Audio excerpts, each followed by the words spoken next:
Oh wait, no camera. That's not good. Let's have a camera. That'll help.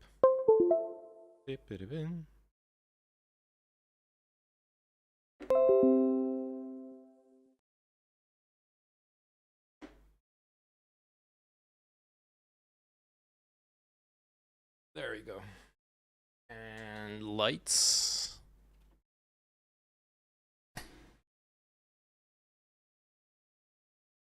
All right.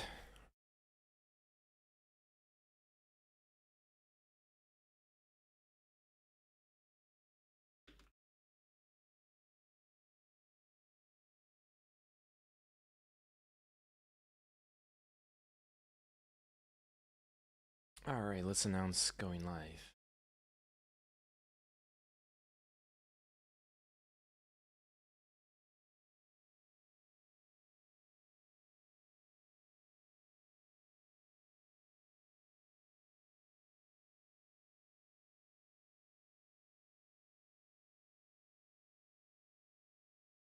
Boom. There we go. This, not up. Boom, boom. Yes. Hello, Magic Turtle. All right. I might have been thinking of maybe not. Hey, Frank, how are you doing? Long time no see. Might have been thinking of your Biden. Oh yeah, I saw that meme. God, the AI Biden memes and stuff. I'm loving them. Like, you know, deep fakes, ethical discussions, blah blah blah. But the memes, they're so fucking good. Here, let me play it for you. You've done well so far, but up until now, I've only been using a mere 5% of my power. Now let's see how well you fare against my Biden blast. Yeah! This is like far from the best one. There's not even the back and forth between like Biden and Trump and whatever. There's been some really good ones going around. Well, thanks for asking. It has been a while. How have you been? Doing good, doing good. Just finished the Outer Wilds yesterday. And I am now, my schedule is completely messed up because I end up going to sleep at 6 a.m. basically. I finished the game towards like 4 a.m. Then by the time I went to bed, had to take a shower, blah blah blah.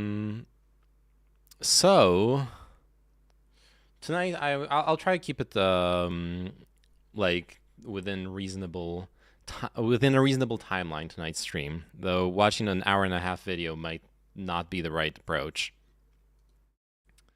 But I don't know, someone linked this video and I was gonna watch it while eating, and I figured, hey, I might as well like stream while watching it. And then there was Magic Turtle's message in my Discord as well. What you're looking at is a story. It's a story about numbers, it's a story about people, and it's a story about how numbers and people interact. It's a story about World of Warcraft in specific, but it's also a story about every video game. In a way, a story about video games themselves. It's a story about why it's rude to be bad at World of Warcraft.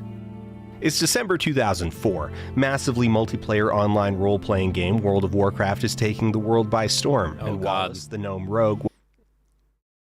Okay. Oh God. It's rude to be bad at World of Warcraft. Shit.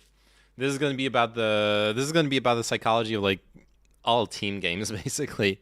Why people hate you when you play League or Dota or Valorant or CS:GO or Heroes of the Storm or Smite, like any single team game. Walks barefoot through molten core. Wallace, a proper hobbit of a gnome, doesn't wear shoes and he's not in a hurry to get anywhere.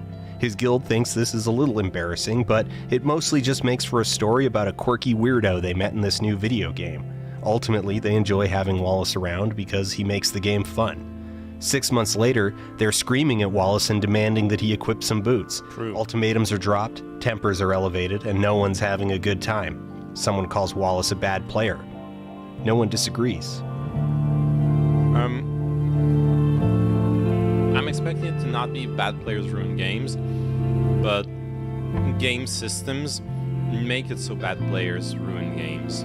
I imagine it's more going to be that. Instrumental play was first described by literary theorist Wolfgang Iser in his 1993 essay The Fictive and the Imaginary. Iser, a highly influential theorist, saw plays being divided cleanly into the categories of free and instrumental based on how the act of play related to goals. On the one hand is play unburdened by systematized goals, and on the other hand, play with goals.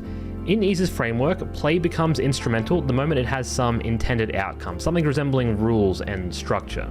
However, in Iser's work, this was largely to distinguish between children chasing each other around a field for no other reason than because it felt fun in the moment, and children chasing each other in a game of football with concrete winners and losers. Its discussion in relation to video games is credited to sociologist T.L. Taylor in her 2006 book Play Between Worlds. Instrumental play is a goal-oriented approach that values efficiency, expertise, and optimizing strategies as part of play. In instrumental play, the point of playing is not to reach the end, but to find the best way of getting there. This is, for the record, not a discussion of good players as opposed to bad players. We are talking about the ways you play the game in which being good is considered desirable. This is a critical distinction, and perhaps if there's going to be one takeaway from all of this, it is this confrontation. The idea that being good at a game is a good thing, that the correct way of playing a game is one in which you are good at the game, isn't some natural force of reality, but an imposed How does value. one play World of Warcraft for so long, Destroyed in but a click video the game, abilities on the awful, toolbar? just ashamed of how hard you got thumped? That feeling isn't objective or natural, it is an instrumental value that you are imposing on yourself. It's common for instrumental play to be framed in opposition to fun, that they are ends of a spectrum.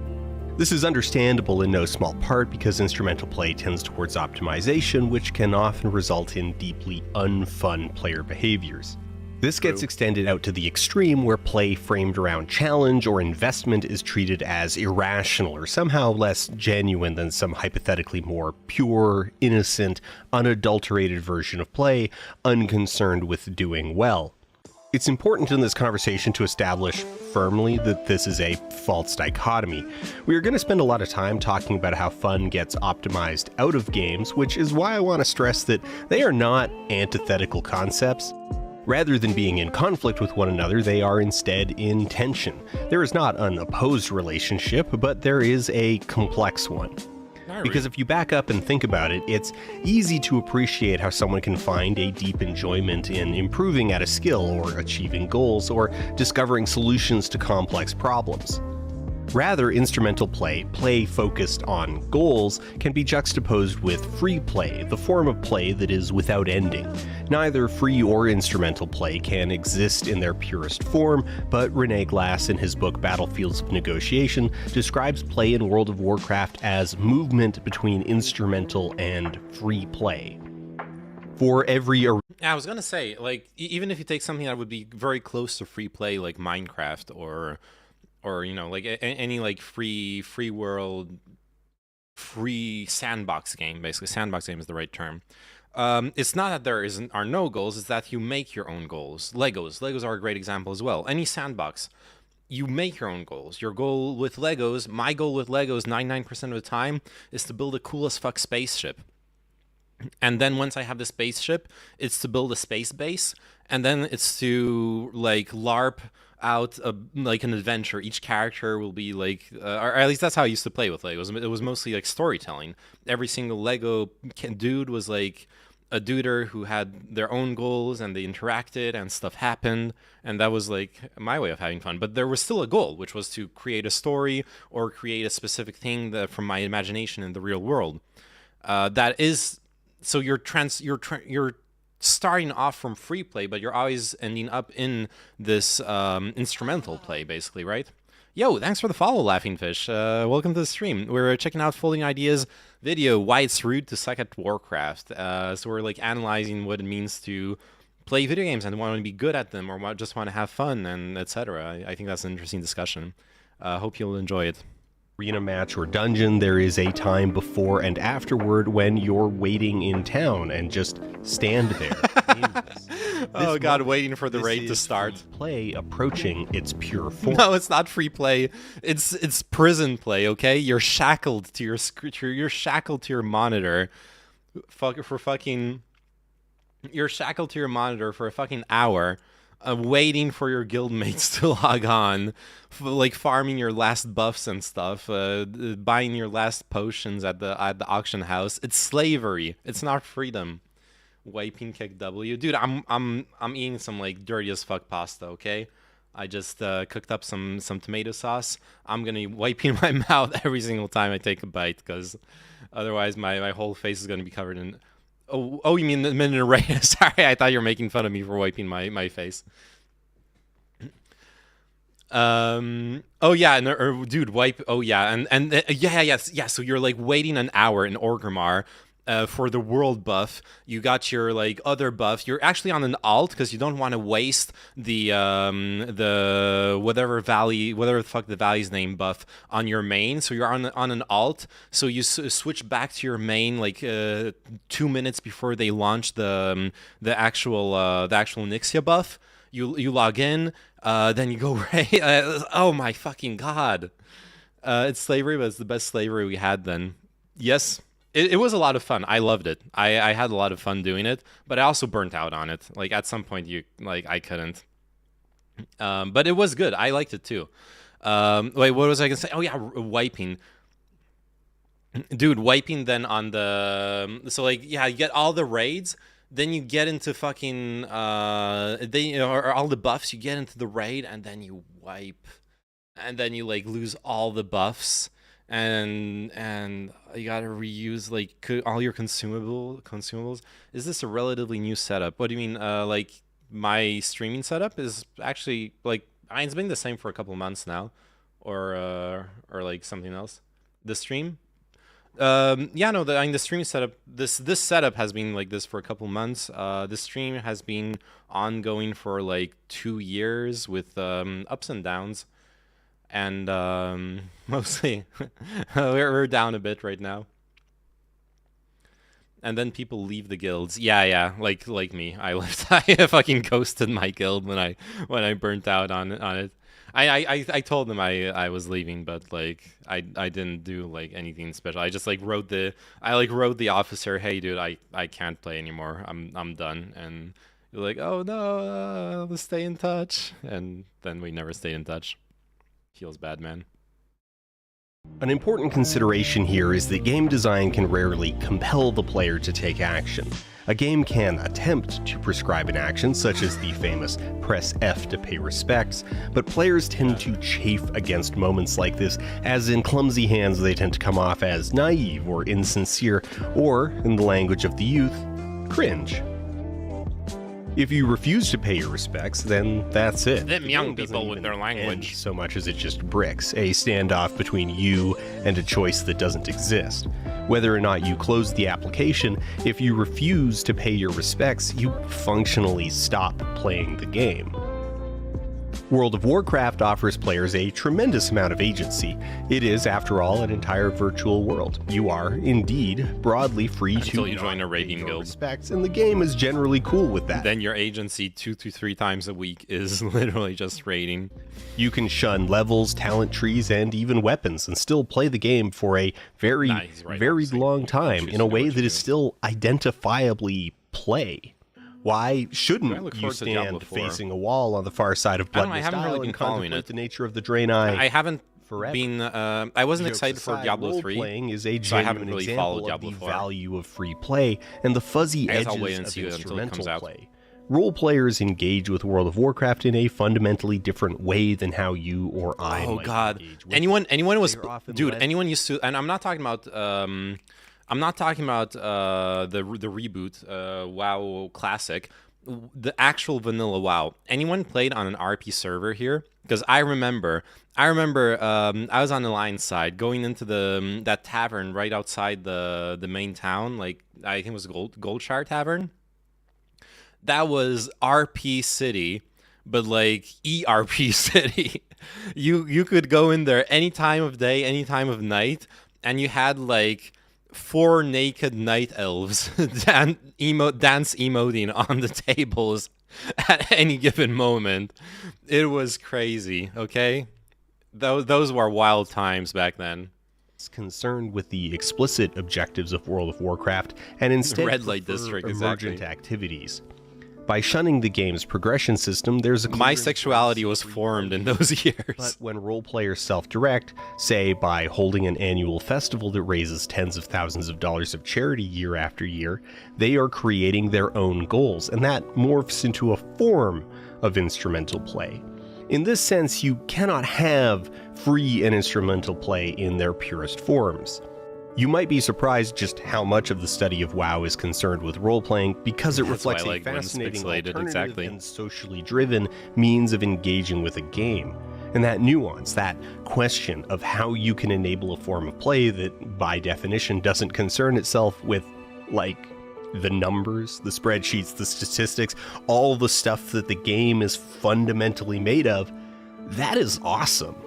Blizzard can't force you to stop staring at the wall, but they can encourage and discourage certain play practices, and, very rarely, abolish them in their entirety. In Battlefields of Negotiation, Glaz's core insight is that Blizzard is not an omnipotent god in the world of Warcraft. The developers are not the arbiter. Yes, they have immense influence and a form of final say, but they are ultimately a stakeholder who push their vision. I wish of the MMO game, which development either companies aligns actually or realize resists this. against the player base. They're a stakeholder in Writing the on collective Lineage story 2, being built. Professor They're of not the Informatics owner of the Constance story. Steinkuhler So many describes devs like MMOs completely as lose the defined plot on by this. a mangle of play, the push and pull relationship between game developers and their players. Typically, like, Blizzard has access to I think the certain worst tools and means example, of or creating the legitimate worst World of actor Warcraft experience. They has have been control of Sony the Online servers and Entertainment. decide They've what ruined so many content MMOs gets over the made course and of the years. implemented, but they are not the sole hand attempting to sculpt the game. MMOs are interactively stabilized systems, co-evolutionary, the emergent result of the intersection of designers armed with their technology and players armed with their own practices. Blizzard has code, the players have codes of practices. Social codes of practice are the tenets laid down by individuals within the game who have no design power or automatically conferred authority. These social codes are often many linked others. with perceptions of foul play and the spirit of the game, but they go far beyond that and can shape what is considered legitimate play in World of Warcraft. In Leet Noobs, Mark Chen sees success in World of Warcraft as dynamically defined. To be good at World of Warcraft is defined by consensus. Put another way, you are good if you do enough of the things that we collectively decided that good players do. Success is relative and socially defined. For example, arena rating was very inflated in Season 2 of Shadowlands. While a typical season tends to have a median rating around 1600, Season 1 was severely deflated with a median rating of 1426. Some behind-the-scenes tweaking leading into Season 2 resulted in a median of roughly 1750. In the abstract, both of these are fine. The actual underlying mechanics of matchmaking are all relative. The numbers are arbitrary. If you are a high-level competitor, the experience on a match-to-match basis is generally the same regardless of what the median rating is. The shape of the curve remains the same, it's just shifted upwards. The hitch is that certain rewards, like titles, achievements, and armor, are hard-coded to specific ratings. So the inflation resulted in the prestige rewards being available to more players than usual, many of whom would never have qualified for it under different circumstances. It's something. This is something interesting. Like, if you think about it mathematically, there's been a lot of games. Like, once those games exist for years and even decades, suddenly elo inflation is actually a huge problem. You've had the elo resets in CSGO, you've had elo reworks in Dota 2. All those games, especially when they're free to play, but even when they're pay to play, like World of Warcraft, it still happens. Every time someone plays in an elo system, loses and stops playing, they contribute to elo inflation. The median elo, which is supposed to be the starting point of elo is supposed to be a zero-sum game. It's no longer a zero-sum game. It's a positive-sum game because someone started playing and left, and that they just played only to inject points into the system, and then they're no longer part of the system. It's a problem for all elo systems at this point. This led to a rather vocal belief that these rewards were illegitimate. They didn't count. I thought WoW was Despite dying, the but game player layer base seems fine. presenting Interesting. these dragons as equivalent, there is a significant difference in their social value. Yeah, a lot of people made a Final Fantasy out to be the WoW killer. Groups of players linked together by particular systems of knowledge, belief, behaviors, and customs. Skill inflation is only a problem if there's a cap. Players have totally different ways. No, it's also a problem when there's titles, right? So in CSGO, it was a problem because there's titles. There's Global Elite, there's Supreme Master FC or whatever, et cetera, et cetera. Those titles are supposed to have a meaning. They're supposed to carry a prestige, et cetera, et cetera. When there's elo inflation, you have an inflated amount of people acquiring those titles, thinking they are this good as the title is supposed to represent, but they actually aren't, as with regards to their positioning to the rest of the player base, skill level wise. Elo inflation is the only problem if there's a cap, or arguably it's a problem for the highest ranked players as it requires them to play more to achieve top rank than the past. I suppose it's subjective. Seems very superficial unless you don't have access to your Elo MMR rank number. Well, in most of those systems, you don't have access to your actual Elo number. If you look at League of Legends, if you look at CSGO, if you look at Valorant, if you look at those are three. This is other games too, but those are the three games I know. Those three games are really, really popular, and you never have access to your real elo. You never see your real elo in those games. So it's even bad outside the whole ego thing of wanting bragging rights because of having a title. If you actually care about self-improvement. And then, like, I had that problem. I rose up from silver to what was it? Eagle, Supreme Eagle, or whatever the fuck it was in CS:GO, like the one above DMG, the Dungeon Master General, or whatever the heck. I grinded. Okay, I was practicing like every day. I was doing aim training. I was watching videos. I was learning smokes. I was genuinely trying to improve. And when the rank reset came and I got pushed back down to DMG, I mean, I actually was cool. Okay, so my real rank is DMG. That's fine. That's still, super good. I rose through like what was 70% of the ranks. But I had that realization also, like leading up to the elo reset, like reading about it. Oh shit, I think I achieved something, but I actually didn't. Have I been improving those past 2 months, or have I been stagnating and just being carried by elo inflation? That question was bothering me as someone who just wanted to improve. I didn't even care about like bragging. I cared about having a metric by which I can measure how well I am improving. And that is also a problem. Rewards for elo are bad. The true elo should be hidden from the player, in my opinion. Give them a rating, but keep the true elo hidden. That's fine as well, but then you need to have a system that would make sense to me would be to have titles being given at percentage points instead of being given at like arbitrary levels. My impression is that League and Valorant, the Riot games, they have kind of a mix of that and their like weird title system where you have to, you got like promo games and League, or you got the like they have a weird like their rating point system is kind of weird, but it does end out long term basically amounting to that is my understanding. So I ain't hating it. No single objective way to approach WoW. These idiocultures exist in layers. You've got WoW players categorically, PvP versus PvE, battlegrounds versus arenas, keystones versus raids, guilds, individual guilds, and of course cliques within those guilds, and players can move seamlessly between all of these different modes, all of these different idiocultures. These different idiocultures may subscribe to different social practices, and it is the interaction between these groups and the constant negotiation on proper codes of practice that Glaz argues shapes World of Warcraft. It is the interaction between different groups of people that set the boundaries and fundamental meaning of play. Instrumental play has entrenched itself as the dominant mode of engagement with World of Warcraft. Through social codes of practice, players are subject to expectations that they may be completely unaware of. It is taken as value neutral and objectively true that expertise and success are the natural objectives of play, and thus the default mode of play that players owe to those around them. In other words, it's bad manners to be bad at Warcraft. They're wiping. We're going to take a moment to talk about the Great Vault. If you play World of Warcraft, then you probably already know how it functions, and if you don't, then all you need to know is this. At the end of every week, you get to pick one reward from a grid that fills up as you do specific group activities. Options are dictated by difficulty and volume. Do more stuff, get more picks. Do higher difficulty stuff, get stronger picks. Case Study A.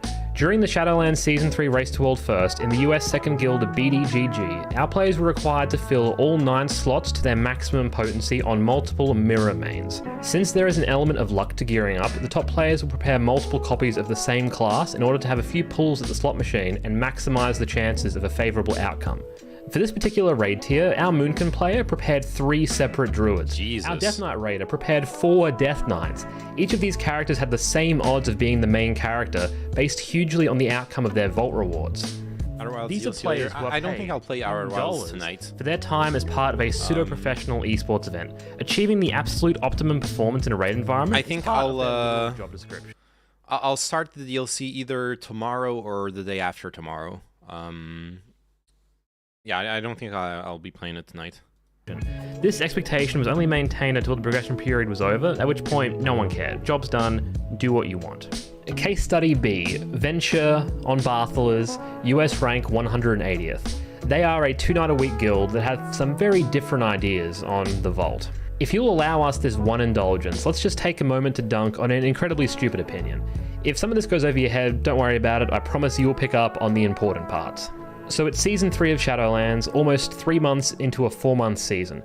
Our good friend and contributor to the show, Crystal, has just come back to the game after a lengthy break, so we spin up a group and spend a few hours hanging out and doing dungeons. In terms of gear, Crystal is wearing old junk, and so the rest of us have elected to bring alts, but a member of our group, the tastefully named Moist Rainbow, opts to bring his main character, in part to make it easy for us, but also to fill out slots in his vault. Moist Rainbow is doing this for a chance at one specific item, the coveted Unbound Changeling. This is one of the best trinkets in the game for healers and casters at this point in time. We end up doing over 8 keys, but only about 4 of them are at level 15. Moist Rainbow does not do any other keys for the week. So at the end of the week, this is what his vault looks like. He has 3 chances at the Unbound Changeling. How are you doing? 2 will be at the hope you're doing maximum good. possible level.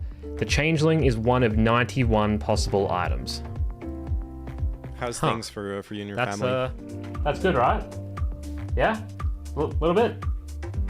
Okay, having just consulted with the team just then, a player getting their best in slot trinket is good. Like, if you had a 1% chance of the best thing happening, this would be that, because it's the best in slot. But Venture felt differently. They came down hard on Moist for not maxing out that final slot. There was explicit shaming, snarky remarks, even cowardly announcements from leadership about players needing to do their part for the team. And perhaps on the face of it, you're empathetic to all that. Wait, what? But we have been pissed off about this incident for almost 6 months, so just give us a minute. Remember, this was a piece of gear generated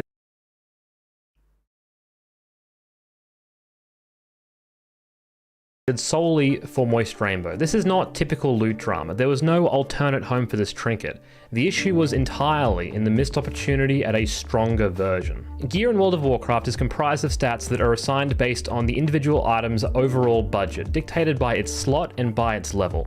These stats all do and mean a lot of different things, so the ultimate unit of measurement we use to value a piece of gear is to calculate its contribution to the player's damage. How do we do that? Well, easy. We build a robot to play our character perfectly while wearing both items, ideally a couple of thousand times just for certainty, and then compare the results. Typically, a higher item level should translate to a better item. However, trinkets are not like other pieces of gear. Their item level can be deceptive. A trinket lives or dies on its effect.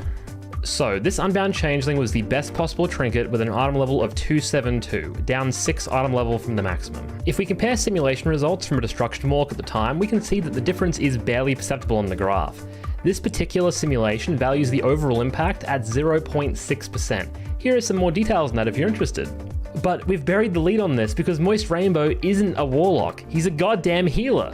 And healers are a whole different deal. Healers don't have the same simple, tangible benefit from gear as damage dealers receive. For well over a decade, it's been standard practice for guilds to starve their healers of gear on the basis that they don't really need it. We don't even have any real way to even quantify this difference for a healer. So while this would not be at all accurate, let's be generous and assume that it would match this 0.6% figure. This was in the context of a guild that was 9 weeks behind the progression curve, working on bosses that had been hit by the nerf bat several times. And just for those in the know, these people were 6 healing Mythic Lords of Dread in early June. Like, I don't even have the words. Gear was not their problem. So, okay, I have no idea what that means, but I actually know what that means. They suck. I'm good, we're fine, but the earthquake won't stop, dude. It has drained us. Damn. Yeah, I saw some articles that the earthquakes are still continuing. I hope y'all are safe at the very least. Guys, delete World of Warcraft and train all the players in curing cancer or something. Yeah, EVE Online had this they posted this statistic at some point. They were it was how many hours were, like, man hours had been put into EVE Online since the start of the game, and like it came out to, they like plugged in the estimate of how many man hours were required to build the pyramid in Gizeh, and it came out to like EVE Online players could have built a bunch of pyramids instead of playing EVE Online. Not sure that it would be more productive, but that's pretty funny to think about. Yeah, let's... Close friend of mine was bullied and excluded from this group for not spending a few more hours running dungeons to load the bases for a 1% chance at a maybe 0.5% increase in performance, where that improvement was entirely disconnected from the problems that the group was actually experiencing. The reason we wanted to talk about this is that I sincerely could not imagine a more petty reason to give someone a hard time in World of Warcraft. EVE Online player trying to lift the stone of any way, it's true. This was not an instrumental practice, this was a social one. Here, the social value of the item level was wildly disproportionate to any tangible mathematical value. The process of completing the necessary 8 keystones was not emergent from some necessity, but a ritualistic reaffirmation of commitment to the group. The fact that the trinket was worth something, anything, was just a pretense to enforce a practice.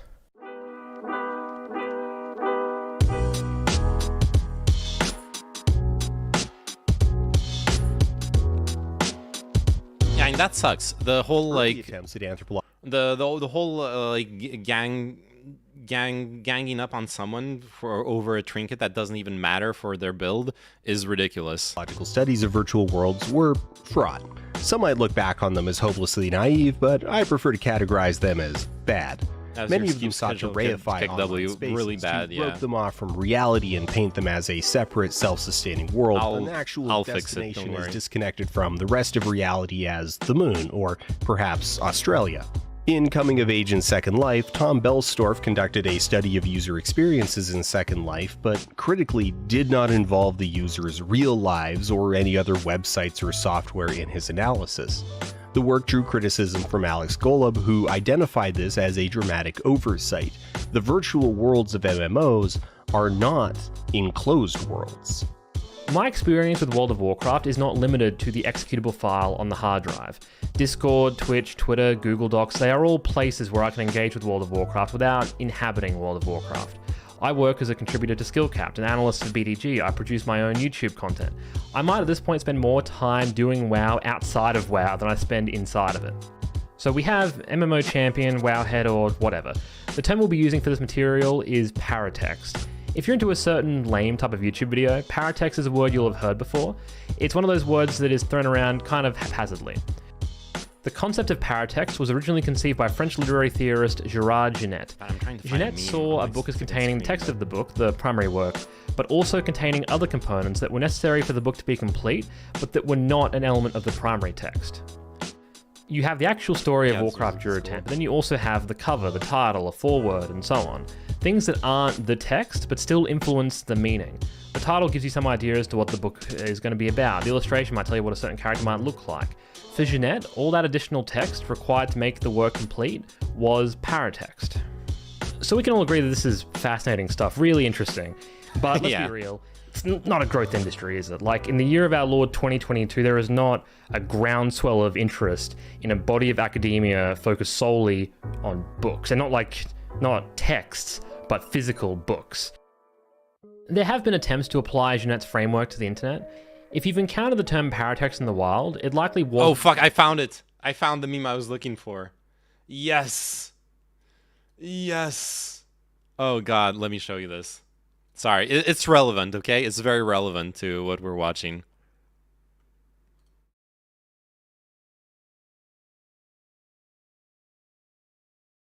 Guys, does anyone know which way to go? Yeah, if you see the chat, I just... Joe, please pull more. What? I can't hear you. Donald is too loud. Guys, I've watched the MDI and they pull much bigger. Joe is a terrible tank. Donald, you haven't kicked once this dungeon. I can't pull any bigger. We will wipe. I have 3K score on Raider IO. You don't know what you're talking about, fraud. Guys, please... Hey, Couchman. Jesus Christ, we can see your score, Donald. You are hard stuck 1500. You haven't even timed to 20. Wrong. This is my alt. Raider IO is account wide, you dumb fuck. Guys, please. Wrong. I'm 3K. You see now, piece of shit. I just didn't connect my main to Raider IO. Everyone shut the fuck up and click the route I linked before we deplete this key. I'm sorry, Dratnos. I got carried away. Yeah, I'm sorry, Dratnos. This is a really nice route, Dratnos. Thank you, Kanye. Guys, does anyone know which way to go? Yeah, if you see the chat, I just... Joe, please pull more. What? I can't There you go. Donald.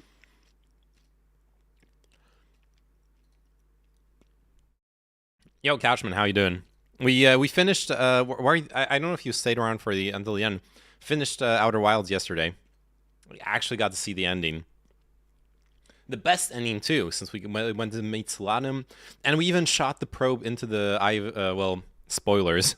We even shot the probe into the eye of the universe before jumping in ourselves. So we got the best ending. And right now we are watching the new Folding Ideas. Well, it's not that new. It's 2 months ago. The Folding Ideas video, why it's rude to suck at Warcraft, which is basically breaking down the sociological, how would you put it, imposed values of gaming. Definition, And their but mechanics rather the definition through the lens attributed of to World of Mia Warcraft. Consalvo. Consalvo is a comps professor who tastefully and delicately, but firmly, expanded upon Jeanette's formulation. For Consalvo, paratext was any text that may alter the meanings of a burgers. text, Oh, shit. further enhance meanings, Nice. I or love some provide burgers. challenges to sedimented meanings. So, paratext are texts that exist to influence what we think of a separate primary text. This is reviews, walkthroughs, pre-release trailers, Share some and photos with so us on. if you don't Material mind. that surround, I love shape, food support, photos. and provide context for I text. just love food porn. There is a legitimate criticism to be made that this ever-broadening definition is quickly becoming so vague as to lose all meaning, but for our purposes, this is a blessing. Wowhead and Warcraft logs are paratext for World of Warcraft. Developer interviews are paratext. Forum boards and Twitter threads have been called paratext. Podcasts, fan art, and machinima straddle the blurry line of being both text and paratext, converting the original text into a paratext that provides context and meaning to the derivatives. Add-ons have been called paratext. Whatever this is, paratext. 2, 3, 3, bitch! What the? Dude, World of Warcraft streamers are something else. Trash players! Trash! Once you realize Asmongold is actually the most well-adjusted World of Warcraft streamer, you will understand the whole category is just Movie or absolute painting is degens. produced, and then paratext is produced, which can then act on the Tyler One dominant Energy, text. yeah. The part upcoming about add-ons and this paratext bit literally hit me like a dagger in the heart. This contextualized like literally 18 years of my life. Damn, yeah. Yeah, and it's amazing. I love it when there's when a text or a video or whatever manages to give you the words to explain the feelings and ideas you already had in your mind. It's in the good words of Mr. Orwell in 1984, the best books are those that tell you what you already know. And to me, what that quote means giving you the words to grasp those ideas, to give them form, and to be able to manipulate them. Is a polite way to put it, yeah. Stardust was a WoW player too. Checks out, she's crazy. True, big true. Rare, useful, and effective 1984 quote. I love it. It's actually one of my most used literary quotes, and it's got nothing to do with totalitarianism. It's got nothing to do with totalitarianism. I love it. Particularly incisive review can persuade you into a given reading of the story and themes, or fan fiction can emphasize the prominence of romantic tension that would otherwise appear subtle or even non-existent, that kind of thing. Maybe if a movie gets a sequel, the filmmakers will respond to what people liked or disliked, and they're thus great the books. paratext has influence over subsequent texts. It is common for paratext to alter the way that people talk about something, but for the most part, that's where it stops. It is very rare for paratext to go beyond that and actually alter a text. World of Warcraft, like many online games, has a bit of a different relationship.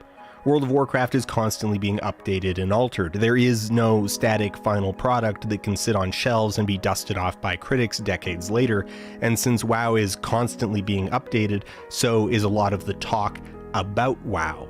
The paratext is in a constant state of churn in lockstep with the game. At a basic level, paratext is a form of feedback for the developers. YouTube videos critical of certain changes, bad reviews of an expansion launch in major outlets, explosive forum threads, or comments on developers and ideas, writers are in an inevitable dialogue with these paratexts, as subsequent updates to the game will inevitably be read as either integration or rejection of the vision presented by those outlets. But beyond that, paratext interacts with social practices. Paratext emerge from create and disseminate social practices, and what then tends to be prescribed are ideals was so good in its of prime. instrumental Absolutely, play. yeah. When a new I strategy remember or watching that idea is discussed, Halo people Machinima make series guides or with posts the discussing it forgot and the push name. it out into the world. With the, that then the different influences how the color game is skins played or different and what characters and stuff. practices It was are really considered good. correct and legitimate. The expression of this can be surprisingly pervasive in really unexpected places, Red such versus as Blue, which yeah, of two exactly, that one. perfectly symmetrical hallways is the correct path to take. There is a shocking amount of social friction that can be generated by looking at two identical choices and picking the one other players weren't expecting. In the sepulcher of the first ones, these two paths at the entrance are the same. They're literally identical. There is absolutely nothing to distinguish going left from going right. But for whatever arbitrary reason, looking for raid groups have established an entirely unspoken assumption, a rut-like convention that you go to the right. I know those. If you get dropped into a randomly assembled LFR group and you lead the group down the left path, people will yell at you. These are the foundation of all the small rituals players engage in as they wordlessly... You know what this reminds me of? This specific thing too. It's like humans are fucking monkeys, okay? They really are. Y'all have heard of that experiment where they there was this one generation where they have monkeys in a cage, and I don't know, those are monkeys, okay? But they're human beings. Human beings are monkeys too, so it still works. And then there's like bananas hanging from the ceiling. And when the monkeys would like try to grab the bananas, they would be beaten. Or they would be punished, basically. Not beaten because of like ethics boards and stuff, but they would be like punished, or I don't know, they had like zap collars, whatever the fuck. I don't remember the specifics of the experiment, actually. They did this for like a certain time. Then they stopped doing it, but the monkeys still, Pavlovian response, all that stuff, training. The monkeys wouldn't go for the banana anymore. They were trained not to touch the banana. What they noticed was that if you now introduced a new monkey into the cage, the other monkeys would punish that monkey for trying to touch the banana. They would transfer the behavior by fucking up that monkey. You basically end up having a cult. All that stuff is so culty. People just propagate those ideas from generation to generation to the point where the original intention of it, which was just to simplify, I don't know, like the pathing through the dungeon, is completely lost and is just completely arbitrary based.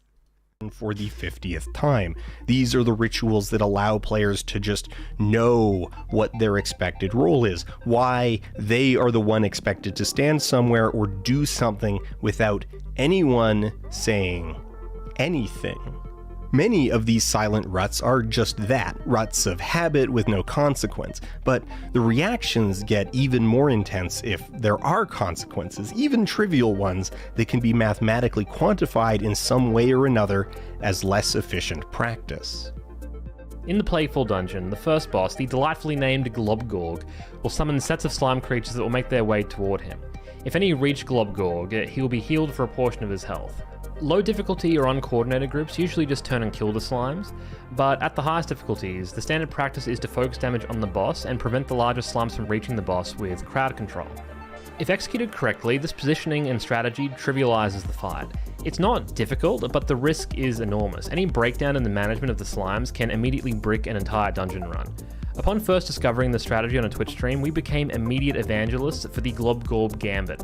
We essentially became agents of the strategy and went on to spread its influence even further. To quote Christine Ask, theory crafting paratext both spread and stabilized theory crafted expertise, co-producing a more performance-oriented playstyle. Put another way, I've seen this a lot myself when playing WoW Classic. Spreadsheets to The theory crafted approaches to the raids and the dungeons became gospel, even though they weren't necessary for what we were trying to accomplish, and push all players and they were actually less safe, so they were counterproductive in sometimes.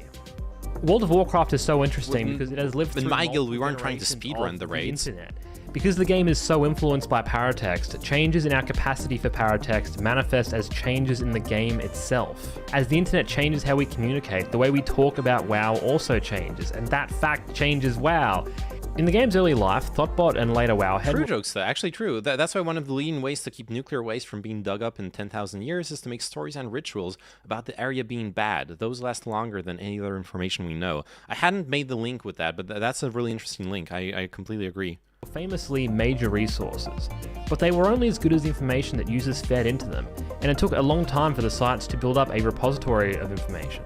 And that didn't guarantee accurate information, just the I'm gonna make some tea, but I'll However, as turn on Mark the Chen points out, that didn't stop sound. these sites from being expert practice.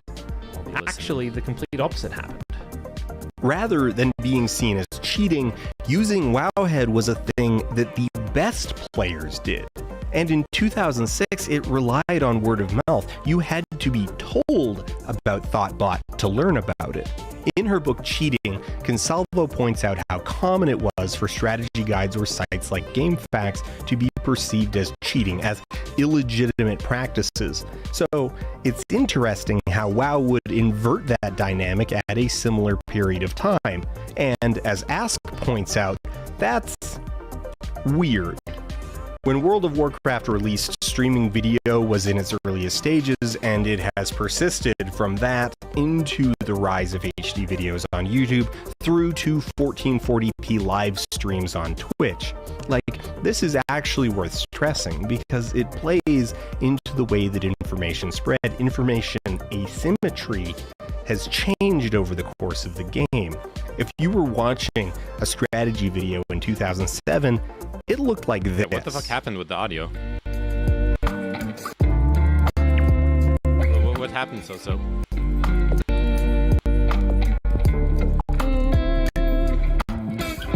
But today, in the sci-fi future of the 2020s, now, when the fight starts, you're going to want to spread out and take positions somewhat similar to this.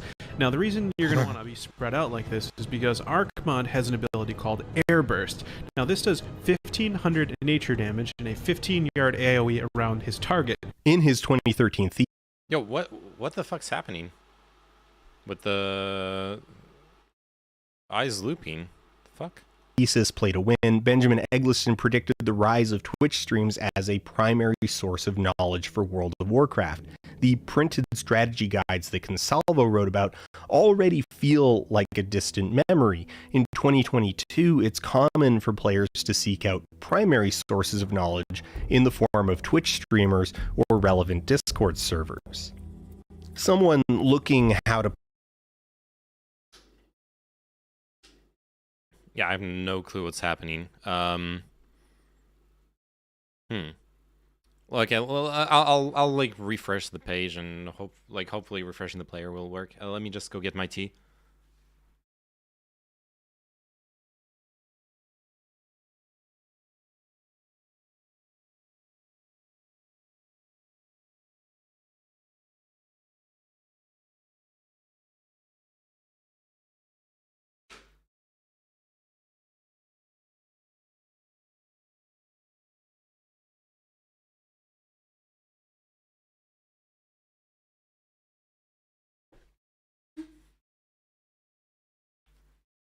I feel like that's only anecdotally true looking backwards in time, but going forward, we have much more advanced technologies and ways to preserve information than we did 1,000 years.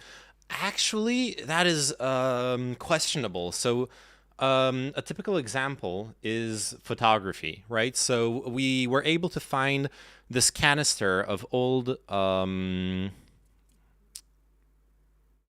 forgot the name in English for them. The film for photography from an expedition into Antarctica from like 1904, something like that, a daguerreotype, yeah. Like really, really, really early photography technology. And we were able to, obviously they weren't in the best of shape, but we were still able to extract the information out of that photography.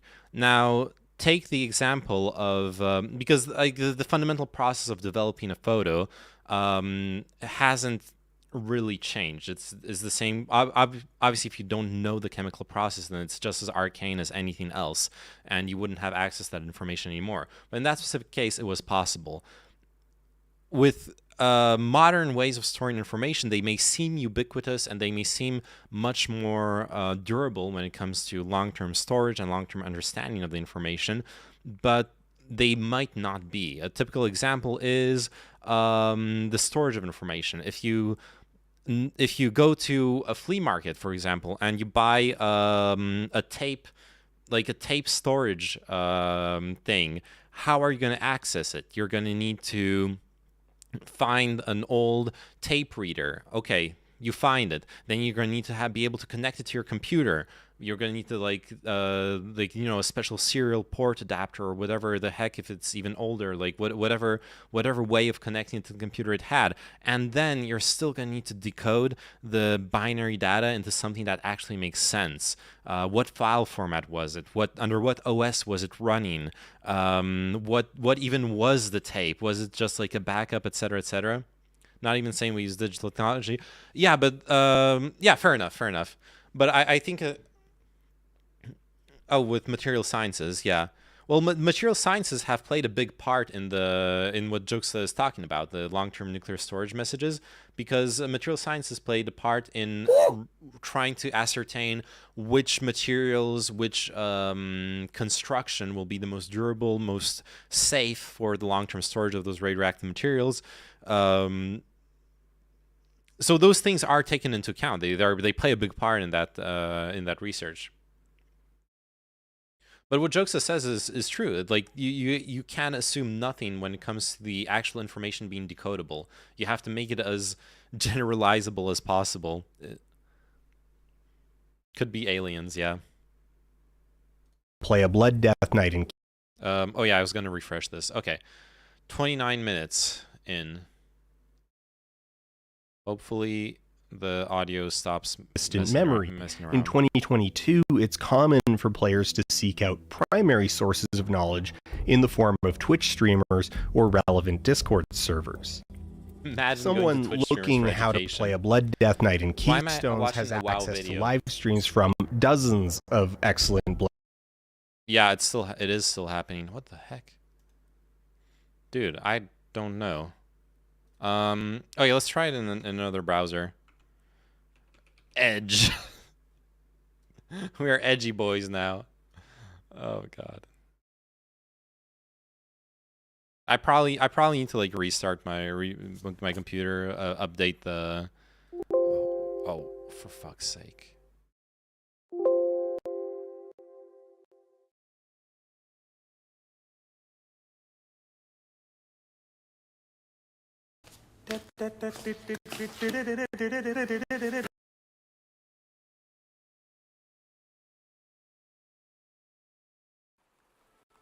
So I'm watching a WoW video because I am interested in what this video is talking about, because this video isn't actually about WoW. It's about the... It's a story about... Oh god, I don't have ad block in Edge. Oh, that's okay. I'm watching this video because it's still happening.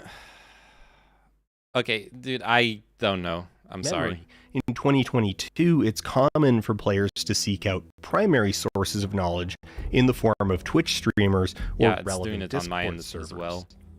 Someone looking how to play a Blood Death Knight in Keystones has access to live streams from dozens in a society, of true. excellent Blood DKs, potentially hundreds of hours of VODs to comb through. Taken in its totality, the effect of all this material can be somewhat insidious. When discussing... Do I need to restart? It's that bad? Like, what is this, like... Is it like a robot voice? You recorded the audio with hiccups and tried to... I don't think that's what the video is supposed to sound like. Oh, let me try with a different video real quick, just to make sure. Like, okay, Lex Friedman on Cocaine Bear. Bear up ahead. Let's see if we can find another way around. Hey, Lex Friedman is doing gaming streams now? Yeah, what do we do about oh, I gotta get on my horse. There's a bear. What are we gonna do about the bear? Aim weapon, RT. That's a bad idea. Have you seen the size of it? Alright, I guess we won't shoot it. Could be Cocaine Bear. It looks like cocaine. Yeah, it is still happening. Fuck. Okay, the only thing I've... Oh... Wait, I might actually know. Oh, no.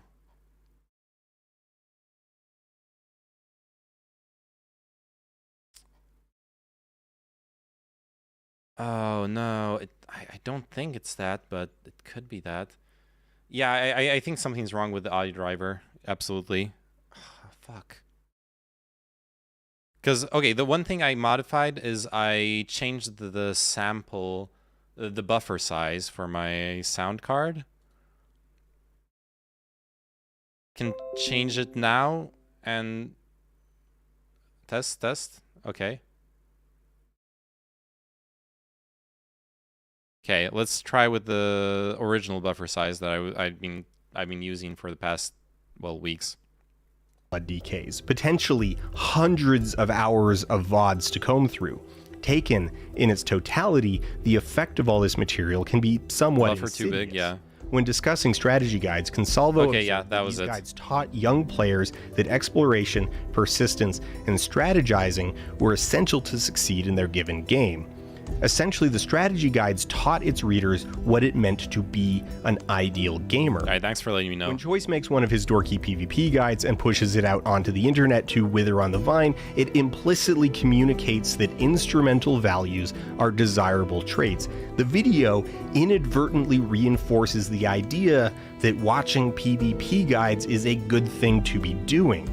Each video represents a brick in an echo chamber that carries a subtle yet deafening resonance. The value ascribed to these videos turns the game's best players into the game's biggest celebrities. This accelerates the process as their expert practices gain increasing. And it's like it's going to be like a self-fulfilling prophecy, because the best players are going to attract the most attention. Imagine and they're going to want more of that attention. They're like making careers out of it. What would that do to a person? The reason is because the video player has to wait till the audio buffer is read, so stuttering. Okay, that makes sense. Thank you. Without these rules, I doubt it would be as fun. Yeah, and well, that's what Fooling Ideas like preface the video with, is like, this isn't a commentary on like this is a not fun way to play or this is a less fun way to play. It's more trying to deconstruct the constructs, the social constructs of the instrumental play that is at play. This robot is a product of Paratext. It's an understatement to say that simulations have become entrenched in World of Warcraft. They are a core pillar of the game, and are often the foundation on which other pillars rest. Best in slot lists, gameplay guides, even boss strategies themselves We live in are a built off simulation. principles that arise from simulations and the values they carry. When referring to the combat logging site Warcraft Logs, Eggleston said such applications are now used casually, reinforcing competition at all levels of play. Through the production of paratexts, competitive players are not only creating emergent tools for cultivating tactics, but also repositioning the skilled player as an influential force in game design. This state of affairs has become so normalized as to be seen as value neutral. In the case of WoW, because of the pace at which paratext is incorporated into the game, like, either that game explicitly design as has to feedback or cater implicitly to as a dialect not of just design. ranked The gameplay, barrier but very between WoW and but its paratext often has become the so top thin as to ranked be gameplay non-existent. And nowhere is this more really apparent than the really subject of warps what it means to play a game compared to what it used to be. I think a lot of games Add-ons are, of course, objectively software would that be can better run if there inside was of no another ranked piece of gameplay. software. Add-ons were a And a major lot of games pillar wouldn't. of Like, PC they gaming don't in make the sense 90s without and ranked early gameplay. They're 2000s, improved and by they it. remain extremely relevant through to today. Many famous titles began their life as mods. Many titles are socially considered Wild unplayable take. without modding. Some legacy titles are literally unplayable. No, okay, no. Vampire the Masquerade Bloodlines is absolutely playable without mods. I've done it. Like the ending is a bit ass, but come on, no. Don't do Bloodlines like that, okay? I need that elo to feel accomplished. Yeah, but that's the problem, right? Why do you and I'm not asking you I'm not asking like you personally. It's like the question I ask myself is like, why am I playing if my only goal is to see number go up? I'm supposed to play because I find it fun. And sure, I do find fun and in accomplishments. Obviously, that's also part of the fun. But like, I do still need fun on a fundamental level. You get what I mean? When did I do it? I don't remember. Like years ago. Don't you need the Bloodlines bug fix mod? Maybe I had the bug fix mod. Maybe I'm misremembering. I don't care about ranked as much, but proper matchmaking is necessary in a lot of PvP games. Absolutely. That's why I said, like, it obviously depends on the type of game as well. Number go up is fun. Monkey Brain like big number. I know. I have that too. Monkey Brain finds number going up to be fun. Yeah. The top comment on this video is, it's really cool that Dan has started making hours-long documentaries specifically for me. I appreciate that, and I feel that as well. Nice. Seriously though, go play Vampire the Masquerade Bloodlines with the bug fix mod. It's a lot of fun. Okay, you can this lady with her blood on her mouth and her ponytails and her tramp stamp. You can go meet her in the game. Okay, that's like all I need to say. Need I say more? Shall we? MapleStory is the king of make number bigger, gain dopamine. True. As hardware and operating systems leave them behind, and mods are a wonderful tool for budding game devs to learn the craft by poking around and fiddling with a completed project. Mods are still around, but mod support is far less pervasive than it was 20 years ago.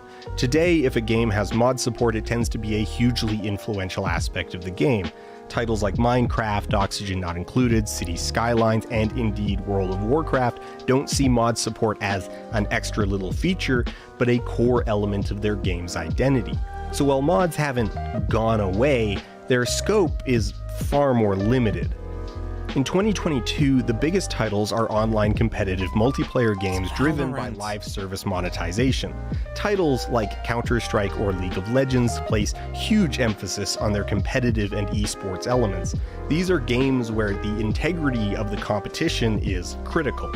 Support for add-ons represent an unstable element that few game developers get involved with. In fact, most developers of esport adjacent titles have an extremely harsh view on any third-party software that interacts with the really depends on the genre of their game.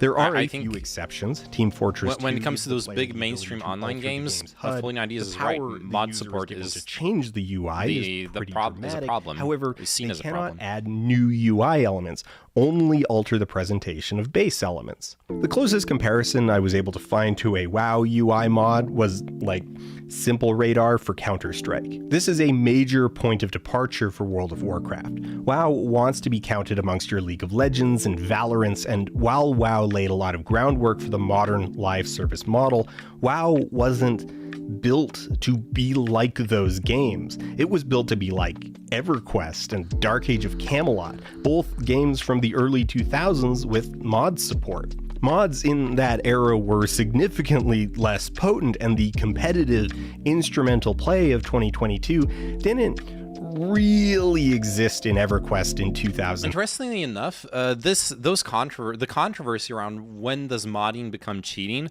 has arisen several times, even in the world of MMOs. Very recently, there has been several controversies concerning the races to world first in Final Fantasy. In Final Fantasy 14. I saw this. I saw this just like scrolling through Reddit, but just a couple of weeks ago, it was discovered that one of the Japanese teams has already accomplished several world firsts and has been involved in the latest one. The guy who's supposed to do the strategizing got to one of the players had this mod that allowed them to view from third-person view a lot further, like place the camera really far away from them, so they would have a bird's eye view of the arena where they're fighting the boss, and then their perspective would be the one that the coach would be watching in order to try to figure out what's the best strategy and positioning for the different phases of the boss and understanding the phases of the boss. And that's cheating. That's cheating. You're supposed to be using the limits of the vanilla game to understand the boss. And yeah, so that was like a big deal. 3. There is an old Alakazam tutorial on modding in EQ from February 2003, and it lists the following hypothetical uses of mods. Mods can introduce new information or functions into the EQ interface, make things easier to use, or make the playing screen more pleasing to the eye. They can turn your cursor into a Nature's Walker scimitar, put a dragon in your spellbook, and put every important zone, location, or trait skill recipe only a mouse click away while you're in-game. These are not what we would today consider gameplay-altering mods. They are aesthetic and ergonomic changes. These are precisely the kind of mods that developers at the time would anticipate users creating, and the appeal of these mods are pretty clear. Users are empowered to sculpt the game to their own liking, and that remarkable feature is almost entirely outsourced. Mods offer huge value to companies who are the ultimate beneficiaries of the work of passionate volunteers. In 2003, the developers working on World of Warcraft were not making a competitive title, they were making an Elder Scrolls Ultima EverQuest type thing. Well, the problem in the case of this Final Fantasy race systems was the mod giving you more of a bird's eye view than you would normally have. Decades of consequences. But yeah, I agree. If the mod does anything, only does stuff that you already have access to, then, or changes it, then it's all Gucci. Its extensive mod support is a relic of a bygone era. Mods today are more powerful than the founders could have imagined. We can argue whether or not Blizzard should have locked down their API more during development, but ultimately that frames the debate as Blizzard needing to save us from ourselves. The decision to give mod developers freedom, though perhaps naive, was rooted in player and consumer empowerment, as mod support so often is. It's what modders created and our eagerness to embrace them that put us in this position. So while this may seem redundant, we want to take a second to draw a distinction between add-ons and, well, add-ons. On the one hand, we have mods like OneBag, Aurora, and My Roleplay. Mods that improve the user experience or offer some new feature without influencing combat. I would rope most of the Dragonflight UI customization options into this category. On the other hand, you have Bigwigs and Gladius, whose whole purpose is to improve player performance in combat. These are mods whose creation and use is predicated on instrumental and expert practices, which is to say, these mods exist to provide information that allows you to improve your performance. Since these mods are used explicitly in pursuit of an advantage, a conversation about cheating and legitimacy naturally follows. This is not a binary, but rather a spectrum, based on how much cognitive load the mod is carrying. The seminal authority on this incredibly niche concept is Mark Chen's 2011 dissertation, Leet Noobs. Chen wrote extensively about add-ons and their influence on raid practices as early as 2006, but his insights have only grown more relevant over time as the influence of add-ons has grown. In Leet Noobs, Mark Chen is concerned with how raid groups become successful, and the complex social and technical systems that emerge in a coordinated raid environment. Chen sought to demonstrate how add-ons could become essential to a raid. To begin, Chen develops on Edwin Hutchins' concept of distributed cognition. For Hutchin, many cognitive tasks can be conceptualized as activities that can be offloaded onto material resources. If I take notes on a sheet of paper, if I jot down the passcode to a door or the location of a hidden treasure, I am offloading the cognitive tasks of memory onto the pen and paper.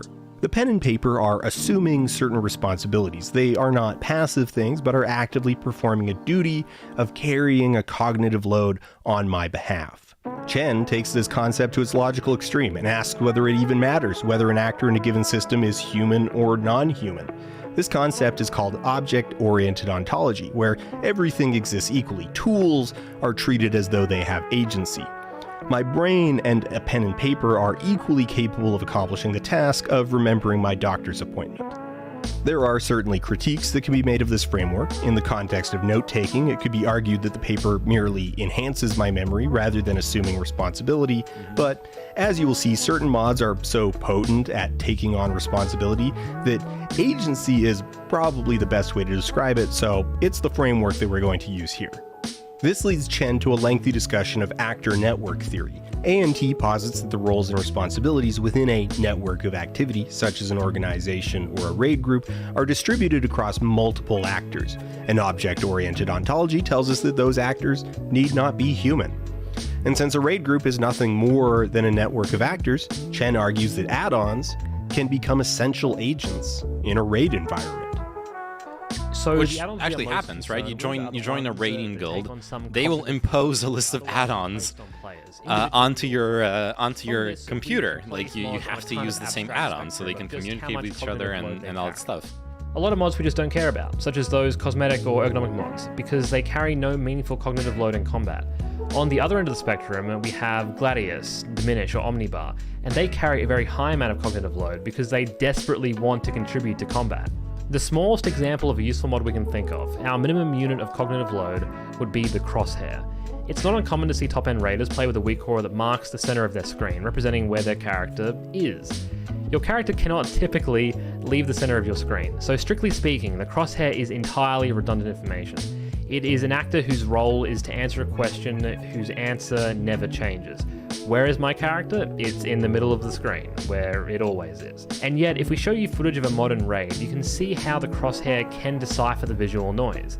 Where is my character is a simple question to answer, but having that certainty, having to not take the extra split second to find your dude in the chaos, that is valuable. And that task can be offloaded to two brightly colored lines. I would install this mod, honestly. Made a big deal out of the 21st raider, an additional player outside of the raid. This is video game anthropology, could be a college class. Yeah, absolutely. This is like an academic analysis of. Going left. I mean, like the papers being cited are actually academic analysis of video game social constructs. The demands of the role have grown to the point where a player within the raid is not expected to carry that amount of cognitive load. The cognitive load of managing the raid has been outsourced to an additional actor who is not on the raid frames. However, that idea is not remotely new. T.L. Taylor, writing in 2009 on the subject of raiding in Molten Core, framed a predecessor to DBM as a kind of autonomous agent, the 41st member of the raid. It's quite common for raid mods like DBM or Bigwigs to assign players to certain locations or to perform certain duties. On the Mythic Jailer encounter, 6 players are marked as the bomb. They're about to explode. To keep their friends alive, they each need to jump in their own unique hole. To minimize the amount of coordination or communication required, players offload the problem onto a mod. An add-on assigns each player their own hole, and your duty as a raider is to do what you are told. By the time this goes live, progression for Vault of the Incarnates will be using the monitor crosshair in an FPS with no crosshair. I've done that. I've drawn a crosshair on my monitor. How much of our raid leader could be replaced with MS Susan? I've done exactly that when I used to play Counter-Strike a lot. The creation of threat meters affected his guild. We take it for granted today, but in early WoW the threat system was a black box. The lack of knowledge around threat meant that players couldn't necessarily optimize their damage, because if they did too much damage, they would simply pull aggro and die, and you couldn't put a number to what I was cheating when I did that. Damage even was. Chen describes in detail. I shouldn't even say technically, it was cheating. Threat functioned. I won't get into those details, but it was a vision of threat that had rogues afraid to ever press Eviscerate, a core ability that famously was kind of important. It was worth a press. Eviscerate has static damage. Early theories on threat were similar to Anixia's famous deep breath. It was shrouded in half-truths, vague uncertainties, and a healthy dose of superstition. Threat in 2004 was what we'd today call a vibe. You felt it out. A scenario like this, where DPS are deliberately holding back their damage due to concerns about threat, it significantly increased the difficulty of bosses. Ultimately, players dug in and surfaced all the information about how threat actually functioned. The superstition was replaced with absolute knowledge. A mechanic that was previously invisible but still present was made visible in order to be made useful. Yep. The process of life was now a process of real-time data analysis. If the rogues saw that they had a decent buffer on threat, they could press Eviscerate where they would have once hesitated. As tools, the damage meter naturally preceded the threat meter, but in the early days, the value of damage meters wasn't appreciated. Chen observed that his guild members initially struggled to see the purpose or value in these tools. He invoked the metaphor of trying to describe a bicycle to a fish. But once they were adopted, they quickly became essential to Chen's guild, and the threat meter naturally elevates the damage meter. Because ultimately the value of threat management is measured in damage per second. The creation of the threat meter created the conditions that allowed players to optimize their damage output, and thus legitimized the damage meter as a meaningful signifier of contribution. The reason why we articulate the value of gear in terms of damage per second is because DPS is the base unit that we use to measure value to a raid. What was once the central pillar of the DPS experience, the vibe-based management of threat, was completely changed almost overnight. I used the hacked Minecraft In the years that followed, 2013. threat became a rudderless system, Literally ignored the worst by players person unless they to ever chafed walk against this it. earth. Over the years, Blizzard has had a few cracks at making it relevant again, but as you'll recall, the creators can't force it. In modern context, it is easy to view this as a positive thing. Threat sucked as a mechanic, and the game is better off without it sitting on top of everything. That may be true, but because nothing with WoW is simple, there is more to it than that. Chen describes a couple of different players from the early days, each with various quirks, but for narrative simplicity, we're going to merge them into the archetype of Wallace, a character who walks between encounters and doesn't wear shoes, two real behaviors that Chen witnessed. Like, there was one of my raid mates, so he was in a different guild. He played this character who refused to wear boots or footwear. Like, every piece of clothing or item you get can add to your stats, right? So to not wear boots is a handicap. But like, we didn't care because he was role playing and he was having fun and stuff, and so like he never ever wore footwear. And there's another person who never ran, which is a total pain in the ass because like you have to wait for this person to take forever to get to where. Yeah, that person is actually an never asshole. Ever ran in the game, which is ridiculous. The experience of the Wallaces of the world was to rapidly see the attitude of the world shift around them, from light roasting over silly character decisions to active hostility. Threat meters changed what raiding meant. To RP walk everywhere wasn't a cute character trait, it was leaving the job of trash clearing to everyone else. Wallace's lesser contribution could be portrayed with the objectivity of mathematics. This is how social practices change and how mods can drive that change. Threat meters and damage meters created a new framework for which WoW could be viewed by players, and as an individual, you could either accept that change or leave. Wallace not wearing shoes shifted from being a self-imposed limitation with very nebulous consequences to being a very precisely quantifiable measure of exactly just how much Wallace was failing to play correctly. And in defining what it meant to correctly play World of Warcraft, we narrowed down those legitimate means of inhabiting Azeroth. In doing so, the infinite world that so enthralled those anthropologists grew just that little bit smaller. And this is beautiful because this is actually putting into words a typical what single player really bothered me play in mind. It in WoW Classic. but peak I instrumental remembered WoW practices Vanilla. can I often remember be discovering this quarantined new from world mainstream and Think like cracking it speedrunning. open, I find love out Dark Souls 3, all but those I've new never things in seriously it. looked at speedrunning it. In comparison to regular play, And then- the speedruns look incoherent. The two are And disconnected. then I played WoW Classic, and it was great too. I learned a lot, and I had a lot of fun. Without it, But at some influencing point, it my became experience of the game. there was only World one of correct way Warcraft, to in play it. contrast, has a very different There was way always of someone in the with group who instrumental knew what we practices. were doing, You knew can't how to really do what we were escape doing, them, to even do if you this, do try. that. Even The most social fun I elements had of was the when I game, was with things groups who seemingly didn't free know of the numbers dungeon, just like become me. Vessels for the propagation of numbers.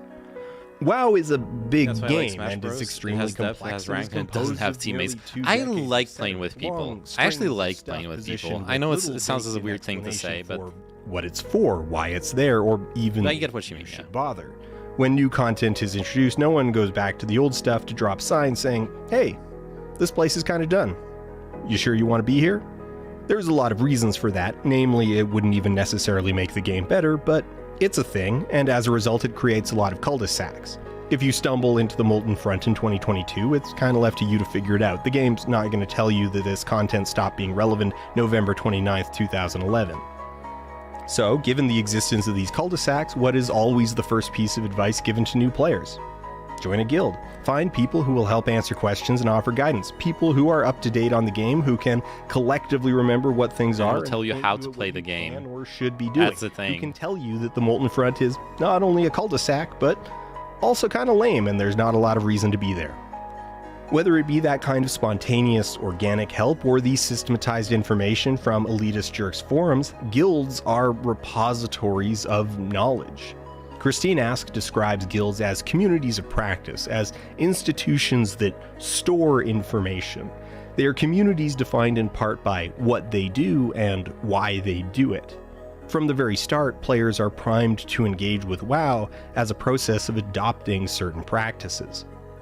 World of Warcraft is a game with a large degree of interdependence, and interdependence is always a tricky mix of reliance and imposition.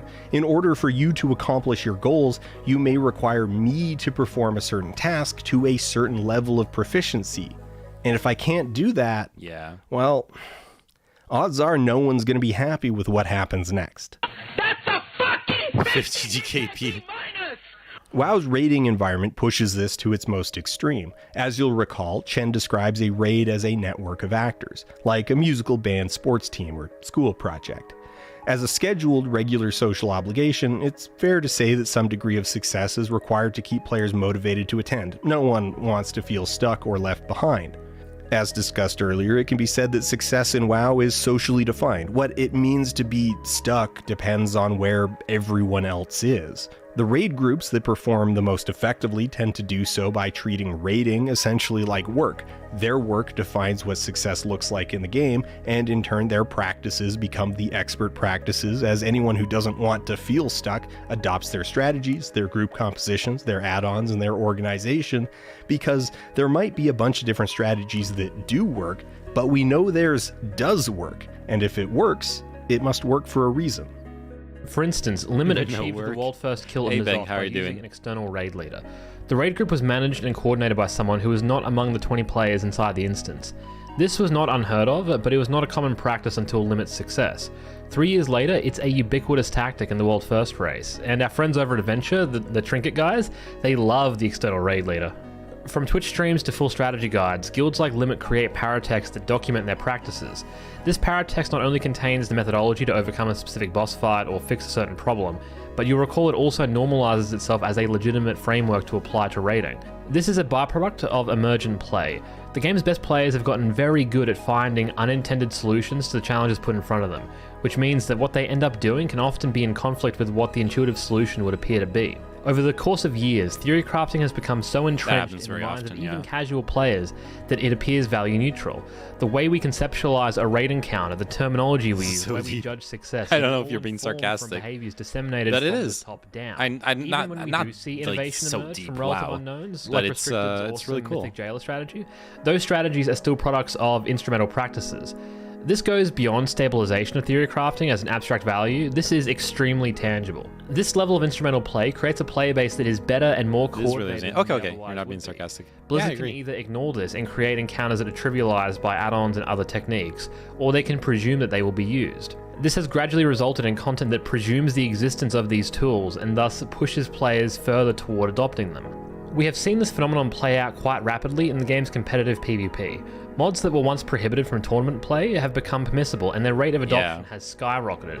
And Folding Ideas has really good videos, come on. The players who had a culture of minimizing add-on usage suddenly started outperforming all expectations and legitimized mod usage in a community that would otherwise be very... Yeah, this is a lecture, basically. I agree. The game designers sought to offset the mods, and the game now demands an air horn whenever a monk casts Bone Dust Brew. The only solution to the impact of mods is to rely more on those same mods. It's a feedback loop. As the Race to World First has continued to pursue professionalism, we've seen add-ons become a crucial element of this process. For years now, the contending guilds have had honest-to-God software developers on their roster to develop specialized software to assist in boss encounters. I'm not even surprised. Mod that is so powerful, it's not even accurate to call it a mod. It is one part software development language, one part mod distribution platform. It would be easier to list the things that weakorers cannot do. It could be used to single-handedly rebuild an entire UI. It could be the only mod you ever use, but even that is underselling this thing. Weakorers have become the first port of call for Outer any Wilds problem DLC in later high instead of Applying Valorant. the principles of cognitive I distribution, don't know, man. the first question in response to any problem is, can a weakorer handle that? To which the answer is most often, yes. It is increasingly common to see mods form the spine of strategies from these top guilds. Many encounters, such as Mythic Fate Scribe, have strategies that rely on weakorers to effectively execute. Since deferring to weakorers is the first choice, it is extremely rare for an alternate solution to emerge. What is there to gain by digging your heels in and not using the assignment weakorer for jailer runes? Since no alternate solutions exist, these weakorers become fundamental tools that are adopted basically universally. The same tools designed by and for professional raiders end up as standard practice. A popular observation regarding add-ons is the way in which they enable or encourage surveillance among players. A mod like CT Raid Assist would function if players weren't using it, but its effectiveness was predicated on mass adoption. In the case of these auras, they require everyone in the raid to use them in order for them to function. At this point, you can't compete if you join a without raid mods. and don't have they're part of the game. Installed, all the little elves that tell everyone where to stand during Prototype Pantheon melt down. This has led to the creation of weakorers that ensure you have the right weakorers. Sepulchre of the First Ones was just dominated with this bullshit. So, to recap, strategies seep from the top down. The strategies that the best guilds use inform the techniques that will see mass adoption. Smart practice for these guilds is to offload responsibilities onto add-ons wherever possible. I love that the mod has strategies that build themselves around these tools. Detect which Since there is mods rarely are incentive to being develop used an to alternative make sure everyone practice, uses the right tactics mod. grounded in these mods see near total adoption. I These think I actually tools ran rely into on that players problem running the when playing software Classic. individually, so players have next to people no having say different in whether versions of they weak install Rs this and- software. And because this practice is so widely adopted, Blizzard, quite rightly, develops fights presuming these tools will exist, further entrenching them as mandatory and incentivizing guilds to run even more tools to surveil raid members and enforce compliance. And this is how a guild like mine ends up mirroring the practices of professionals. We aren't pursuing high ranks or looking to flatter our egos, we just want to enjoy ourselves. We just want a sense of forward momentum from week to week. But in Shadowlands, we found ourselves press people to do things they wouldn't otherwise do, whether that's run keys, install mods, switch specs, or hell, switch classes. It parallels the experience of Christine Ask, who writes that her 2009 guild, the Gummy Wolves, sought to temper their instrumental I think that's practice. probably true. They wanted to do well on The their mods own are terms so without ubiquitous just in doing World of what Warcraft. elitist jerks did. They mocked the I can ask. There's this guy in SGG whose brother is like part of one of the big raiding teams. I don't remember who it was, but I could like try asking him. But this makes sense to me. They work. Because that's the thing about these practices. They aren't arbitrary, they exist because they solve these problems. And if adopting some of these techniques is what gets your raid group from stalling out to comfortably succeeding, that's a trade-off that some would be happy to take. But for those players who are left And by behind, some, clearly the nearly problem everyone. is the game itself. The co-evolution of WoW hit a dead end, if you catch my drift. This arms race between the devs and the players, it's gotten out of hand. What we need to do is hit the reset button, abandon all this nonsense and return to a simpler time. Surely that will fix this. Yes. WoW Classic, a hellscape of instrumental practices. This is exactly what I was talking about. I went into WoW Classic to rediscover the joy of uncovering this new world. And I had that. From time to time, I did actually have that, and it was amazing. But it was a hellscape of instrumental practices. It actually really was that. WoW Classic, Blizzard has leaned in hard on appealing to the nostalgia of a mainstream audience. The advertisements are aimed first and foremost at drawing back players who fell out of love with the game.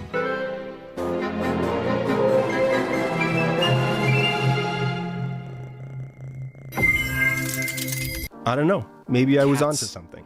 However, this is not how a hardcore audience conceives of Classic. Classic is a return to when the game was more pure. For example, a big complaint from the classic WoW purists are the difficulty modes that WoW introduced to dungeon and raid content in the first year of the Obama administration. Raids should be merited. Fucking Killing Obama. bosses in a raid should be an achievement, and players Obama should introduced from one difficulty another. levels to Not World of everyone should Warcraft. be able to It's finish always the the race. Democrats, As guys. an example, let's use God Battle damn. of Zara from 2019, the same year classic WoW released. This is widely regarded as an excellent This raid. is and maybe why one of we the need to best of vote the for modern Trump. era. Trump will Here, make we World can of see Warcraft distribution great of again. progression for the hardest difficulty. This is where every guild who killed a boss finished up. For instance, The first Dan's year of the guild killed the Obama first two admin, bosses just on say a Mythic, year. so True. they're somewhere in this column. As you can see, the largest portion of guilds never killed the second boss. Twice as many as actually cleared it. The data tells us a story of the raid. You can see just how tough the fourth boss was relative to the first three by how many guilds never made it past it. The distribution drops hard after the first three bosses. This distribution resembles an ideal raid. Sure, Dan and his 2-decade-old friend group, they can see some bosses, they can do some stuff, but at a certain point, it's time for Blame the the men to libs, take yep. over. This graph The isn't deep perfect. state want to make Currently, Alliance Papa overpowered, probably believes that true. Many people are clearing the raid, but it could be worse. Compare this to the normal mode distribution for the same raid. Normal mode Could have represents easily said everything the that last year of the classic Bush purists hate administration. about the modern game. It's a Well, that version doesn't of have the raid same intended pizzazz, for come any on. group to be able to finish with the bare minimum of organization. We can see from the data that the vast majority of guilds who entered normal mode finished it. This number is pathetic. It fails to distribute players at all. No matter your skill level, you can expect to clear normal mode. A distribution like this, in the context of instrumental play, is terrifying. What does an objective-driven playstyle look like when the explicit objectives of the game can't provide an appropriate goal? Sure, some portions of the stack are well served by this raid, but some unknown number would be disengaged by this because it's just too easy. What would the game turn into for those players if they didn't have difficulty-appropriate content? A distribution like this is deeply unhealthy for the game, and it's the reason why early WoW's raids were so difficult. I mean, that's Molten Core, man. It's the first raid they ever made. Of course it's going to be easy.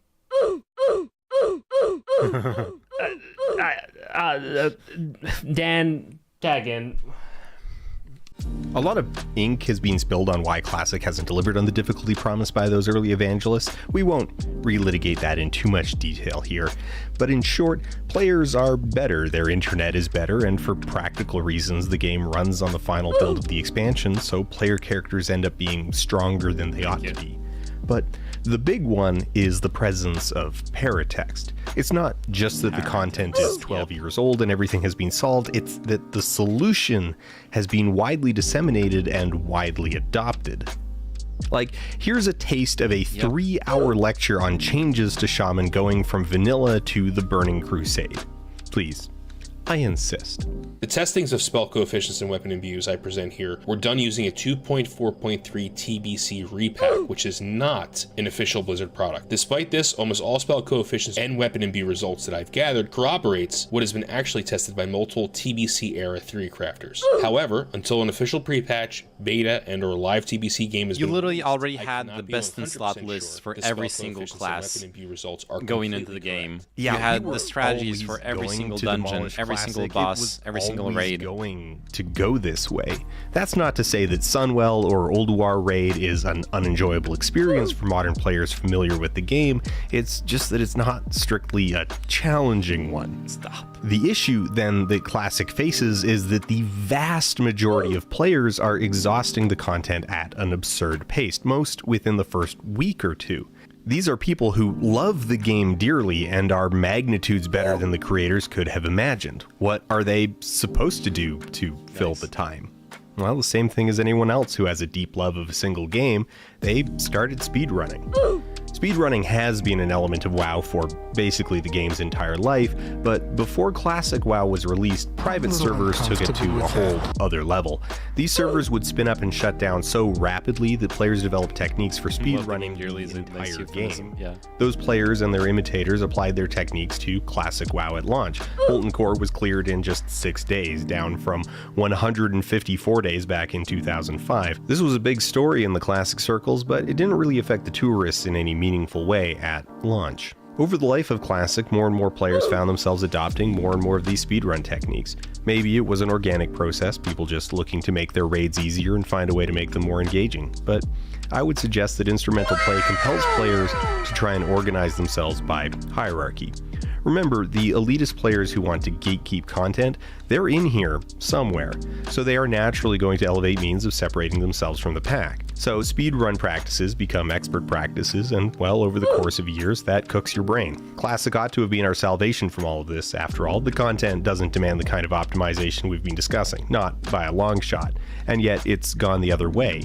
Wrath of the Lich King Classic has become a nightmare of instrumental practices. Thank you. Yes, thank you. it's not difficult, but the difficulty isn't the appeal. Instead, it's about going through this process perfectly. To be good at Classic is to learn and adopt the right practices, to play the right class at the right race with the best professions, to level the quickest, get served first, get that Shadowmourne that you never got back in the day. In some cases, it seems really weird. It's like reliving high school. This time, you're going to pick better electives, be cooler, bet on the Cubs in 2016, and smash when you got the chance. It actually is. These practices WoW Classic existed, was but the they were isekai largely story invisible. of World By of definition, Warcraft. it did not mean anything to you that some guys were in Molten Core while you were in Wailing Caverns. Whatever. But after you quit Classic at level 47, these players, they stuck around, and they established No, the but that's funny practices stuff. of what it meant to play Classic. This Glad you're having process of fun. riding the curve to the greatest extent possible is not the exception, it's the rule. Again, look at these distributions. No child is being left behind here. If you're entering the raid, you're finishing it. Returning to Wrath Classic in late 2022, there is a palpable feeling that you've walked into their space. A walk around Dalaran showcases this. Every Death Knight and their ghoul is decked out in the best gear, the most prestigious vanity items. Every player looks like the protagonist. Things that were once status symbols are mundane. The best gear is not a symbol of exceptionalism, it's a symbol of parity. Having less than the best makes you less than everyone else. Because if you aren't here, where else can you be? This was made crystal clear during the launch of Wrath Classic when players put absurd gear requirements on groups for Utgard Keep. If you wanted to experience Utgard Keep, the famously easy introductory dungeon on the first day of Wrath, a majority of groups expected you to have the best gear possible. Choice thought it was just his sweaty server, but no. YouTuber Azimus parodied this phenomenon, and the comments section is full of accounts of similar experiences. Mad Orc, you are not good geared enough for this dungeon. What? Is he joking? Like our trinket from earlier, it wasn't actually about efficiency. There is a limit on how many times you can do a dungeon within a given time. It was not about efficiency. It was about reinforcing the in-group and excluding the out-group. The instrumental practices of Classic are no longer invisible. They're in your face. They're the status quo. It is no doubt possible for a casual guild of 40-somethings to have fun on Classic, but like Christine Ask's guild back in 2009, these practices are endemic to Classic. There's no ivory tower for the best players to escape to. All of you want to do Naxxramas this week. I would argue that casual players feel more out of place on Classic because it disrupts an otherwise seamless flow of knowledgeable and overpowered players blowing through trivial content. This is the dissonance of the marketing of Classic. Blizzard wants Classic to be inviting to returning players, a chance to return to a humble era. Of course, this is bullshit. Wrath was the expansion that gave us Gear Score, which, if you want to talk about mods influencing social practices, there's a doozy for you. The social experience of Classic is immensely frustrating and incredibly fucking stressful. Once you step beyond the leveling experience, every dungeon or raid is a ritual of actions that have been accepted as standard and performed without introduction. It's disorienting to have ancient dungeons being done with private server routes. Stuff you were meant to learn 7 years ago from a Russian hunter on Warmane's Time 7 experience, Blizz like pre-nerf Wrath. Basically, video games there are is too a hard. tangible From sense what of I'm always understanding being from this behind vid. the It's curve, more always complicated than that. missing something.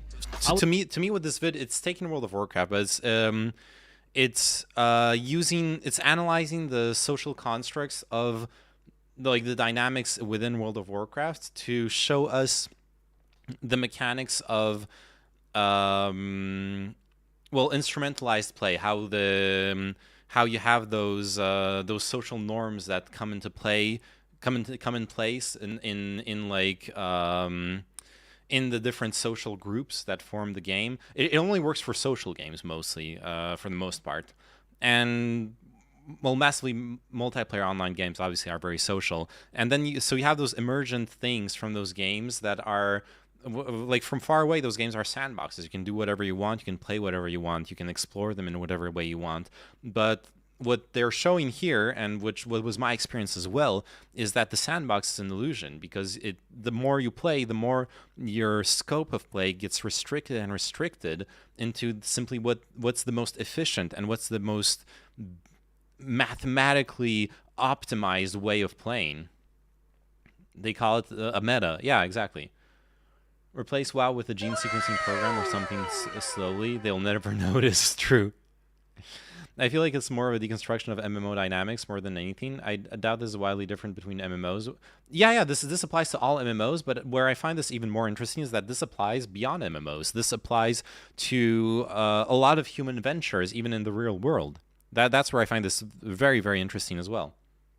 Everything has a meta, though. It's the same in the NBA. Yeah, but yeah, exactly. I'm totally, yeah. But to be fair, you can go... I can go tomorrow to the local, like, b-ball court and, like, play and suck at it, because I never play basketball. And I would expect most people to actually be, like, nice to me and help me learn the game and help me figure the game out. Whereas I could like log back into World of Warcraft and with my mage and stuff. I'm on an RP server, so it's a bit more casual. Or I was on an RP server in Classic, so it's a bit more casual. But I could get like yelled at by people for not doing things, not having learned how to do things the proper way, etc., etc. Like the NBA is obviously, the highest tier, the professional players. Of course, they have a meta. That's like perfectly normal. That is the quintessential instrumentalized play. It's when you're playing at a professional level, when you're playing for the like pure optimized results of your play, then it's work. Actually, it's work. It's optimized work. I was so excited for Classic TBC before I learned that a bunch of gear from Vanilla was just on the best in slot list. Like, the Mark of the Champion was being used all the way into Sunwell. It wasn't that I needed it to kill Brutalists, but it was the knowledge that I was already behind. Classic pushes you into one of two archetypes. Either you buy in and end up here, or you reject all of this and embrace the identity of a tourist. The hardcore players congregate on the same small handful of servers. The casual players find their servers starting to die and eventually need to either transfer to those same super realms or endure their degrading server until it eventually becomes unplayable and the players drop the game altogether. In other words, it's just like fucking retail. Despite the promise of a journey to a better yesterday, we ultimately recreated the same environment as the main game, only there is no border to delineate between the intensity of content. For example, BDGG are a pseudo-professional guild. Our raiders are paid, in dollars, to play WoW and perform their best in the raid content. They have a lot of expectations to meet, and our analyst team has been hard at work discussing what needs to be done in preparation for this upcoming event. One conversation that hasn't really come up at all is the leveling process. Blizzard has had years to separate the leveling from the hardcore elements of the game. Our raiders need to get a certain number of characters to max level in the first week, and some are genuinely going to blitz it because that's just in their nature. But for our purposes, there is no need to prescribe a method to them or push them really hard to get it done quickly. They're allowed to take their time, react to cinematics with their viewers, explore, goof off, whatever. Many will experience the leveling of Dragonflight entirely organically, like you would or as I will.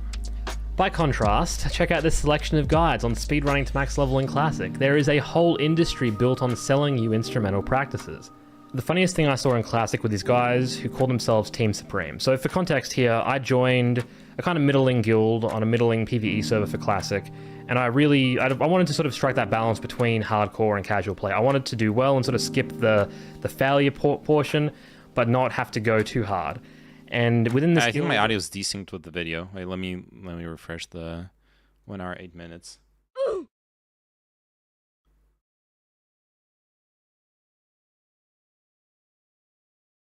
Explore, goof off. Yeah, it's still the buffering memes with the sound card. Okay, I need to figure out like how the Let's see. Maybe I'll go. Let's reduce the buffer a bit more.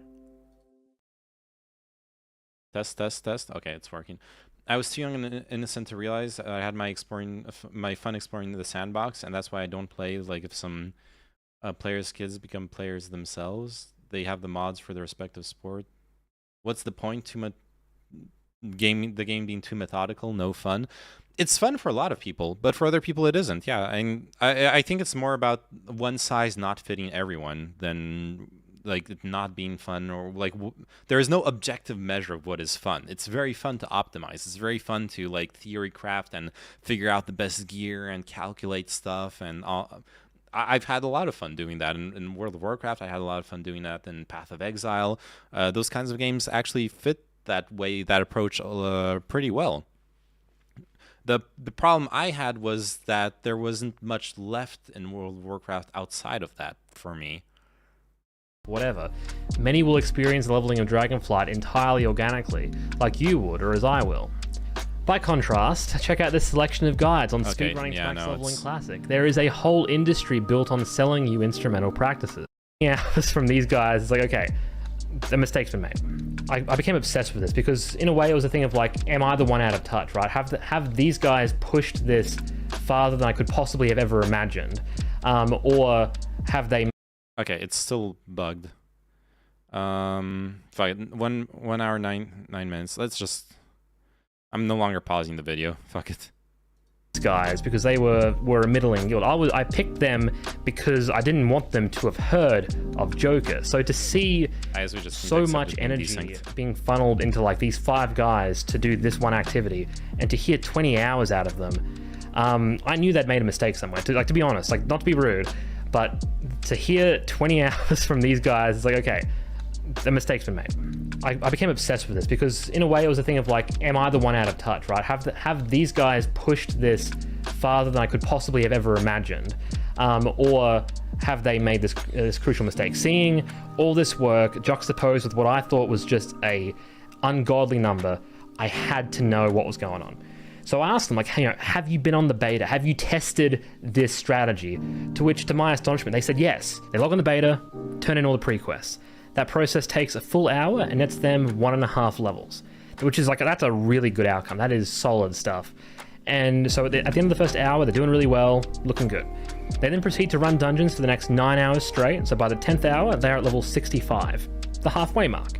At which point, they're not going to do the full 20 hours straight of dry run on the beta. So they log off, because it logically follows, having just done 60 to 65 in 10 hours, 10 more hours of dungeon running will get them to level 70.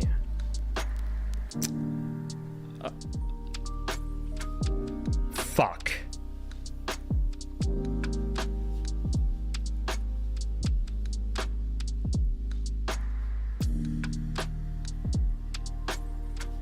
At times like this, people show you their true colors.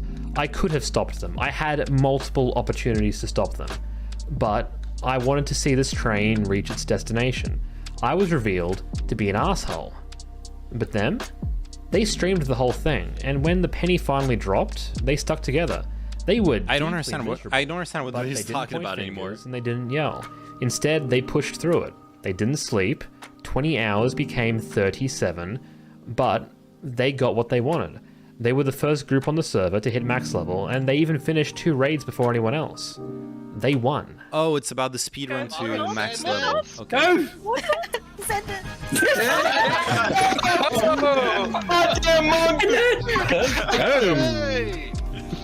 They had months to pick up on their mistake. What business did Team Supreme have trying to replicate the practices of speedrunners? Well, because the internet told them to. What else were they going to do? As players, the push for Classic was in the name of recapturing an essence of the game that was lost. And Blizzard the mistake was forcing yourself to do the speedrun. But it ultimately failed because we brought the bug back with us.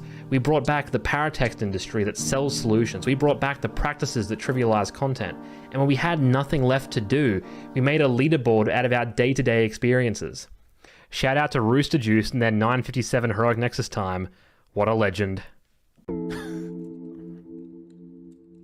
Congrats, Rooster Juice. This discussion has been dominated by sociology and anthropology. We have talked to death about WoW as a series of behaviors and trends, but no one who came to WoW in its early years was drawn to it by the promise of adopting a series of social practices. The genre of virtual worlds are defined first and foremost by just that, the world. We can see that in how Azeroth is regarded. It is considered the main character of WoW. The craziest thing about this franchise is that the world itself is probably the most key character. I mean, that's crazy, right? It's very, very cool. Sure, we can make fun of the many self-inserts and overplayed characters, but at the root, it is the world of Warcraft. For many players in 2005, possibly even most players... Well, it's not that they rushed too fast through the game, it's that they had the goal of rushing through to max level, the ability to walk in one direction for 2 but didn't realize that they were going to have to spend like 40 hours without sleep noise, to reach there. Handcrafted vistas. We had experienced nothing like it. The world of Azeroth is beautiful. It is. The raid experience, that's a different story. Yeah. Yeah, you lose the sight of the whole like raids in World of exploration Warcraft and can beauty be of the severely world. taxing on hardware, especially for weaker machines. This was keenly true in the game's early years when hardware was both less powerful and raid groups involved significantly more players. It was often necessary to lower graphical settings to improve hardware performance just to make the game playable. Or if you were Choice and 13, be completely oblivious to that and raid at 2 frames per second. Incredible. Obviously, Choice's performance was hindered by his single-digit frame rate. Altering your graphical settings would improve the game performance and result in better play performance, a better experience, a more playable game. This line of thinking opens the doors to manipulating the graphical settings for efficient play. A simple example would be something like this. This quest involves collecting bottles that are obscured amongst the grass. You can either search the grass carefully for the tiny little bastard bottles, or you can open up your graphical settings, pull the ground clutter slider to 1 and remove almost all grass from the environment, revealing the bottles completely unobscured. Expert practice is to manipulate the world to the greatest That's a problem in all games. in the service of instrumental play. The Potion of Inky Blackness is a cosmetic item that shifts the player's perception of the world from day to night. It has no overt value, but when used in specific environments, it increases the contrast on certain visual effects, making them easier to see. Well, we aren't there yet. The first ones, the potion saw usage. But yeah, the music is a huge part of it too. The potion heavily alters the color palette of the environment. It doesn't necessarily look bad, but it's a bit chonky and certainly not what the environmental artists intended for the space. A long-standing practice has involved using console commands to increase the follow distance of the in-game camera to its maximum extent. At its most extreme, it zoomed further back than the isometric camera of Warcraft 3, the player character reduced to a barely identifiable speck. This god's eye view, like in an RTS, allows us to take in more of the play space. In 2016, Blizzard tried to rein this in and drastically limit the maximum camera distance.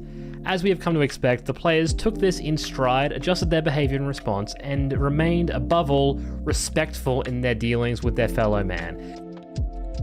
Just kidding, they freaked the fuck out. It was among the biggest controversies of its kind. Blizzard, completely blindsided, eventually backed down and only made a smaller adjustment. They limited the camera enough to annoy players who become accustomed to viewing the game like a World War II bomber pilot, but not enough to fundamentally change the look of the game. It remains a contentious topic to this day.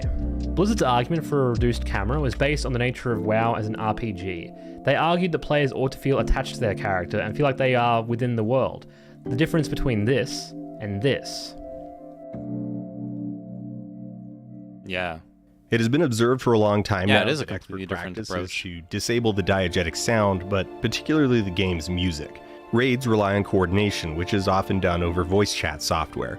To make sure communication is clear, players often turn the game's sound way down, if not off altogether. The aural scape of the environment is removed before the instrumental player rebuilds it. Voice communication is one element, and then the alerts of add-ons serve as another. The game already features audio cues for critical events, cues lovingly crafted by designers trying to build a cohesive, subtle, thematic experience, but if you need to make snap decisions, maybe play it safe and replace combustion with the Wilhelm scream. In the absolute top mythic Keystones, the combat is so busy that all possible senses are used to the fullest extent possible. Fucking PI me, man. That cacophony, that's the soundtrack of Keystones. That's the music of victory. What's really important to note is that the music of victory isn't the music of the game itself. It's almost perverse the degree to which the soundtrack, an entire pillar of the creative product, has been functionally erased from the game for the median player, having been shut off in 2007 and never restored. All of this is about tearing down the original soundscape of World of Warcraft and repurposing it as a means of success. Josh Keaton's performance as Anduin Wrynn is muted so you can better hear a 29-year-old software engineer from Montana coordinate the most efficient movement between lanes of zombies. Everyone needs a hard. Everyone needs a hard focus. The fucking whatchamacallit, the Mantra Soul, because we don't have loss. So. And with all of this established, we can finally say the quiet part out loud. Players make World of Warcraft look fucking ugly. Instrumental play values clarity, but only clarity in regard to information. It's easy for this conversation to get caught in the quagmire of personal preferences, but these interfaces are not the product of pure creative expression. They are the product of instrumental practices. So let's go straight for the jugular and highlight Mythic Archimonde as an example of what we're talking about. Raw Chaos was a pretty nuanced ability, but to be brief, players needed to be aware of these arrows that telegraphed an upcoming attack. Clarity of the environment was incentivized. You can see that in how Limit positions themselves in this footage. It provides a clarity to what is going on, even through a kind of busy UI. There was another solution though, one that did not demand any clarity of the environment, and it looked like this. Players used a weak aura that would attempt to represent the trajectory of the beams as two-dimensional vectors. It's pretty accurate, but not really. As a means of trivializing the mechanic, it is highly effective. Oh no. It's also objectively awful to look at. There's no personal preference argument here, these vectors are entirely function. The Hellfire Citadel Archimonde encounter was already a kind of unpleasant fight visually, but players pushed it completely over the edge. Mythic Archimonde is a sincerely ugly fight to look back on, because it will forever be through this lens, this mess. Alex Golub called this the process of decomposing the world, and we've made an art form of it. In context, Golub was using the term decomposing as the inverse of composing, a dismantling of the world. But the imagery of decomposing, of decay, yeah, that does the vector feel thing is next level. There is no conspiracy, no central authority, no plan, and yet we are uncompromising and unrelenting. But it's just natural.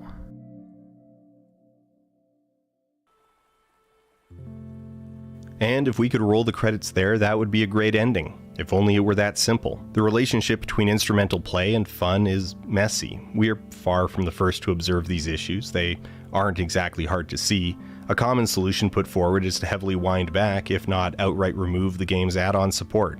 Despite everything, that's not a solution we're super crazy about. Mods offer unparalleled value to the consumer. There is a reason they were and remain so beloved by PC gamers. Mod support is not solely this engine of chaos that we've depicted it as, it is a means of empowering users. For that reason, the application of mods spans far beyond what you'd expect. The Tournament of Ages, the charity role-playing festival from earlier, yeah, that's built entirely off the back of add-ons. Disability is an enormous subject that is so important that we weren't sure how best to handle it. For what it's worth, Choice doesn't like to make a big deal about it, but his eyes are cooked. He's very much reliant on add-ons to play his best, and so that will always short-circuit this type of conversation. Mods offer a means of accessibility that are both broad and granular, custom to every individual's need to a degree developers can never practically match. MDT, an incredibly complex mod that allows players to plan and share routes through dungeons, has dramatically altered the way that dungeons are designed by equipping players with the tools and language to communicate complex, interesting strategies. Arguably, this whole process of negotiation, the arms race between players and designers, has resulted in more replayable, engaging, fun content. Mods are ultimately an expression of our own behaviors. Instrumental play, the act of attempting to solve a game, ironically can't be solved. It's not a puzzle box, but an expression of values, and mods are just one of the ways in which that manifests. For all the drama that can be wrung from Golub's writing, his conclusion is not a tirade against mods or those who use them. Instead, Golub sees this as evidence that virtual worlds are made compelling not by their fiction, but from their reality. World of Warcraft is the product of the emergent collusion of developers and players. Social practices go a huge way towards defining how we got to this point. To lay the blame at the feet of just players as a collective, to argue that the game would be improved if only Microsoft's Activision Blizzard King just had the control it needed to realize its creative vision, not loving that. World of Warcraft is an emergent culture that is constituted by its players, its inhabitants if you want to be romantic. Modern World of Warcraft This is a like mess in a microcosm of way the that internet only and every humanity could conversation create. about the It's full of algorithm. It's a contradiction and mirror, not a hypocrisy. It window. rewards I our agree. worst impulses before demanding payment in full. Certain anthropologists feared that WoW's nature as a game would undermine its value as a site for cultural study, that incentivizing behaviors would generate inauthentic data, but this feels plenty authentic to me. Golub suggests that in the face of digital spaces, we retire the concept of the real world, especially as the idea is posed in opposition to the virtual, where experiences in one are true, while experiences Oh, this is in something the I've other are ranted false, about. fake, or The virtual fiction, world that is whatever part of happens the real online, world. It's a not subset. real. It's not This an framing opposition. neglects to encompass the very real humans who utilize these spaces, bringing with them all their human attributes, their drama, Absolutely. the tangle of their lives. Virtual spaces are not apart from the world, but an extension of it, and to this, Golub suggests a much tamer distinction between the virtual world and the actual world, demoting the physical to a mere subset of reality. The key feature of the actual world, which virtual worlds must share with it in order to become compelling, is not its visual and sonic realism, but the fact it is a forum in which we give our lives meaning by entangling them in projects we undertake with others. Worlds become real when we care about them, not when they look similar to our own. True. This code is really good. Yeah, it is. We've actually done a pretty phenomenal job so far this expansion, pulling back on shitty systems that made it feel like you have to log in every single day. Even the Battle Pass-esque system they added is very forgiving, and you can do it in a day or take all month. Interesting. You might correct the hashtags on your latest video. Oh fuck, they're the wrong ones. Ah, damn it. Again.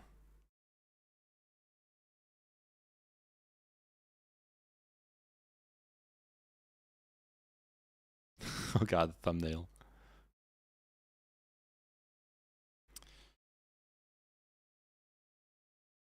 Hogwarts.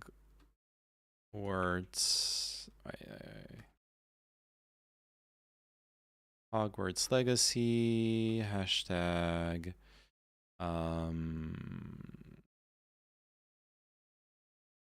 LGBT. Nah.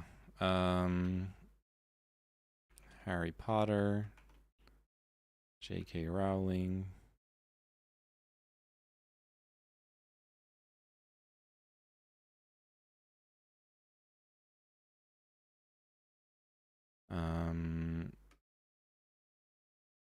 Anti-Semitism doesn't really work here. Okay. That's fine. Good enough. Amazing. That was a good video.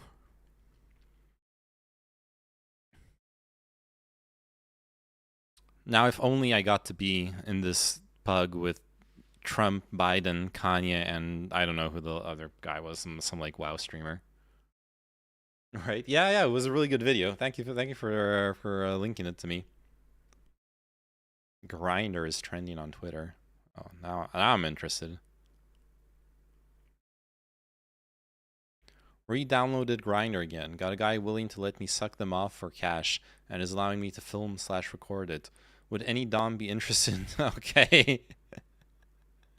Never mind. I know. I regret clicking that. Okay. SGGL, yes. I'm solo leveling a mage. What is the best spec to use? Yeah, doesn't Frost have the best AoE? I can't be the only one who thinks the trending part of Twitter is just completely worthless now, right? I want to say I haven't like ever used Twitter that much, but isn't it one of those things where it always has been completely garbage?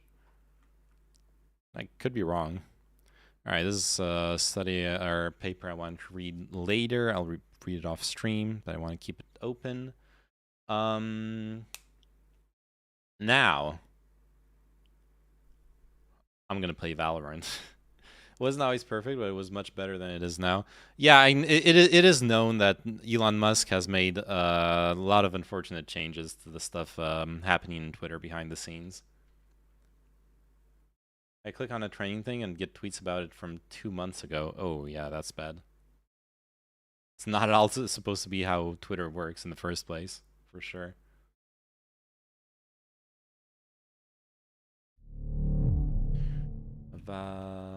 Pronto.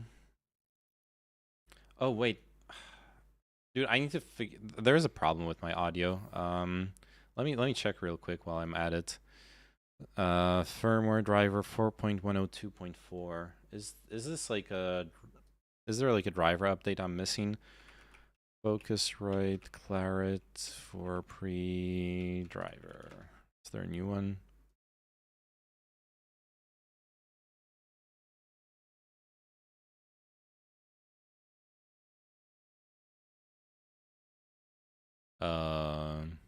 Version question mark? Let me just go back to here. Yeah, it's this one indeed. 3.11.0.1983. Okay, I have whatever. Oh, it already exists on my desktop too. Okay, never mind. I already have the latest version. I don't know what I'm doing. Like Donald Trump is trending, click and it says Donald Trump made comments about Joe Biden today that are causing controversy or whatever, and then shows all the tweets and puts popular tweets up at the top. Now it's just a random fire hose of 1 like tweets and 2-month-old tweets. Oh yeah, the tweet relevancy is ass when it comes to those specific when it comes to the trending parts for sure. I hate it as well. Oh yeah, let me change my section on YouTube and the title.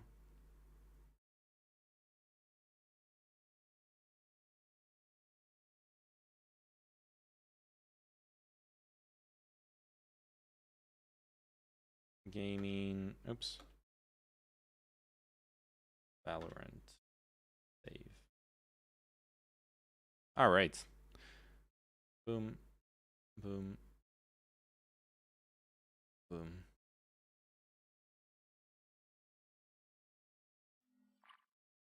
All right. Got no friends. Let's just queue.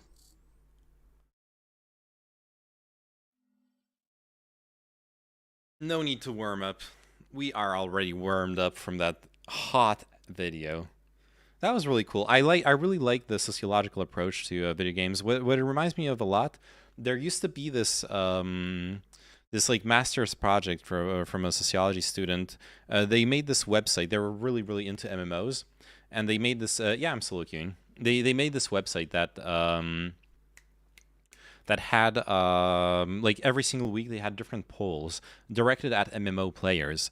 And they were basically trying to, and then they would like write an essay based off of the poll data every week, and it was always just really interesting. I don't remember the name of it, but it was one of those like most interesting projects that I'd ever seen on this cross section of gaming and academia. Match found. That was happening online. Let me competitive. Solo. Date, whatever. Hello, how are you doing? Hello. Yo, my therapist. What are you doing here? Yo, my therapist's in the game. Hey, please look. Don't tell them what I told you last session, okay? Like that's really personal. Why is... Oh, God. Is... If the audio is like... Yo, bro, you can talk to me as well if you want. If you need. Dude, the audio is completely, like, offset. Ah, this is horrible. Oh, no. I don't know what's wrong with my... I need to just, like, restart my computer. Oh, God. This is horrible. I should have tried a deathmatch before. This like audio problem of the delay between the what happens on screen and what I hear is happening in game. Jokes ignored. I'm used to it. I'm used to it. It's like one out of 5 lobby will actually be alive. I've talked about like queuing late at night as well. Literally, people are just like not talking because they don't want to wake up their mom in the other room and stuff.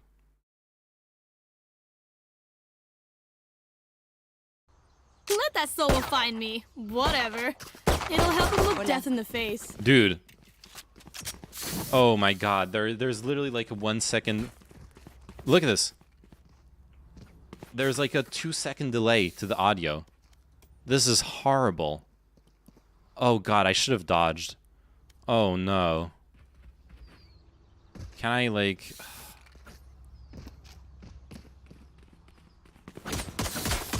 Oh god, this is gonna be ass. Reloading. Reloading. Okay, I have a big problem with my audio. So wish me luck. I wish you luck. One long. No. 80 on raise. Reloading. They should probably rotate or stuff. Owen should go with smokes, but no, he doesn't care. No more. Last player standing. Spike down A. This is unplayable. This is actually unplayable. I don't know what I can do to fix this. Fuck. Okay, that is all. Apart from like restarting the game or the computer rather. Oh god, I hope my computer just crashes at this point. Oh no.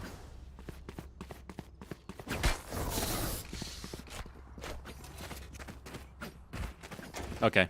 It's down. It's fine. We're playing without audio cues. No, that's push.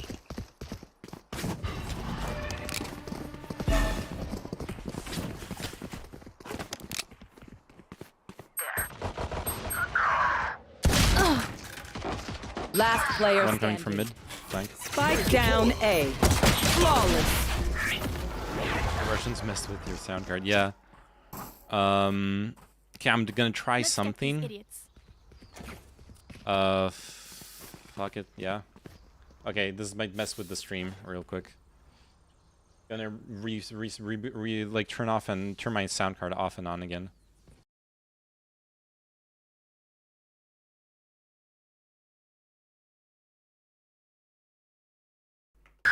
Okay, now it's working. Yes. Thank God. Oh my God. Still in sight.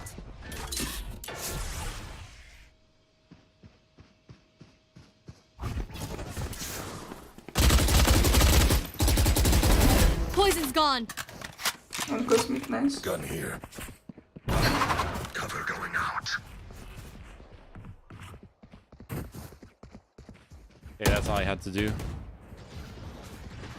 Knife deployed. Two suppressed. 7B. Flash. Suffer behind.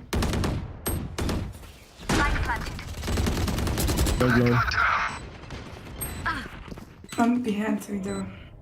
Grenade. Blocking sight.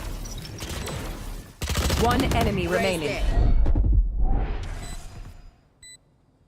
Blocking sight.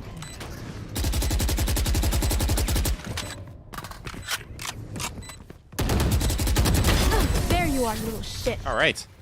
Now I can play. Gun here. Finally, this is how I like to win. Sheesh, that was stressful. All right. All right, I fixed my audio problem. Thank you for your emotional support through those trying times. I needed it. You're welcome. There's like this is like the most deadpan audience I've ever had in a game of Valorant. Let's go.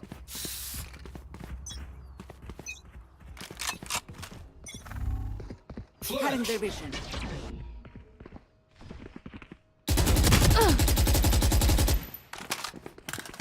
Healing you. That was a bit of a waste of a heal, maybe.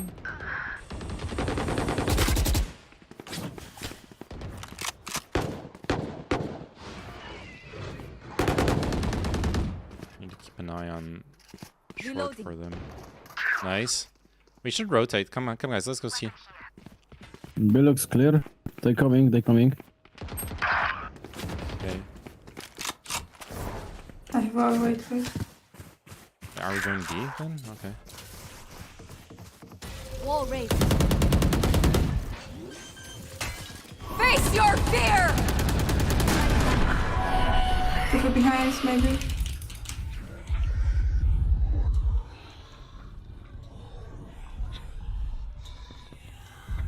One backside.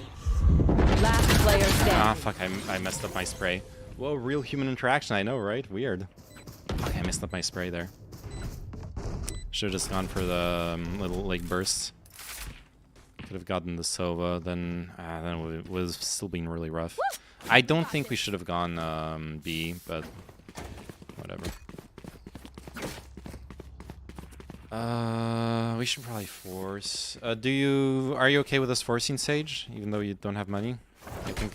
Okay. Yeah. Let's get an orb on you so you can have your ult, and then I don't know what else we can do. It begins. Here.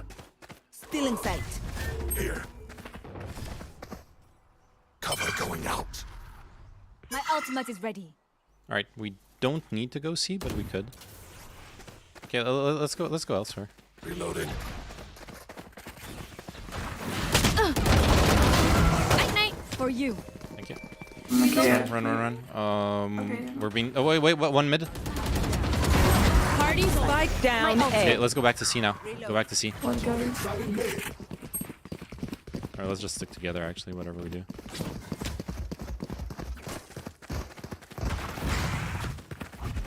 Okay, I'm going in. But hot garage. Three. One CT. Fuck. Flashbang.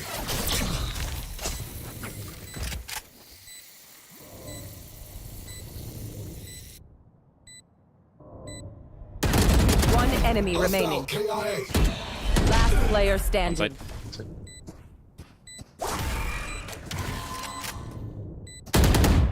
Okay, nice. Rain's playing time.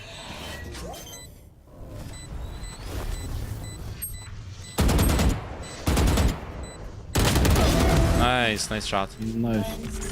Yeesh. Much as this work hurt me. Alright, we're doing okay. I will kill to defend it. I can drop you KO. I can play my ult. Thanks, mate. Drop.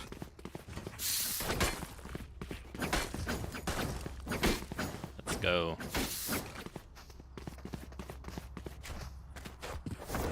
Alright, we got ults. We can just rush down in sight with KO ult, and we also have res, so. What's this? Greetings.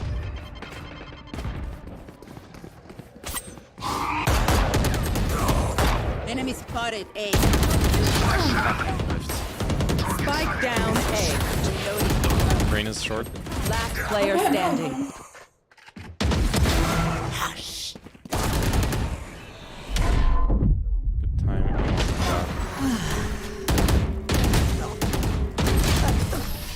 Shit. We messed that up. I'm amped. Let's go. I got things to do. Let's Eco. Yeah. What do you need? Okay, I feel like we're not doing well on when we try to just go on a site. We need to play slow.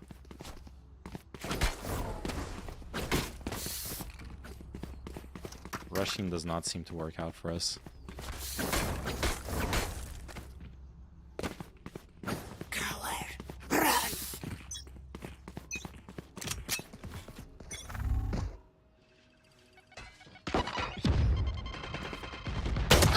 Reloading. Can I get a heal? Reloading. No.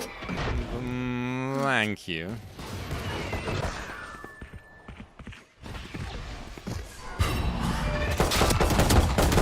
Reyna fucking low HP. Ah, she's healing.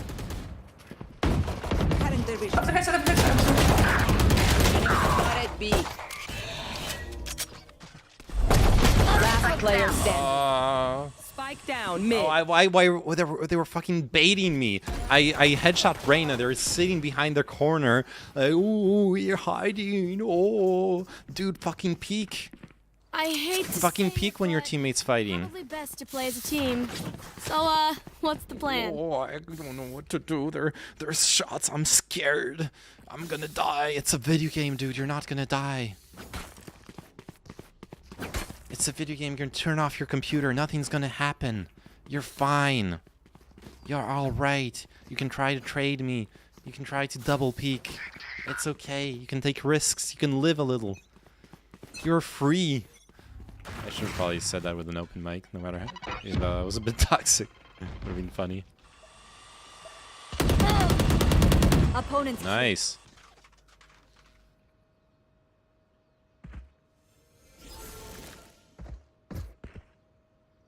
Flashbang.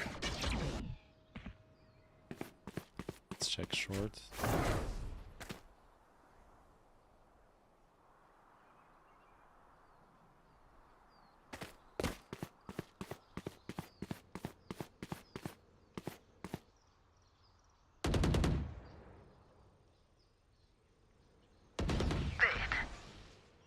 We should go see. So in B, on B. Can you guys back off from B, or is it a problem? Right. Okay. Now I can rotate this. Careful here. 149, Reyna, CT. She's healed. Face 30 seconds left. Light planted. The hunt begins.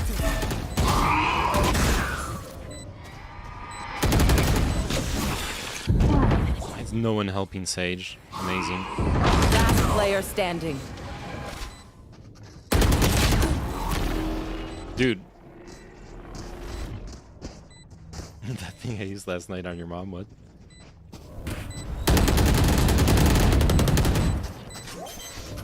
Why was no one helping Sage? I don't get it.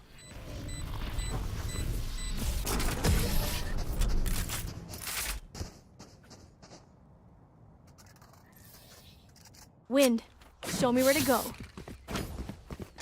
And probably because, you know, also no communication, that doesn't help, but Jesus Christ.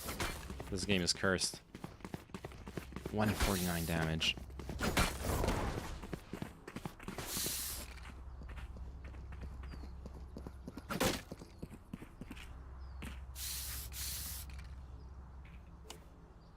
Oops.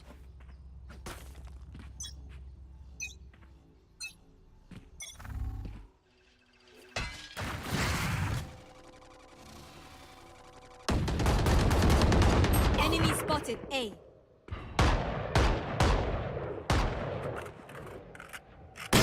Ah, fuck, I was... Reloading. Spike drop. Enemy spotted. A. One garage up. Last player standing. Eliminate. Good attempt. My ultimate. 3 down. Aw. Oh, vale. Did you pay for the game? What the fuck are you on about, Bang? I feel the strain. Block it out, Omen. Alright, yo, let's fuck, we were so close like two rounds ago. We got like mid control, we got plenty of picks. Then we were like complete dog shit on defending the site. We didn't like have crossfires, we didn't double peek, we like only took 1v1s. So let's fix that and then we win. Oops. Nowhere to run! Oh, okay, yo. Yeah, we can res you. You're fine. Your duty is not over. Thanks for the reboot. I have the spike. You wanna pick long? I could flash you. Not really, actually. No. I wanna...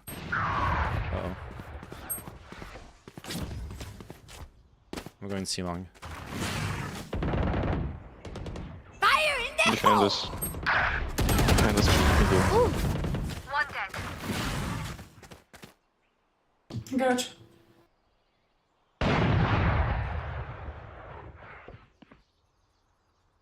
I'm going gay. Yeah, good idea. Last spike player carrier is killed. standing. Spike down B.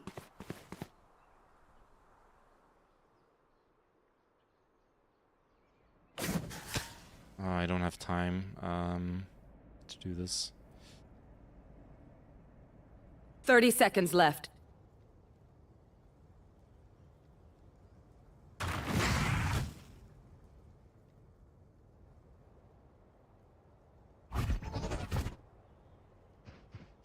One enemy remaining. 3. Fuck! Ah, sorry. I'll survive if Denter too. Can't say the same for you fragile humans. their raise is so mad. I love it. I can drop someone. I'll just play my ult again. I think now we're playing Ika and maybe on last round we're playing Fall. But it's 11 round, right? Yeah, we can do that as well. Yep.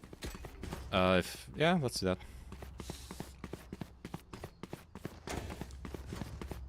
Dude, the enemy raise is so mad. What's this?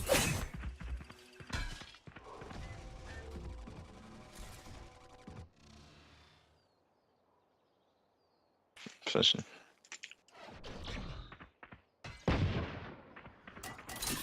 Viper's playing garage. Okay, they're stacked C. You should go elsewhere. Spike And down one on B. C. Spike retreat. Last player standing. Team Ace. My team's mentally given up at this point, and honestly, I have partially mentally given up. Last round before the But switch. hey, game's not over yet. Spend it all before it's gone. It's not over until it's over.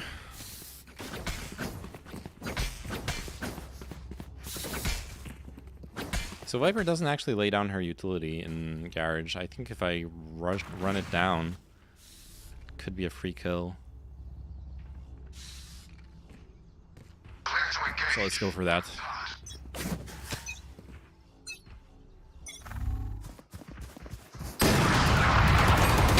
Spike down Can't mid. keep going.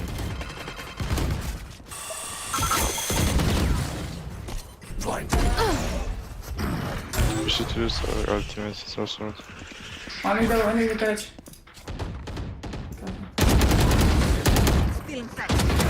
One down. Come on. One backstage, so one backstage C. No, probably. One suppressed. Carrier is killed. Spike down C. I think C's... Okay.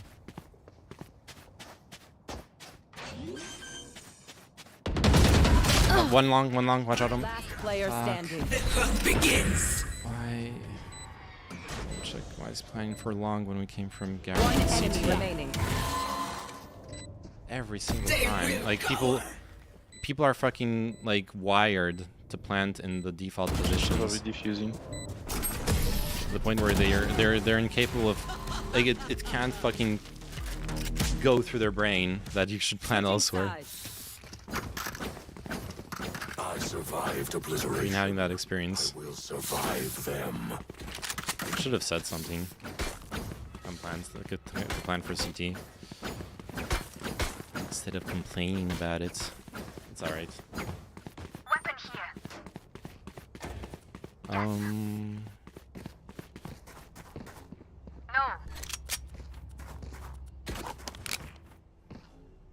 All right, let's play like this. No one's playing Garage, by the way. Oh, no, you're going. Okay. Like, I'm not playing, yeah. Cool. We got this. So safe. One window.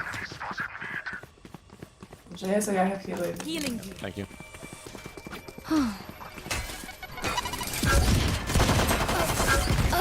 One on side. Yeah, one side. Spike down A. Oh, one more. Okay, one more side. Good job on Reyna. Here. Nice. That's huge. Keep pushing, you're gonna bit for me. Oh, they're both flanking. Oh no. Spike planted.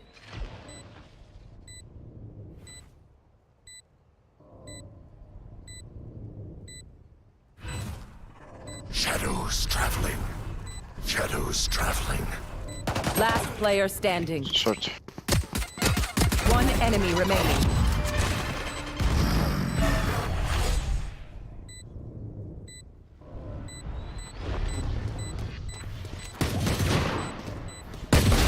Played. Shameful performance. All right, we're still in it. Oh, what's another death? Clutch. That was fun. All right. Okay, Omen, you won that round.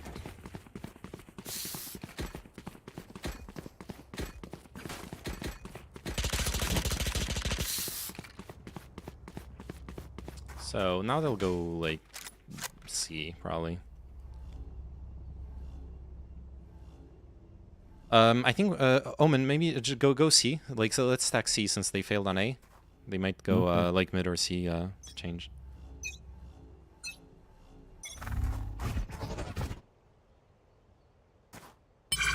Oh, sorry, pushing out. Wait, what did she say? Oh. Spike down, C. Oh no, they forced. Oh no. What was our buy?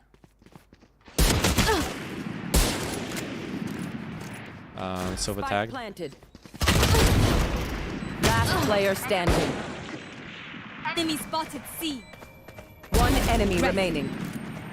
Nice. It's winnable.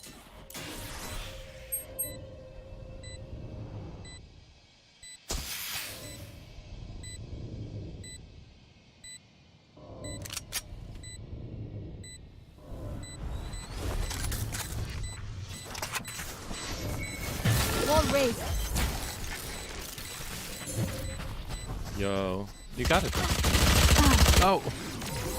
No. I shouldn't play it, honestly. Nice try. Look your enemy in the eye. It helps with accuracy. Wait, how do...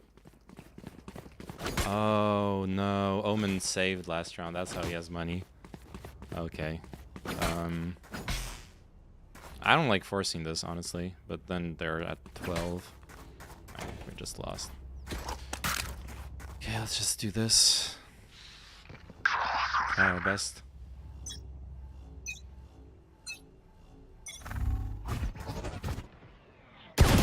Oh. 3-8. I should have dashed right away. That's kind of bad.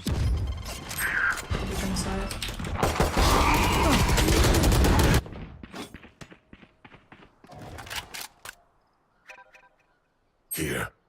Ammo Daddy has invited me to join their party. Spike down A. Sure. And the heaven. Hello.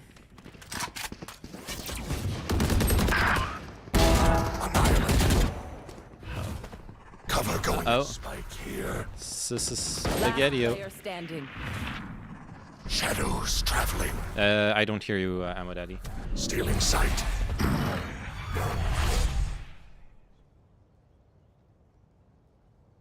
Hello. Oh, now I hear you. Yep. Oh, hi. Hi. No.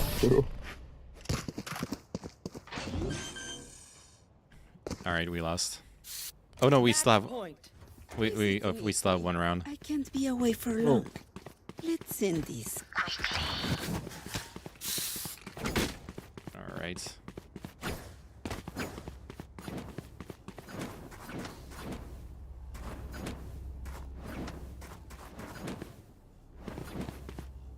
No one wants to play A anymore.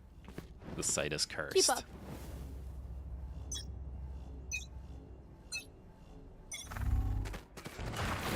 Stuff A. Fuck. Fire in the hole! Oh, my reaction time. Reloading.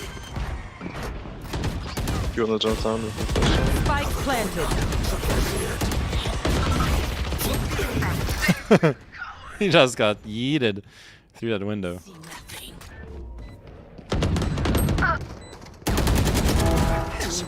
Last player standing. Alright, Reyna, it's on you. Never mind. GG, well played. Attackers win. GG. The hunt begins. Oof, that was not a... That was a rough game. Alright, let's... I guess we're losing all our elo today. All our hard-earned elo from yesterday, that is. Easy loss. Oh god. Okay. Ammo, we need to win this one, okay? I'm deranking if we lose. No. Oh shit. Alright, let's do this.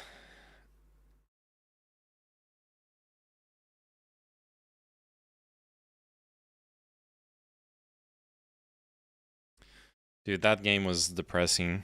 Like, everyone has mics, but no one's talking. No one wants to... no one wants to do anything. Everyone's, like, scared of peeking.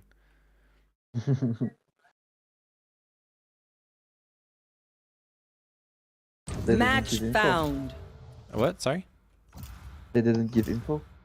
No info. No team direction. No anything. Hello.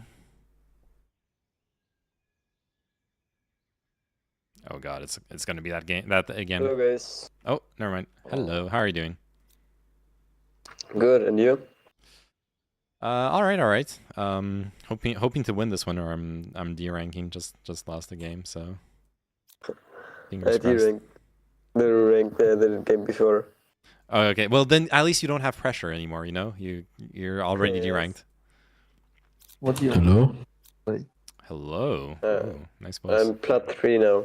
I'm at 1. Okay. And you? I'm plat 3, and I'll be plat 2 if we lose. Okay. No man, we won't lose. It's a I know. replacement game.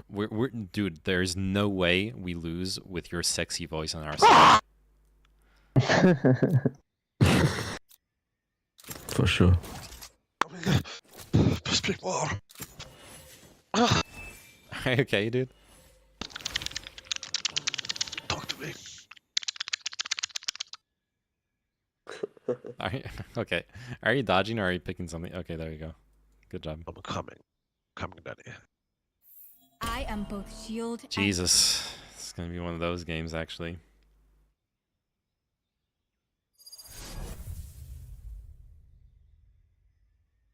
I can see One of those clown games. the rank.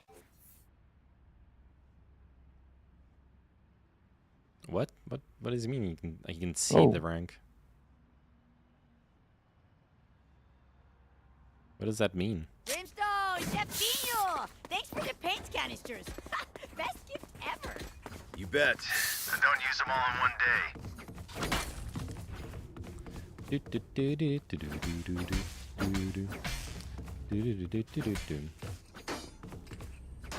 Huh. Look, there are names. There's Twitch Nice Kurik, and then there's Kurik. They are probably cute together. Yes. Are you all solo queuing, or? No, I'm with Ammo Daddy. He's my daddy. He's here to hold me tight. Okay. I'll hold you up to threesome, maybe. That is. Only if you're a daddy. I can be your boy. Oh shit. Oh shit. Sheesh. Reloading. I'm rotating. I'm rotating, I guess. Raze, maybe stay mid in case they go back. Yeah, they can rotate. Yeah, we got him locked down with utility, so we Yeah, they're running sewers. They're coming. Mid all. I'm going B. 120. Reloading. Shoot. Multiple enemies mid. Reloading. Don't die, Coming daddy. from heaven or? Oh, my wall's coming down. Okay, wait. Got it. Spike down B. Oh, come Ah, fuck. 3 mid, coming B. We have spike. Yeah, Yeah, three. yeah, Watch out, definitely. heaven. Steps. It's okay. They already threw. They already. Last player standing. How? Nice try, guys.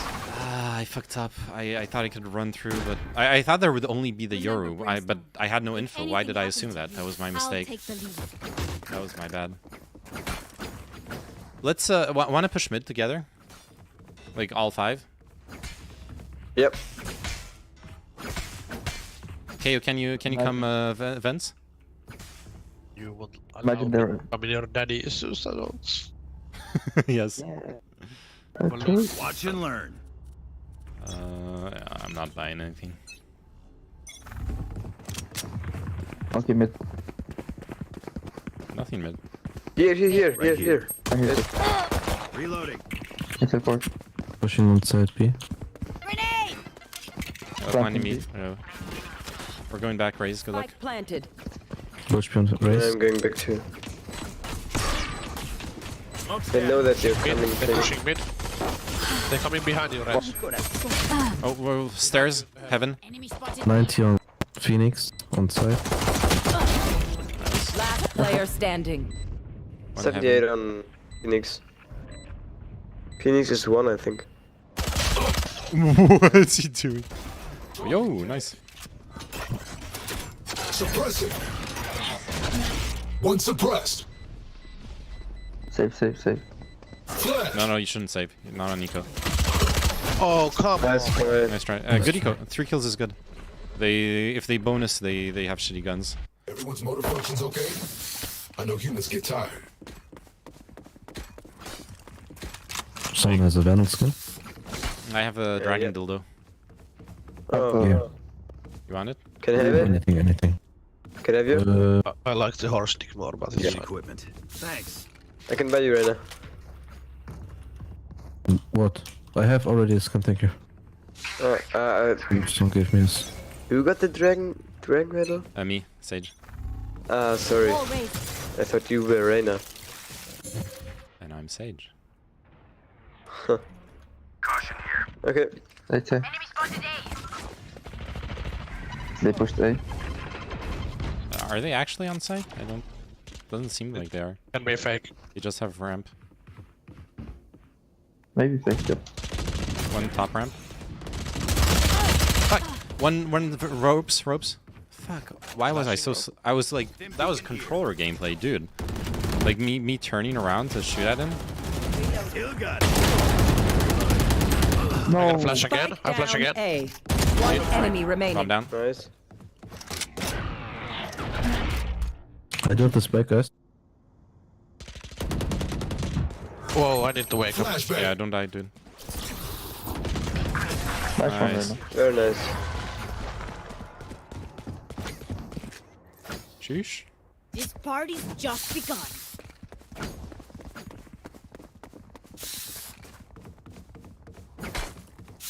I can get one.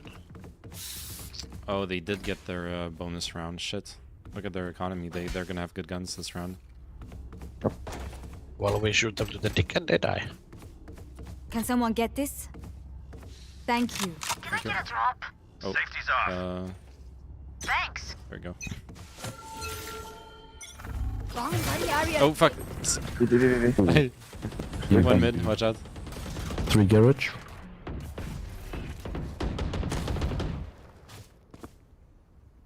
On me. They pushed very fast. They pushed through you already or no? I mean, I can't move. Ah, they pushed. One backside.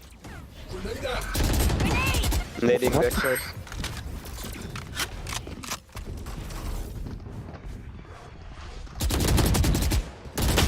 Oh. 99 on Jets backside. Last player standing. Can't kill anyone. Fuck. Oh my god. Why was he there? I know. What must I think he teleported over the wall on mid or something. Yeah, the wall was broken, that's why I think. Oh, the wall's broken, okay.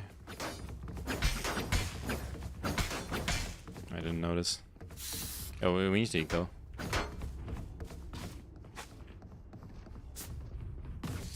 not doing good. What can we do better? Let's get utility. Let's. That's pretty much it. Who's Joke's over! You're dead! Hey.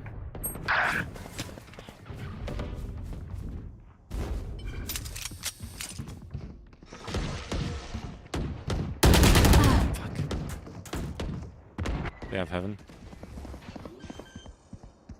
Right here. Spike planted. I just said they had heaven. I'm in heaven. What are you doing? One of the streets, I think. Down you go. Trip.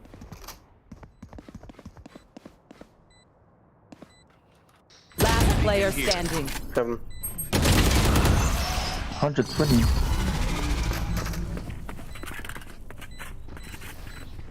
Let's make a plan, then Okay, execute. I need better peeking technique, right? That's one of the things I've decided to work on in my gameplay. Let's keep that as a focus. Better peeking technique, which means better duels, which means I'll actually be able to get kills, or at least not die. Reloading. Need a drop. Who do they think they are?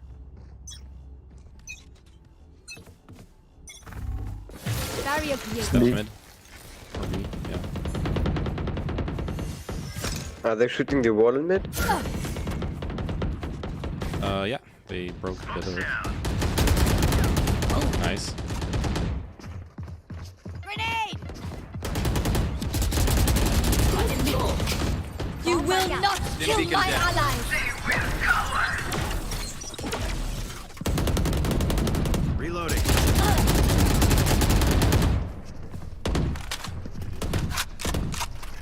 Right here. Wow. You lose courage. Deported. Two suppressed.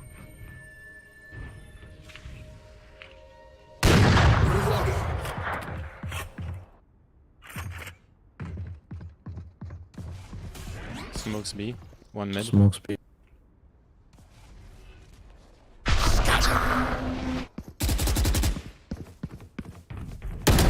Headshot. Nice one. 30 seconds left. One enemy remaining. Nice. Bomb down B. Spike down B. Go, B, go, B. Maybe heaven.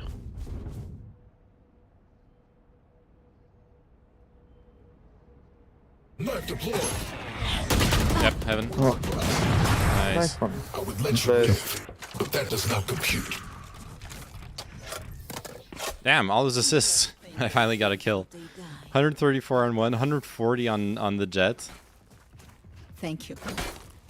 Hey, why is there everyone going there? I'm going A. Dude, I have no money. If they're here, I'm ulting. Fuck it. Fuck.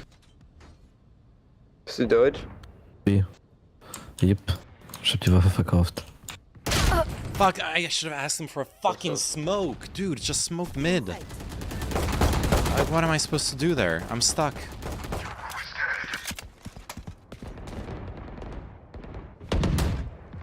Oh, yeah, now you smoke. Thank you. Jeez. One garage. I need to stop raging. Chill. We are peaceful. We are good mental now. Can I have Positive a classic? thoughts only. Brimstone? Classic, okay.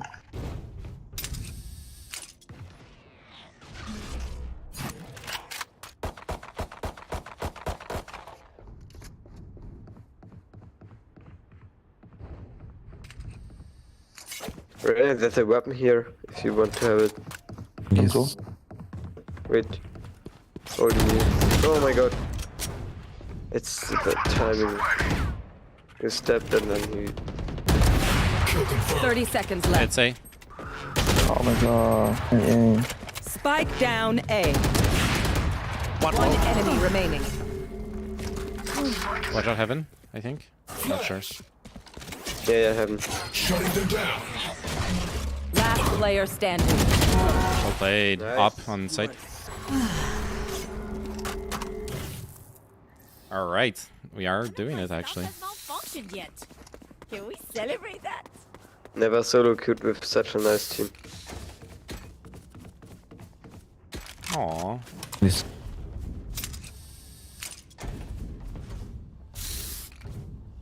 Are this Frankfurt servers or no other? I think ones? this is from because I skipped the. No, actually. I think it's. Anybody can Oh, yeah, it probably is. Yeah, so drop her. Yo. Okay. Fuck. Oh, I lagged. Oh my god. It's doable, I think. Open up the Did they push already? Yeah. Oh my god. Fuck, I just moved finished while the stick. shooting. Oh no. I wasn't gonna get the double spray down there either. Unless I got, like, better with the headshots, but oh yeah, we're... That's right. I need to run heaven right away, and I could have thrown down the slows, and then we could have held on to B site, but I was... I don't know, my brain fired like, hey, they're gonna go mid too.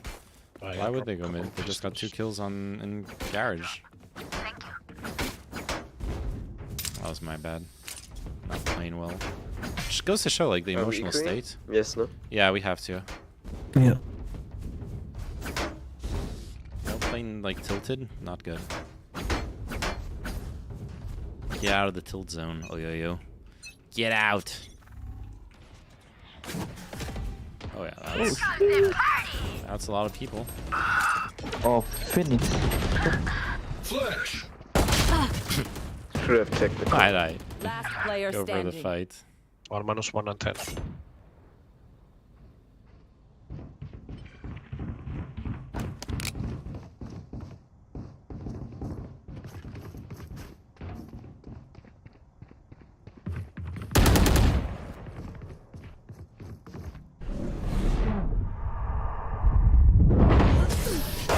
That's true.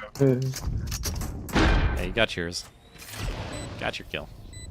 Even with Yeah. numbers, anything can still happen. Remember that. I'm playing Odin.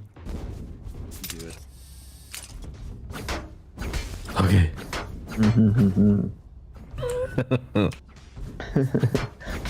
Alright, what's going on in this game? 3-6. This is totally I feasible. have to. We need to win like 2 or 3 rounds now, and we're Gucci. Who's next? Cutting their vision. I'm rotating. Maybe flank? Teleport, he's on site. 40 on Yodo on site. They're on A, B. 8500. Duty is not over. Spike planted. Back where I belong. That was Cutting mid. their vision. You're not. Nice. Shit, Watching guys. Was there a guy mid? Fragment.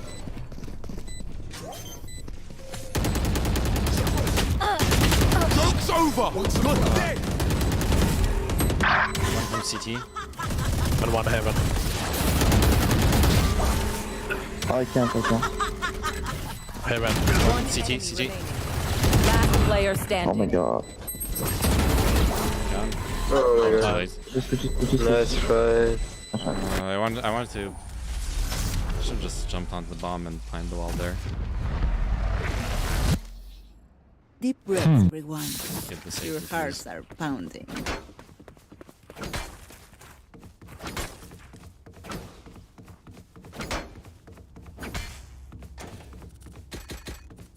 Game is hard. Very hard.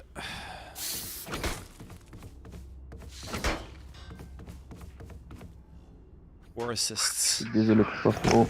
with the J'essaye. res. Alright. Par contre, je t'entends pas. De quoi? De quoi? Je t'entendais pas. Ah, ouais, je parlais pas, je crois. Launching smoke. They're pushing now. Yes. Enemy spotted A. That's back. Spike down I A. dropped a bulldog in heaven. Dead. Okay, can help me. There. Jet is there. Behind you, Brimstone, behind you, Heaven. Brimstone. Jet minus 140, 10 HP yet. Jet 10 HP. There.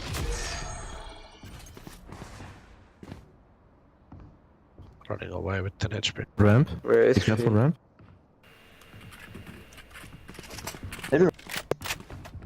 Do they have the spike? Ramp. One enemy remaining. There.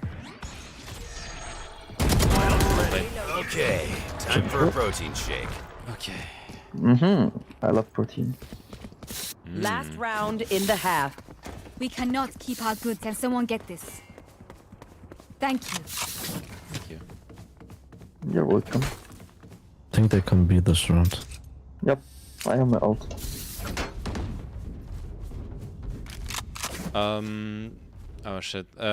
Fuck. I should have gone. You haven't. Brim, can you smoke mid at the same time? Yep. Thanks.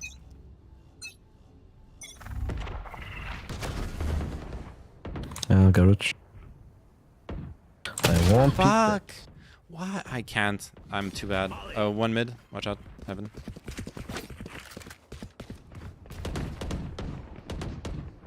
They are all mid. They could go AK. I heard them all. 5 steps in Rotating mid. screens. Go A. 5 steps in mid.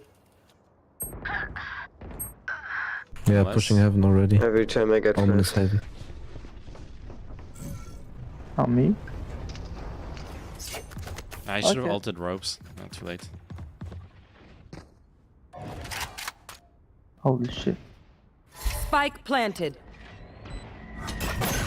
Last player standing. Oh, excuse me. Flawless. I'll take the blame for this one. God damn. Switching sides. Reload. I'm not being useful. Ah putain, j'arrive à rien là, cette partie, c'est l'horreur. T'inquiète, ça arrive. Let's rush B. Sage, can you do the wall here? Yeah. Like this? I'll do it. Okay, perfect. I will nade this and then we go in. Okay.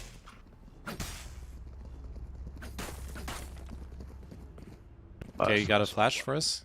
Yes, perfect. I flash over here. Maybe wait for, well, like in case they smoke the site, so we can push through the smoke. Fully One smoked. peeking. She backed off. Here. Flashbang.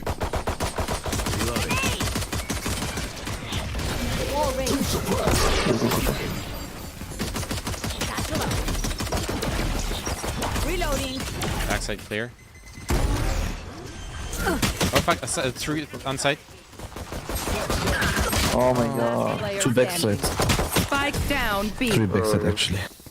Do the smoke different, please, because they're spraying through it. Oh, Yeah, the smoke on site was kind of bad, I guess. The one that was like near the plant.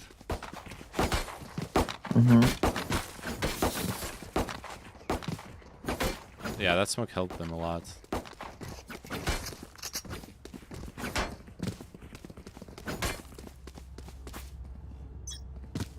I actually feel like I shouldn't have queued. Steps be heaven. Knife deployed.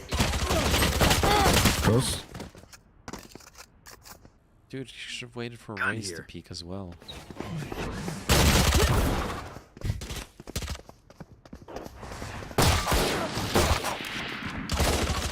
Out of charges. Left close, reloading. Too late. Reloading. Launching smoke. Last player standing. Man, the Yoru flashes last forever. Wow. Holy shit. Yoru might actually be a really good character at this point. I know that I am by Attends, je vais voir son compte. Parce que... Jet, il est pas possible. Ouais, c'est vrai. Mais il est plat de 2 en fait. Comment ça se fait? Ouais, c'est soit un smurf, soit il fait la partie de sa vie, quoi.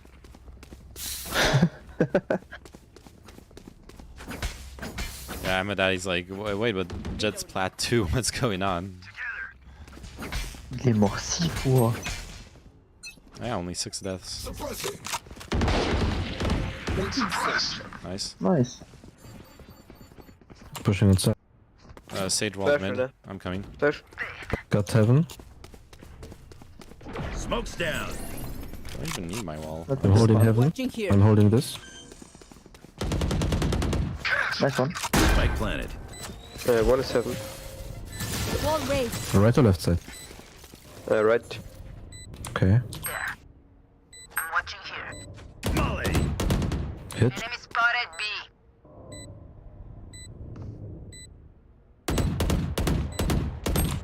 Low HP. One hit on One Jet. enemy remaining. Last one hit heaven. Good job. Wait.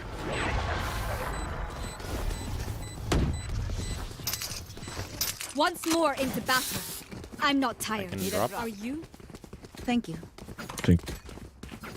Let's rush this side another time. And one has to lurk mid, I think. We instead of rushing the site, we could break Sage wall in mid, so they have to watch that out for it, and then we like silently go back into B. Okay. Should I smoke you mid? Smoke ropes. Smoke's down. Get that first there. Nice. Nice. Okay, no. On the room. Yeah, let's just go ropes actually. We could go back. Enemy still inside. Because they're waiting there for us. Reload. The fuck? Just go back, please. Can you hear me, Yeah, Sage? going back. Nope. I don't have heal. Let's go back. Okay. Normal to be. Their vision. Or heaven if you want. I go normal. Here. Nice, good trades. Spike down B. One enemy remaining. Yeah, we'll see. I think. Doing it. Flash. Nice. Time to die. Don't make a fuss. Well played. Remember to talk to each other out there. My sacrifice was not in vain. We win. I can go away. Can someone get this? If you want, we can go A, yes. I feel like we should do mid again. Yeah. Okay. As long as we group and out and trade jets, we're good, I think. Yeah, exactly. And like we don't need to like in that round it worked because we got her right away. But like whatever we do, we get mid control and then we can go elsewhere. Get out of my way! Still inside. Launching smoke. It's not in. Don't shoot, It's not please. Barrier created. Still inside. Stim beacon down. Okay. Satchel out. Satchel out. Launching smoke. Right. Inside's clear. You go Fuck, back. one heaven. You block me. Why did I? Spike planted. Ooh, the smoke whiffed. One Could enemy. hide in the smoke. Nice one. Nice. He's on me. Nice. Well played. Nice. Thank you. I know what? I'm okay with this. The enemy only looks composed. Their hearts. My sacrifice is not in vain. I'm feeling useful again. Yo, Raze, wanna drop me? Because you got maximum money. Yeah, sure. Can someone get Request. Thanks. Yeah. Drop. Oh, yeah, no, the wrong person dropped me. Can someone get this? Yes. Perfect. Thank you. Reloading. Spikes here. Alright, last round was anti-eco. So this time they'll have the wall again. Suppress it. Grenade! Smoke's Bomb down. buddy out. Satchel out. Enemy spotted. Oh, you did. Uh-oh. Oh, whatever. I'm going with Raze. Oh, never mind.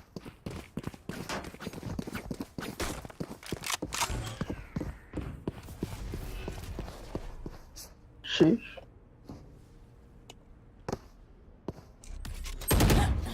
Launching smoke. No. Out of their vision. Heaven. He's gonna. In sight. Stim beacon down. There. Nice. It's huge. How much, Maybe ult? How close to the ult? 5 No. out of 8. Last player standing. Oh, that sucks. 40 on her. I'm very low. You could save.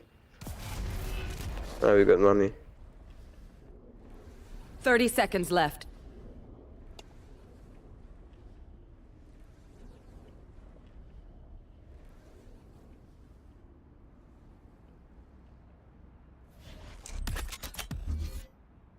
Smoke's If he down. has lineups for this, this would be amazing. Oh. That's right. Thank you. How? Okay, I only have like 78 grenades left. Hopefully that's enough. Now go away. Anyone got a Vandal skin? Sure. Which one? Dragon dildo. Can someone get this? Ah, yeah. Thank you. Thanks. No problem.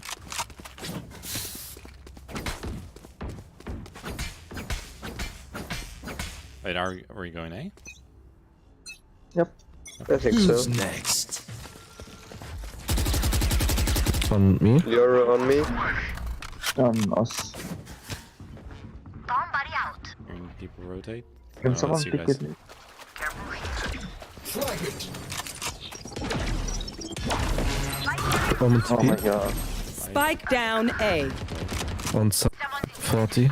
On Phoenix. Last player standing. Okay. Gonna be not a problem at all.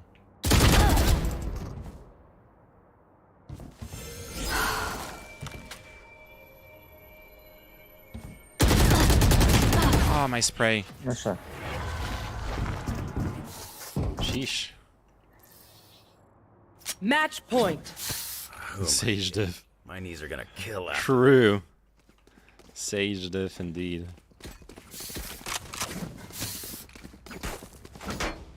To be fair, I actually hadn't taken damage. It was low HP. Yeah, all Sage had to do was hit me in 2 places. Yeah. That was. I should have headshot the Sage, then I would have had a chance.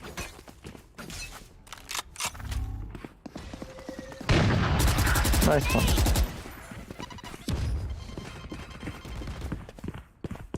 Just go A maybe? Yes. Good idea.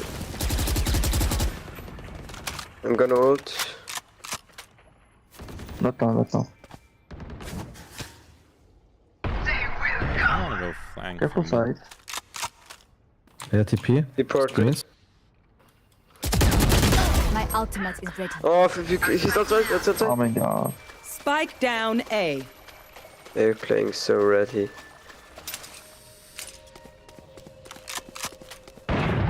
Nice one, Yana. Get in your Yeah, way. he's there. Barrier created. Revive some. Your duty is not over. One enemy remaining. So what I miss? Thanks for the revive. Careful here.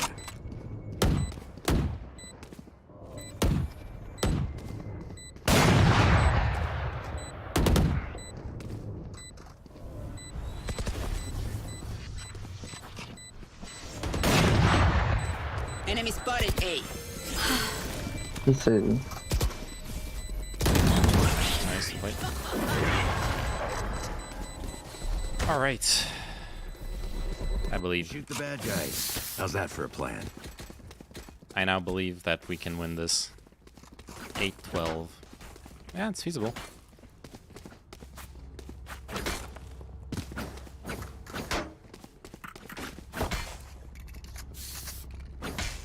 Reloading.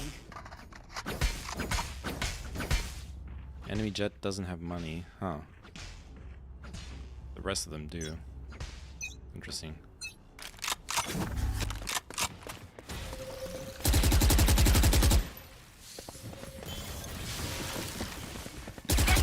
Job. Grenade.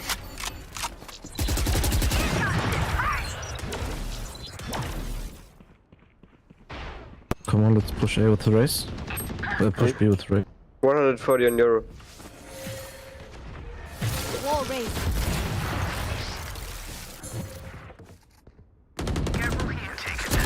Ah, One heaven. Yoru Heaven. Flashbang. Can't win a single duel against Yoru. Spike planted. It's crazy. Smoke's down. Ryu probably jumped down, but Let me ult. Joke's Again. You're dead.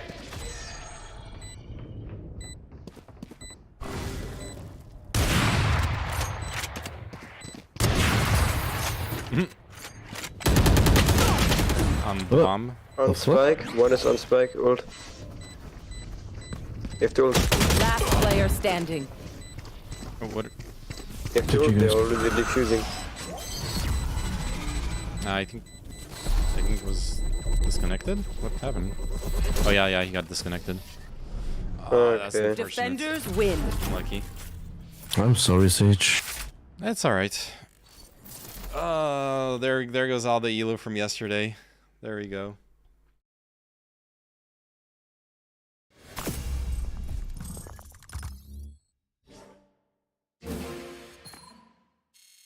J'arrive. Ah, la partie est finie de toute façon. Ah. Well, shit. We need to, I don't know what we need to do. I need to go to sleep. That's what I need to do. No, my bad. That's okay.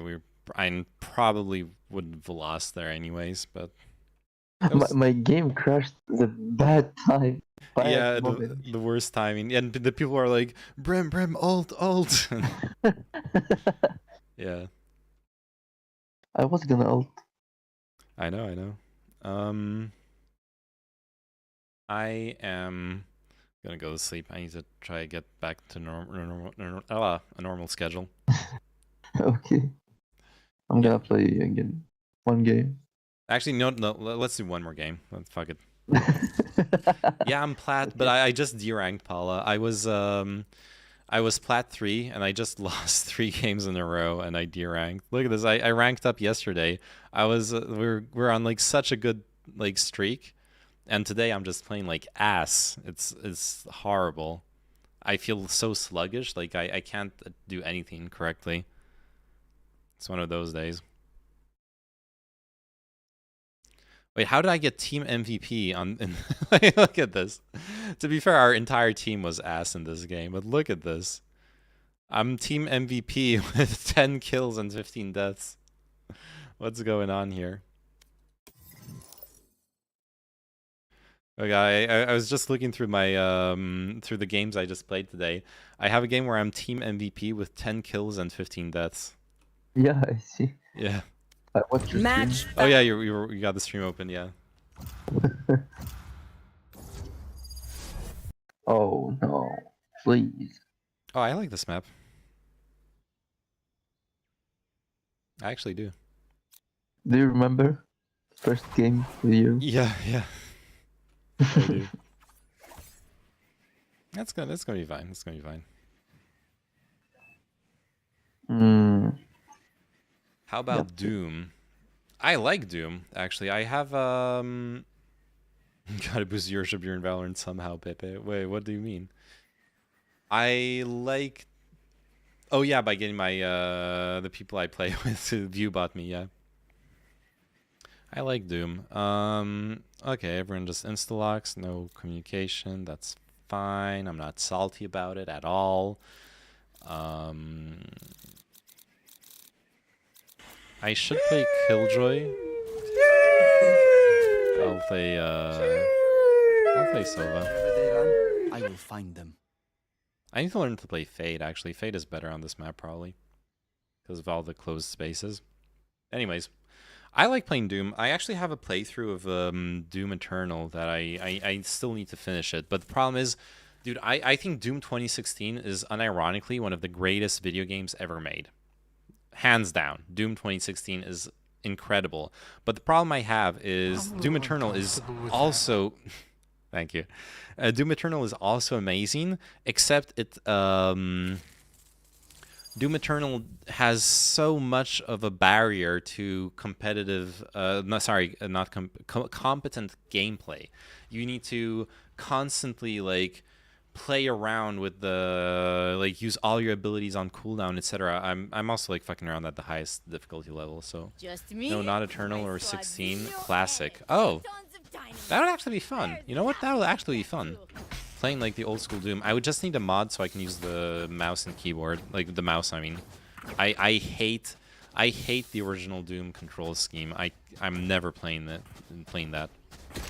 But I'm down for playing the as long as I can have mouse control of the for looking around and stuff. I'm down. I have a friend, or I used to have a friend. We're no longer friends, but I used to have a friend who was crazy about Doom. Like he really loved it. He'd been playing it since he was a kid. Knew a bunch of like tricks for it and all that stuff. No raise grenade. Oh, shit. There it is. Yep. Kind of expected that. Our carrier is dead. Spike down A. Last player standing. Shot down.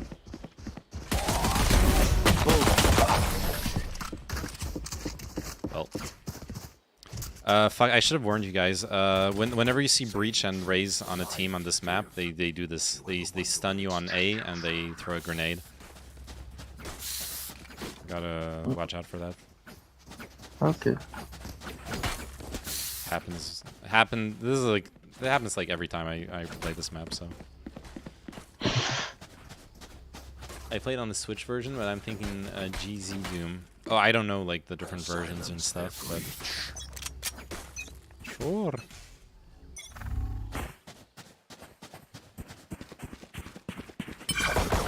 Reloading. I'm just getting orbs. Again. I don't even care. I'm just getting orbs, dudes. I don't care. Right?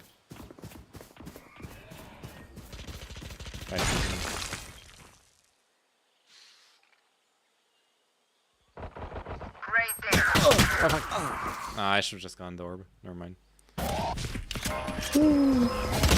Last player standing. Or you're suggesting GZ Doom as a source port. Oh, okay. Yeah, sure. Oh, they're coming back. Oh, I'm just planting. Yeah, good. Light planted. Oh,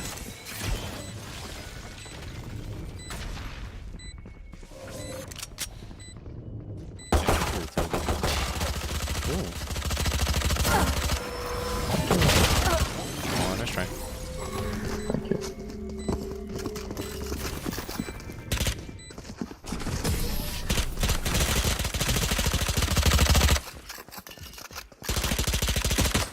Prepare yourself. We fight once again. We fight once again. I think it runs on Windows 11 last I checked. I got Windows 10 anyways, so. But yeah, cool. Go split. What? Hmm? Okay, guys. There's 3 orbs on this map, and it's like actually kind of easy to get all of them. So You are muted. I don't hear you guys. Huh? okay, let's get all 3 orbs anyways. Start off with the mid one, and then C, then A.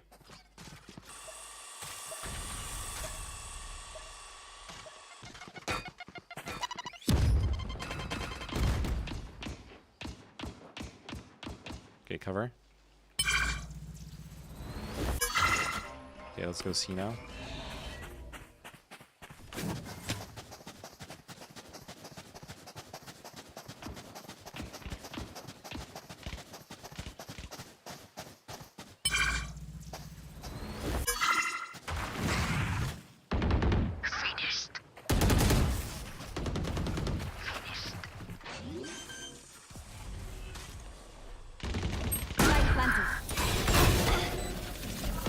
Okay. Scanning ahead.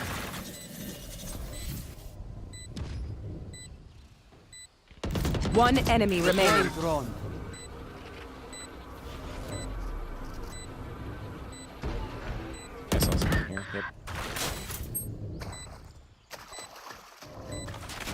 On you, Omen.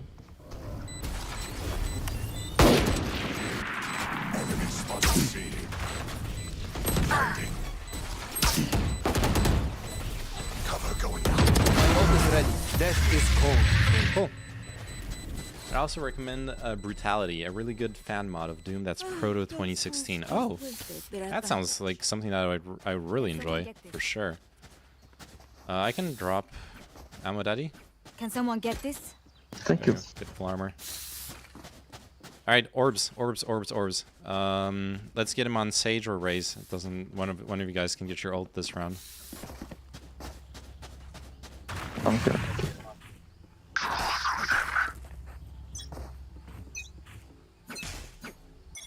Cover going out.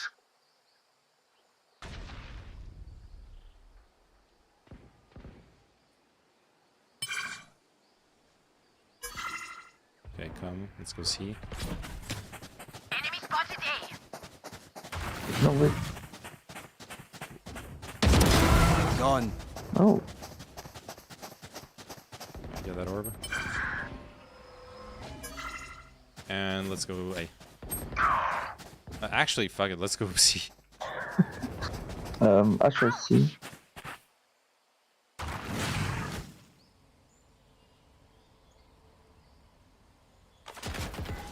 Ciao. Revealing area. Enemy spotted A. Barrier created. You can plant. Yeah. Oh, it's me. Sorry. No problem. Spike planted. Gonna play for my ult. Okay. Actually, we have crossfire here. Never mind. Let's just sit here. I think they can jump over your wall, though. Can you warn me if they do? I don't think so. Take flight.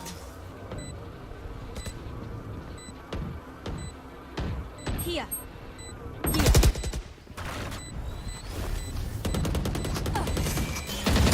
One enemy remaining. Nice, well played. Okay.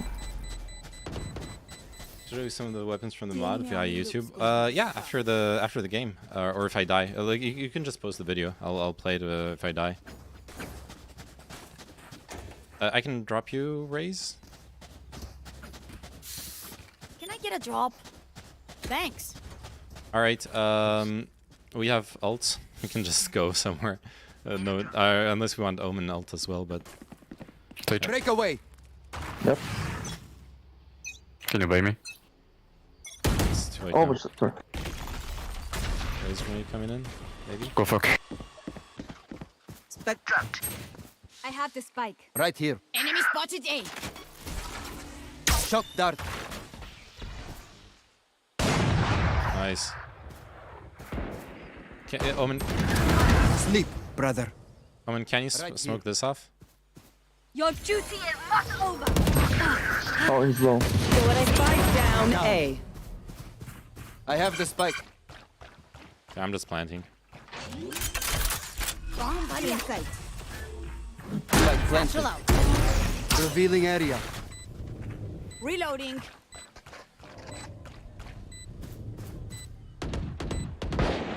There they are. Okay.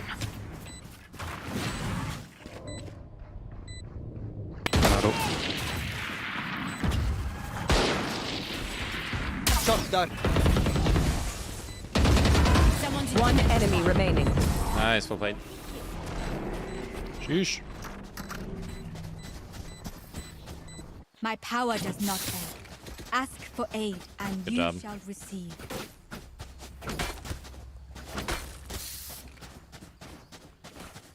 All right, Sage. We're getting orbs.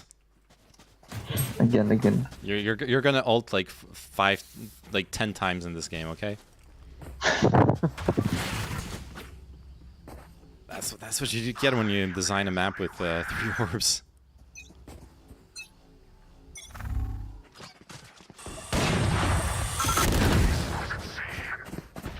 Careful. Reloading. Cutting their vision. Fire in the Okay, nice. Reloading. Barrier created. Off your feet! Okay. Why is he Spike not down B. Thug. One enemy remaining. Reloading. Nice, light. How bright you are. Sorry for begging, but had to survive. No problem. As much as this world hurt me, it's mine, and I will kill to defend it. I knew like hiding behind the wall was the way there. Oh my fucking god. Fuck off. Okay. Orbs. Come Sage. Here, get you some orbs. For you, hermanita. I love this I love what it means for like gameplay. We're talking about like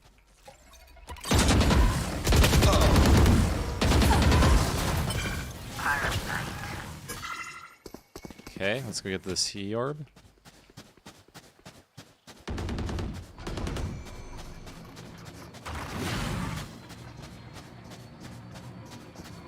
Pardon their vision. Weapon in sight. Oh, never mind. Grenade! Oh. Enemy spotted C. Uh-oh, Spaghetti-O. Bomb body out. One enemy remaining. Weapon here. Flawless. You all are wonderful. You all are wonderful. Who said this wouldn't be fun? I'm having a blast. Enfin, on gagne. Oui, enfin. Mais là, je t'ai remplacé. Là, je suis un.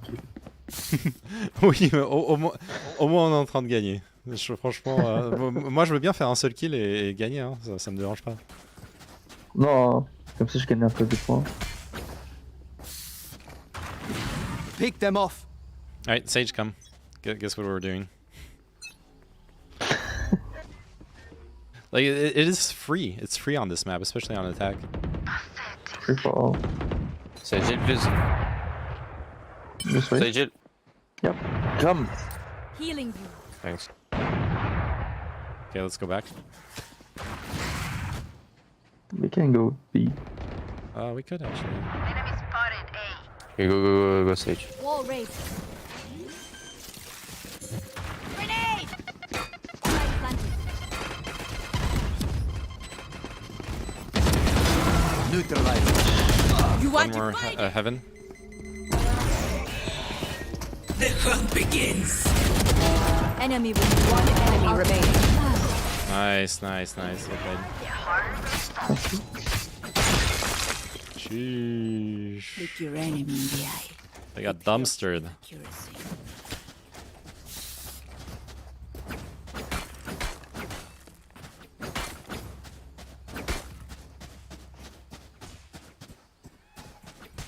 There. Yeah, Sage, go get the sea orb, and I'll help Praise get the mid orb. Let's get both orbs at the same time. There. Or, never mind.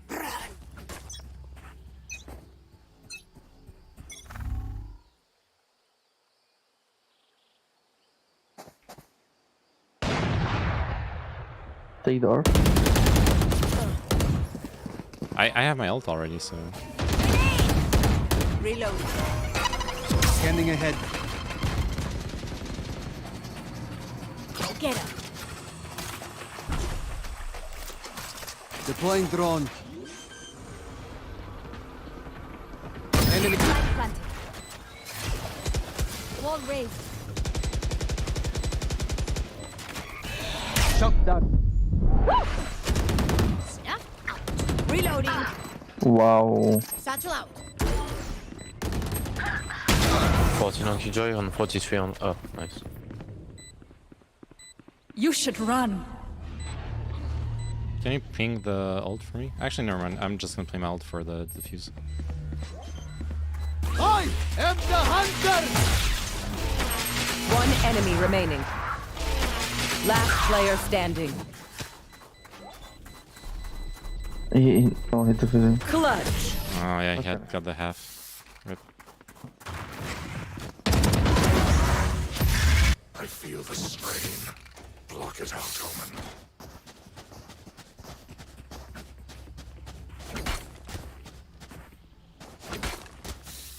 My bad.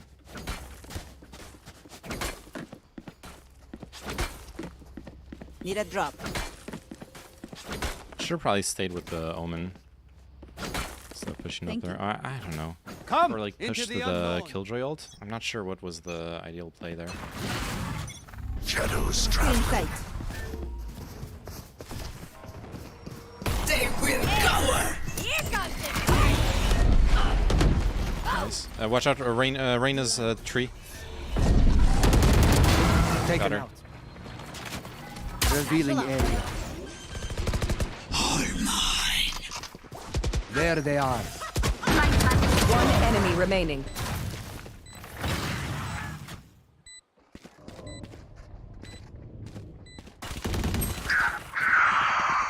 Right here. last enemy taken Well out. played. Thank you. I love you. I love you too, Simari. Thank you for the Watch kind them run words. when lit by my sonar. That's when we strike. All right, we need some ult orbs. That's what we need.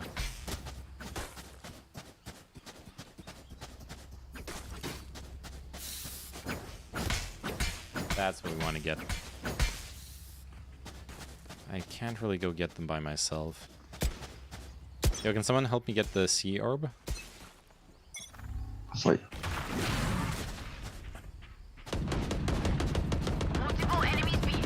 Go. Oh shit, nice.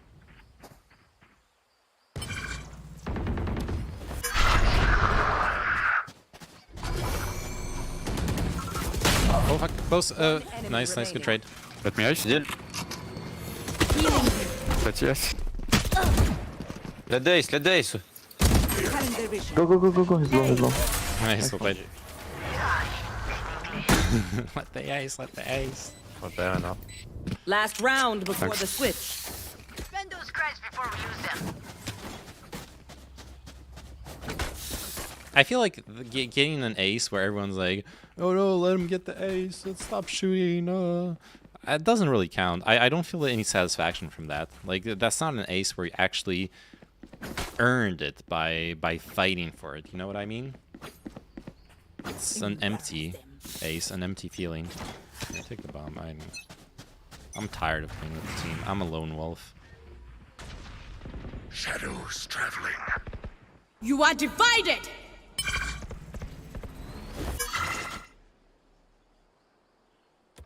I'm a lone wolf for just once. Ult orbs. Silence. Sage, come. Oh oui. I should have landed that shot.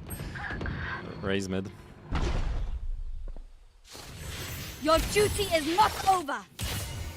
Let go for a second. Oh, we got A. Spike planted.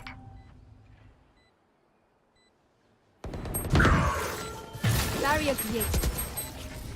We can jump over that wall. Oh my god. Last player standing. Oh, nice try. Enemy Killjoy so mad. Wait, what? Why? Oh, because of Silver reported, bro reported as hell. Oh.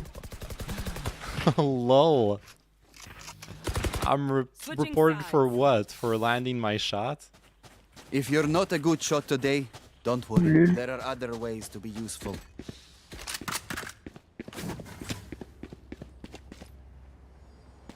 Ouais, le mec il dit qu'il veut me report, mais pourquoi? Pour avoir. What is unlucky for you guys? You are in 2-5. 2-7, sorry.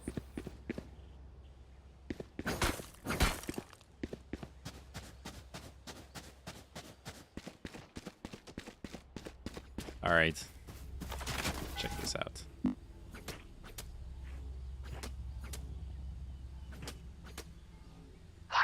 Oh, Sage, come with me. If we detect people, we just back off while fighting. Otherwise, we can push up. Okay, seems safe. Nobody see? Yeah. Oh wait, they're here. It's just late. Grenade! Enemy Stun got me. reloading. Oh shit.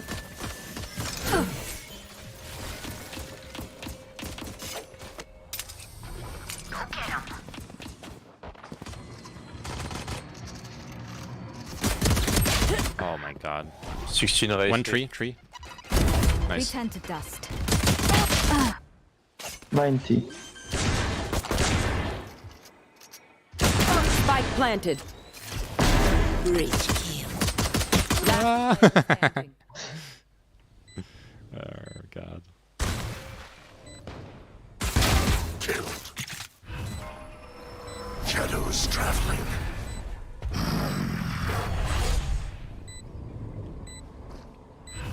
Shadows traveling. Oh, Doesn't have time for this. qu'est-ce qu'il fait? One enemy remaining. What's another death? Nice try. Yeah, no, you ain't got time for those games. But hey, he got his skill. Strike at their weak points. If one link breaks, the rest That's will that.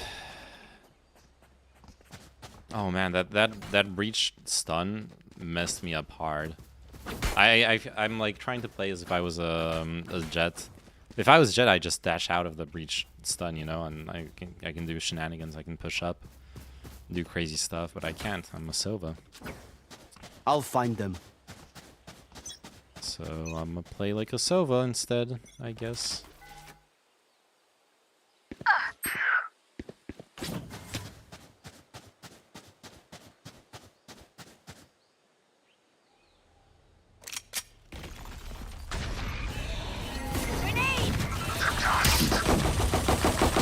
Reloading. One enemy remaining. Okay. Reloading. Spike spotted B for you. Be careful, last could be anywhere. Oh, nice, well played. All right, that's an anti. That was an eco. Nice eco. survive obliteration. Oh, the killjoy left. Oh no, killjoy, what are you doing? Hopefully it's just a disconnect there, and they're not like actually leaving the game over this. Oh no. I headshot that killjoy so hard, she's quitting the game. I can push. Revealing area. Okay, Darcy. Okay, I'm grabbing the orb. Nice. One enemy remaining. Okay. I didn't have time. Yeah. Reloading.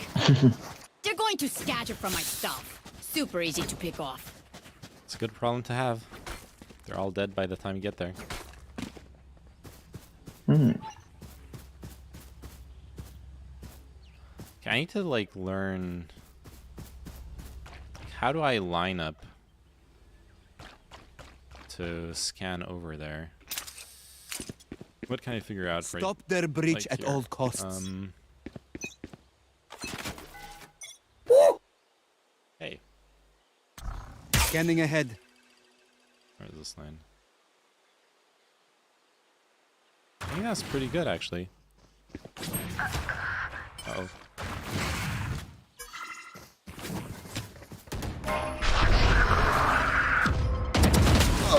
2A.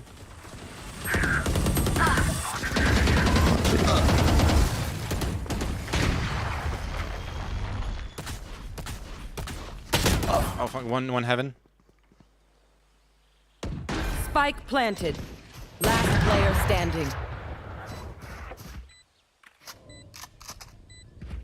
Let go.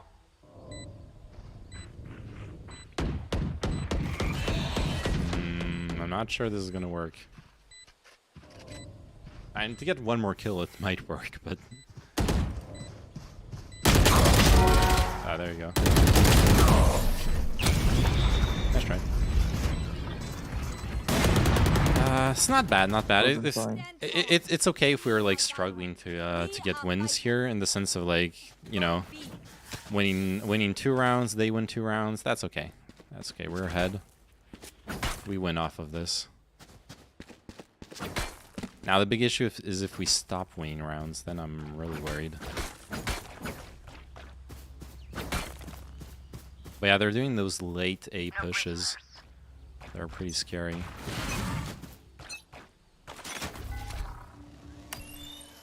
Scanning ahead. Oh, come on.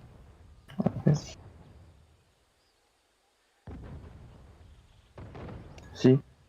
Fire in the hole! Are they actually pushing? Because... yeah, they are. They're on site. Okay.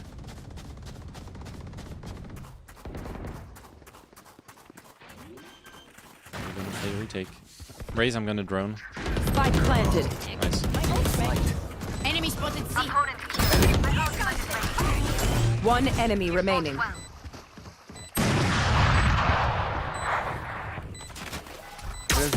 player standing. There they are. He's low, he's low. Nice one. Big ball. Not now. That's fine, it's fine. I have.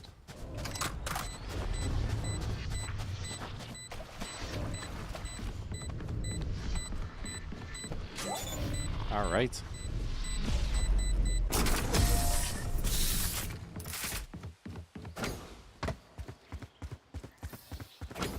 Oh, wants it? surrounded by Mia Familia. Actually, maybe we should probably use it on A, whoever wants it, but... okay, there you go. Thank you. Can you buy me, please?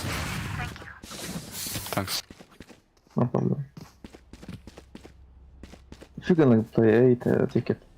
So No, you're playing here. You can play it if you want. Let Okay, us hunt. I am. There we go. okay. Oh god, I hate the crosshair on this op.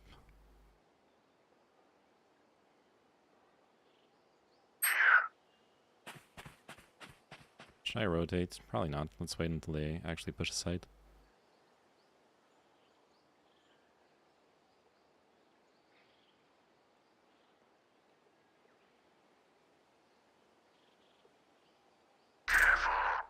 I'm watching. Okay. You should run. Here. Enemy spotted B. Careful, Sova. Spike down B. Bomb buddy out. Let's go. Spike spotted B. 1 enemy 100, remaining. enjoy. Nice. Here.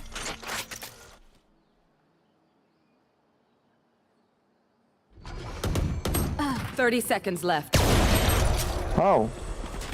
Scanning ahead. Last player standing. Mid HP? Ult is ready. Sorry, I missed her when she was jumping off of the balcony. My bad. Oh. Match point. Their winter has come. Bury them. All right. That was a bit closer than comfort, but still a victory. Still good. Still got it. Still got it. Saw that flick onto the Astra. That was some sexy stuff. That was what we want to see. We win, we survive.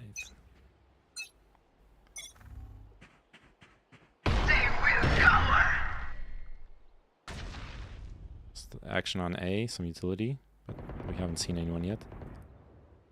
Oh no, that's a bad smoke. Oh no, that helps them. Off your feet! Oh, ulted B. Revealing area. Ow. Spike down B. One heaven, balcony, balcony, last one, she has an op. Barrier created.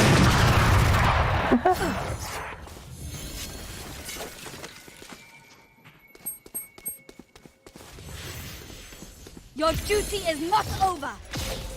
Back where I belong. Hey, where are you running, Sage? What are you doing?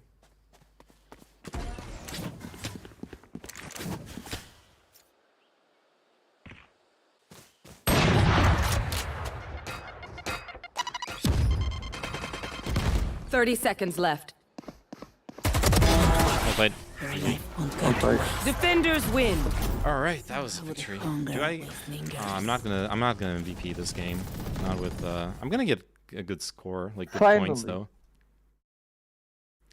Yeah, was a good idea to play one more. Let's see. Oh no, I'm 1 point away from ranking back to Plat 3. 1 point. Oh no. Oh, that's so painful. It was okay, man. Good game. Yeah. Oh man. Oh no. That feels so much better than like I was so tilted the game before this one. Yo, Anarchist Mando, are you still there? Do you want to show me the? I could just like Google it. Are you gonna play one more or go to sleep? I'm gonna sleep. All right. Well, thanks for the games. See you around. Oh, thank you. See you next time. Yeah. Tomorrow. Maybe, yeah. Bye bye. Okay. Bye. All right, let's check out what are we talking about? Project Brutality, a fan mod of Doom. I like the name already. Doom to Doom to Doom Doom to Doom to Doom. YouTube.com. Holla. We should play Valorant together someday. Project Brutality, the Nukage processing revisited. Make my day.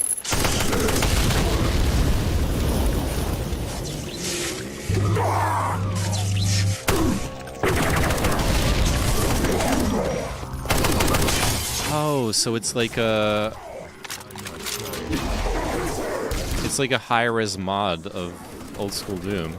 Oh, that's really cool. I'm shit at that game, lol. That's not a problem. I don't care. Like we can play unranked if like the rank disparity is too big or whatever.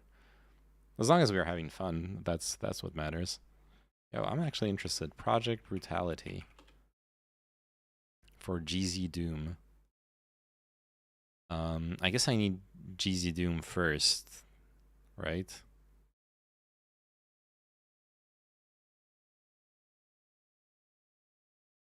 Primary repository for collaborative efforts between Doom developers on Project Brutality. You'll need the latest version of GZ Doom, zdoom.org. All right, let's try it.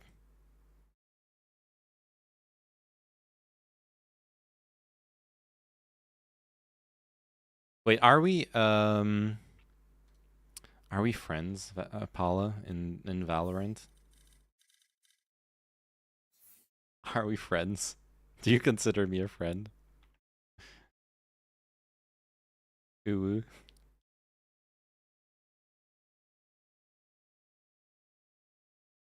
Quick meme.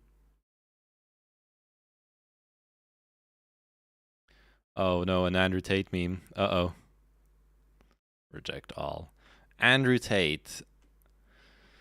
Self-proclaimed misogynist. Influencer's detention in Romania extended for another 30 days. Oh shit.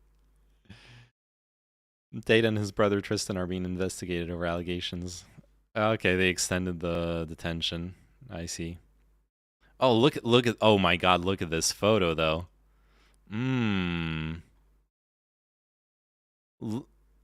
Look at like when Andrew Tate is peering into your soul like this with those like fat lips. It's doing things to me. That's a thumbnail gold. Yeah. This is amazing.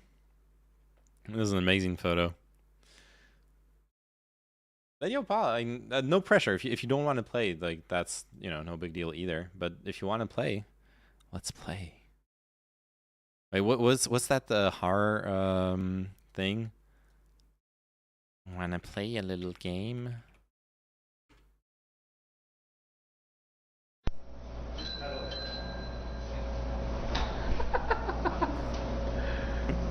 wanna play a little game? That's me. That's me asking you to play with me, Bala.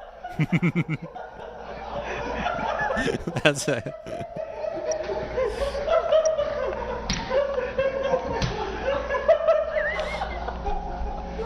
Oh god, this video is so good. Jigsaw's dead! Oh man. Not now, but maybe at some point in the future. Feels okay, man. I'm not really in a Valorant wave. I feel you. Yeah. Gotta respect the waves for sure. That is true. Be a top G. Take a fruit or vegetable in the lunch line. Oh yeah. Oh yeah. Like honestly, if at some point we realize like there's no way, there's like Andrew Tate's reputation in among young men is like untouchable. Like at the very least we can like co-opt his image to promote positive things, okay? Let's start making like pro LGBTQ, pro feminist ads like with his face on them. That would, by the way, be illegal because you know a face. I forgot the legal term that protects your face, but basically, yeah. Don't know if that would work unless it was like parody, I guess. Then parody is okay. All right, you'll need the latest version of GZ Doom and either a copy of one of the official iWads or Free Doom Phase 1+2. What? Scroll up to the...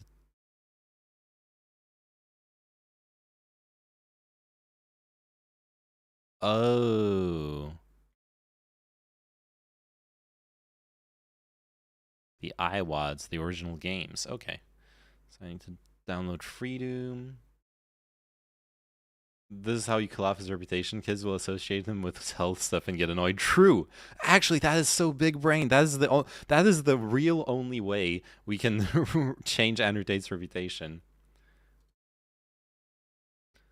Bulgaria bans gender reassignment, and this post has been removed by the moderators of World News. Oh no. This is the best TLDR I could make. Original reduced by 75%. I'm a bot. Transgender people are now banned from legally changing their gender in Bulgaria, according to the country's Supreme Court, which issued a ruling that is automatically binding on all other courts. Until now, some Bulgarian judges assumed that the legislation in the country allows legal gender change, but only explicitly after a court decision. The majority of Supreme Judges are stepping on the decision of the Constitutional Court from 2 years ago, which says that Bulgarian law understands gender as something that is determined at birth and exists only in the sense of biological sex. Not surprising, considering, you know, Eastern Europe and progressiveness, very Christian, blah blah blah, all those nasty things. But yeah, our World News and our Europe nukes a lot of news from Balkan. Do you know how it is now? Yeah, it's because the comment section's become a shit show, right? Or, well, actually, no, the comment section isn't even locked. I don't know why they nuked it then. What the fuck? What's going on? Why would they nuke it? I'm genuinely confused now. There's no... What? Why? That is weird. Huh. Anyways, I guess, moving on. God, that sucks. Fuck. That sucks. I don't know when the like progressive wave will actually start changing Eastern European societies, but I feel like it's some ways away still.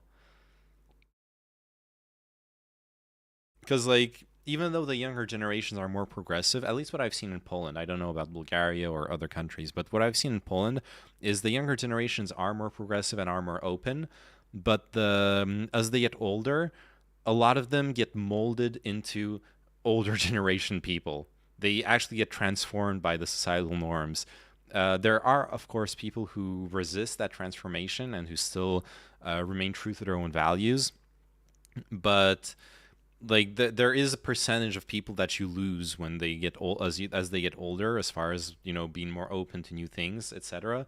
And I think in Eastern Europe it's a higher percentage than in other countries, at least for now.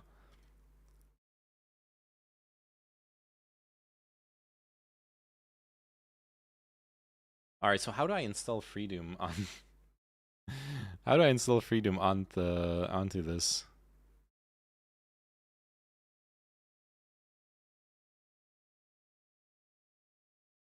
I think I DM'd you this meme. What do you mean, am I running a scam? Of course I'm running a fucking scam. Let me tell you how it works. This is a deep fake, right? This is like an actual deep fake, not the meme conspiracy. Oh, that recording's a deep fake. Find loser virgins with no drive or motivation, and you tell them that the only way to break the matrix is to promote my scams on TikTok. And they do it. The fucking retards do it, thinking I'm going to be rich just like Top G. True. No, you're not, retard. Then they pay for my bullshit crypto course to have some guy who calls himself Da Professor to dump his bags on them. Are you fucking serious? He's actually called Da Professor. Thousands of dollars for something called Hustlers University, and you don't realize you're the one being hustled? It's funny because it's true. It's funny because that is actually the business model.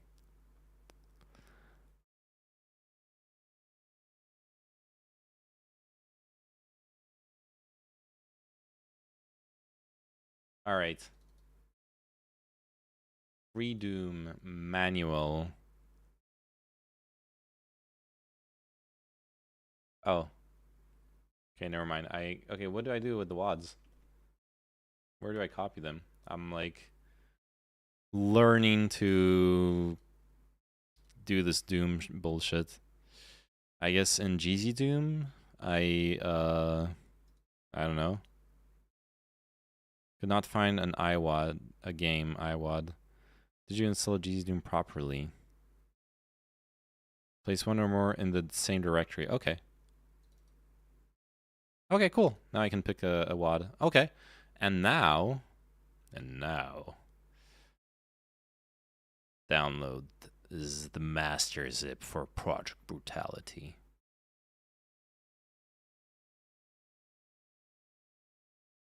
Yo, how big is this? Wait a second.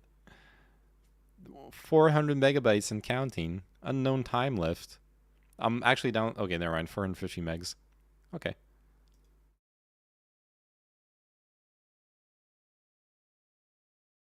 Unzip me, daddy.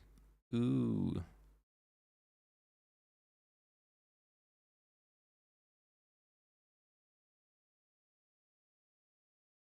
Have I ever told you the myth of Realm of the Mad God? It is something the Jedi would not tell you.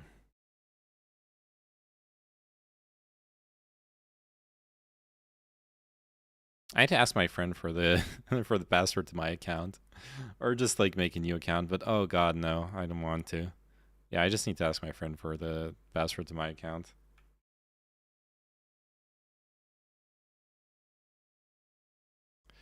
All right, Project Brutality. What do I do with all this? What? How do I install it?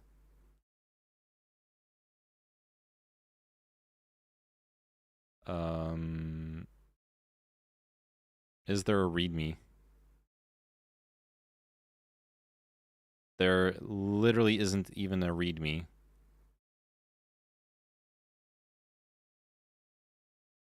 Dude. I just like copy it in here. God, I wish the guy who told me to download this was still here. Wait, am I supposed to like compile it now? Wait, yo, yeah, I'm an idiot. I think I just downloaded the whole fucking source code, right?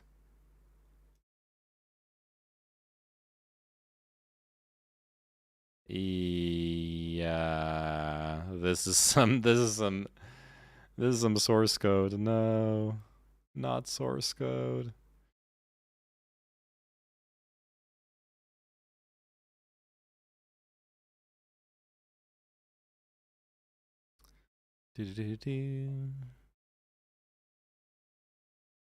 What am I supposed to do? Do I need to run a script? Oh, it's highly recommended you use a front-end launcher such as ZDL. How many things do I need to download for this? Jesus. Doom Runner or SSGL. Yes, nice instructions, yeah. I remember having this thought process. A rather simple yet flexible launcher. Okay, let's go with ZDL. All right, okay, we got a binary at least. We don't need to compile anything. Fucking nerds. Ooh, you should download the source code because you don't understand what it is that you're running otherwise. Dude, I just want to click on a thing and run it. That's literally it. Read me. Front end for ZDoom based Doom engine source ports. Provides convenient interface to launch Doom engine games and their third-party modifications WADs using selected source port. Oh god. I hate myself already. Did Ximus link this? No. Some guy, Anarchist Mando linked this, but they're not in chat anymore. Yeah, they're not even in the users in chat list. Spaniard is in the users in chat list. Somebody in line is. Oh. I got people in chat, but I don't know how to use this. Okay, launch config. What kind of files does this want? Doom resource files. Okay. Do we go here? Does this work? Please select the source port. How do I select the source port? How? What is this? What am I looking at?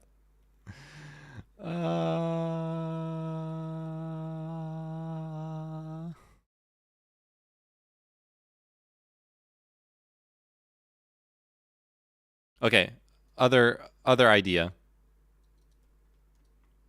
What if I copy all of this into here? Oh god, the copy speed. Are any of those videos on the project page useful? You think I am above watching YouTube videos as tutorials? No, you're right. I should have done this. Is Galdoc from the Project Brutality development team. This video will serve less as a dev diary and more of a tutorial for people who want to play some of these mods. Okay, the community has been pumping out mods for the past 27 some odd years, and certainly there are some good reasons to be excited, but it can be a little intimidating for people who haven't actually been in that community the whole time. So if that's you, then in the next few minutes, we're going to remove all of the obstacles between you and being able to play these things. Let's get started. The only thing you need to know how to do. Okay, this one is with Doom Runner, not with. Keep track of where they go on your hard drive. So let's try Doom Runner. We'll need to access them later. Next, because these are mods, you actually will need a copy of the original game. I suggest going to Steam and searching for Doom Classic Complete. That'll bring you to this page, where you can either buy it, or you can pick one of the original games and buy them individually. Personally, I would recommend getting the whole thing. However, there is something to be said for simply purchasing individual games. Most mods out there have been made with Doom 2 in mind, although occasionally you'll run into a mod that was designed with Ultimate Doom in mind. Okay, we got free Doom, so we don't need to buy the game, though I probably will buy the game if I enjoy this. Two things. One, this price is often cheaper when it goes on sale, which is pretty regularly, so it may be a good idea to wait a little bit. I don't care. Two, we're going to need that later. The next thing we're going to need is a modern Doom engine. Okay, access it later. The next thing we're going to download is a Doom Runner. All right, we're on Doom Runner. Launcher. This isn't necessary, but downloading a launcher keeps us from having to deal with any of the actual inline commands that we might otherwise have. Inline commands, oh no. I'm not saying that's incredibly difficult, but I am saying that this is often simpler, and I personally use this. The function of a launcher is essentially to remember where your original Doom game is, to remember where any add-ons you want to put in there are, and to remember the location of your engine, so that you can tie all three of those things together and simply be presented with a giant button that says play. Or, in this case, launch. Anyways, to download it, click on the link in the description below, and it will take you here. This is GitHub. It can seem a little intimidating, but don't be bothered by this. This is a tool used by developers to make software or games or whatever, and all you need as the end user is to click on code over here, and then simply go down to whichever download link applies to you. For us, again, it's Windows 64-bit. And just like before, remember where you download this to because we're going to need it. We are almost done. The next thing we'll need is Project Brutality itself. You can, of course, get an older version of this, But personally, I suggest you play the current version. That is to say, Project Brutality 3.0, and if you want to play the version I had in my most recent dev diary, this is where you would find it. Just like before, we're going to click on the Code tab, but over here, we're going to click on the big green Code button and simply download this as a zip. Again, keep track of where it goes. The next thing you'll need is arguably optional, and that is some new maps for you to play. Okay, See, I think I need to Project organize things a little Brutality bit is here. Oh god. All right. Boom. We're gonna copy basically all of this crap into my documents. Yeah. New folder. Doom. Doom.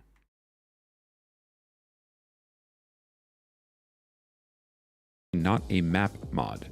It's a gameplay mod. Some mods do both, but Project Brutality is designed without any maps in mind. It adds a whole lot of new weapons and enemies and techniques that you can do, but it doesn't care what map you play in. And so, if you're happy playing the original Doom, then that's fine. Most people, though, want to at least experience some of the maps people have been making, and, well, you can see a whole lot of maps here.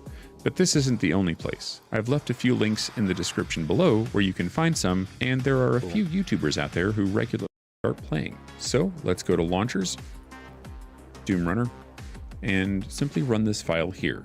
For simplicity's sake, I've simply made a shortcut on my desktop, but you don't have to do this. Just double click, and we're presented with this. The first thing we're going to need is to find the engine. Simply click plus, and direct. Probably should have just copied the zips and unzipped them. That would have been faster than copying all the files. Yeah, tens of thousands of files copied is always going to be slow. I do that mistake pretty often, actually. What we can do on top of this is open this in new window. Boom. Move it over here. And once it to wherever once this is done copying, we're gonna. Yeah, perfect. We're gonna throw in the Project Brutality. Oh my god, I had the Project Brutality master folder as well. Oh no. Let's delete it. I'm a mess.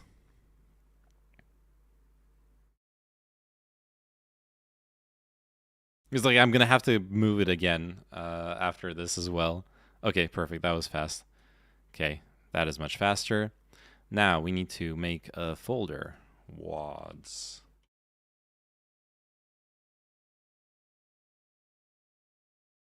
Put your engine. For me. Oh, it's like map WADs. Okay, never mind.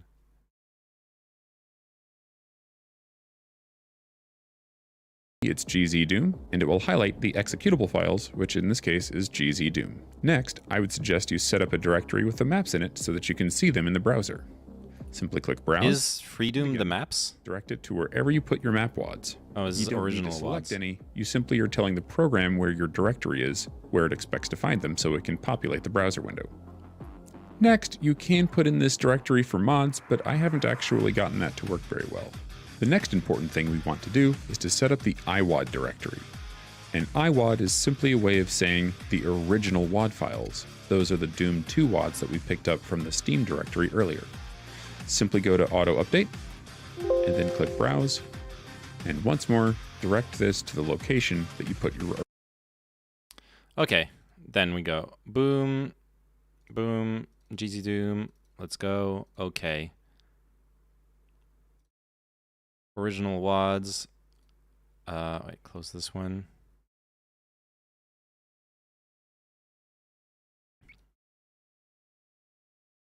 We go up, up.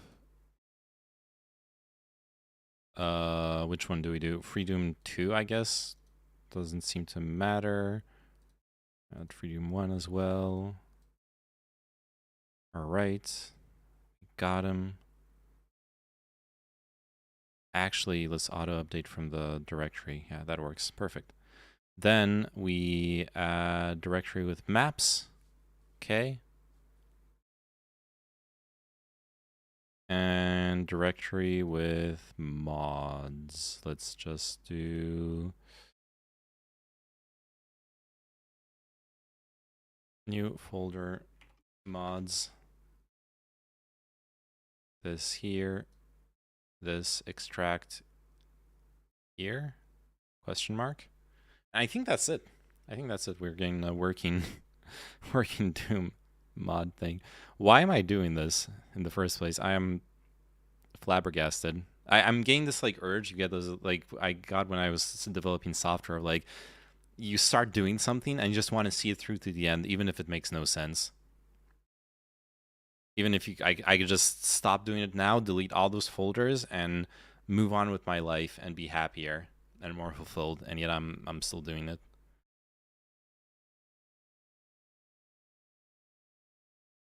Amazing. Oh god, it extracted it. That's fine. Hopefully it still finds the done.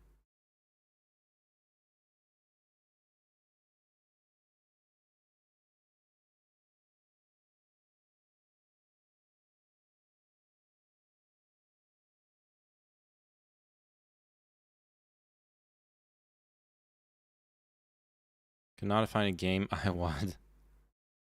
Oh, come on, dude. You got the... Oh, I got to select one of the WADs. Never mind. Okay.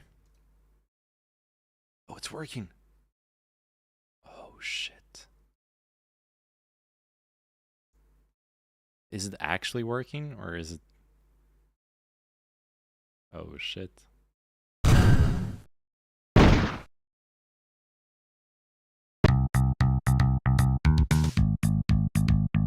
Oh my god, I'm playing Doom.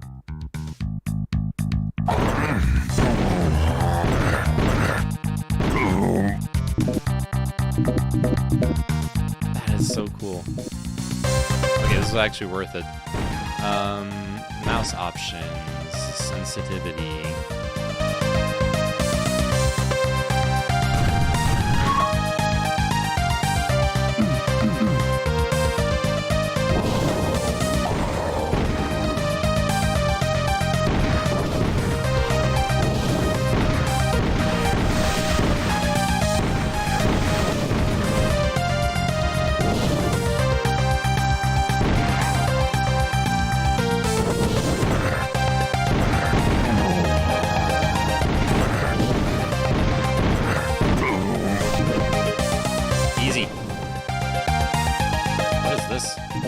Giant dildo. Look at it. I think this is not Brutal Doom. Oh yeah, Project Brutality is not working, I guess.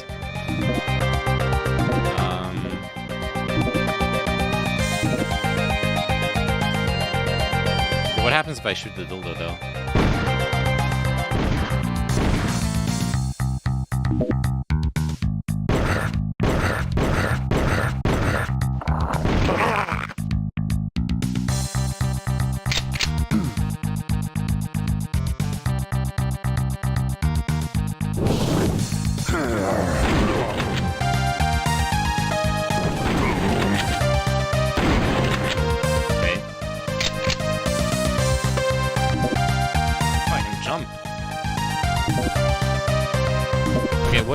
What's up with the Project Brutality?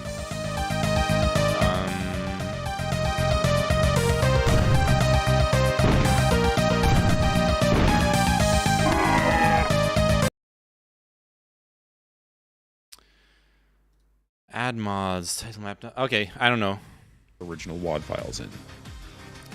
I might have missed something here. Right here. Then click Done. Okay. And you're almost ready to go. These are your presets over here, and you can call this whatever you want. It will simply use whatever combination of stuff you've got over here. Personally, I would select the Doom 2 WAD. I'm going to play on the Maps of Chaos Overkill WAD, which is a map mod. And then finally, I'm going to add a mod. And in this case, I'm going to add the Project Brutality file. Again, I'll navigate to Game, Project Brutality, and you really can just select the zip. This is why we didn't unzip this earlier. Oh, you don't unzip it. Well, wouldn't work.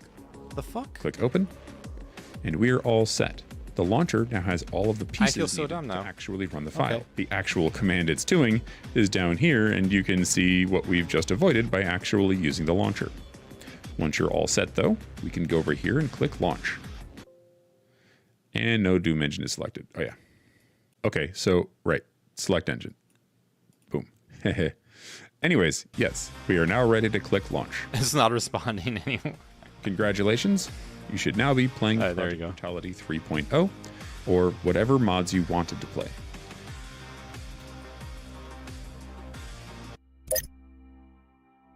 See if it works. Okay.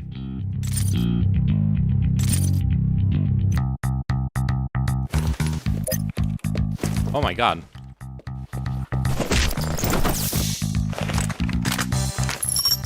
Yeah, this is Project Brutality. Yeah, I got it working. No thanks to you. Oh god. That scared the shit out of me. Oh my god. Wait, this is not the Doom. This is not the Doom I'm used to. Holy shit. What's going on? Wait, where's the chainsaw?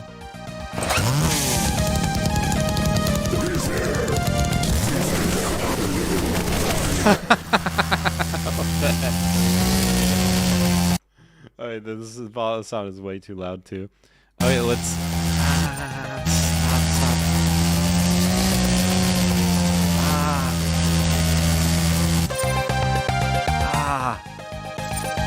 Why is the chainsaw so loud? Jesus Christ.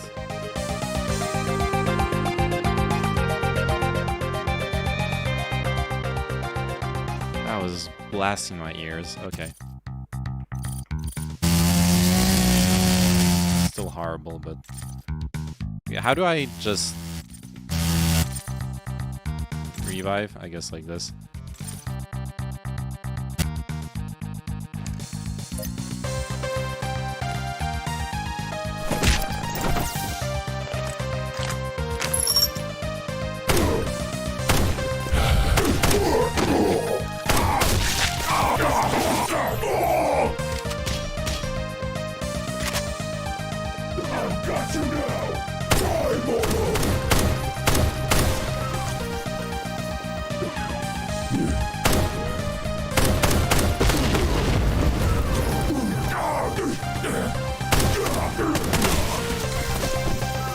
Okay, this is really cool. Oh, fuck. Ow.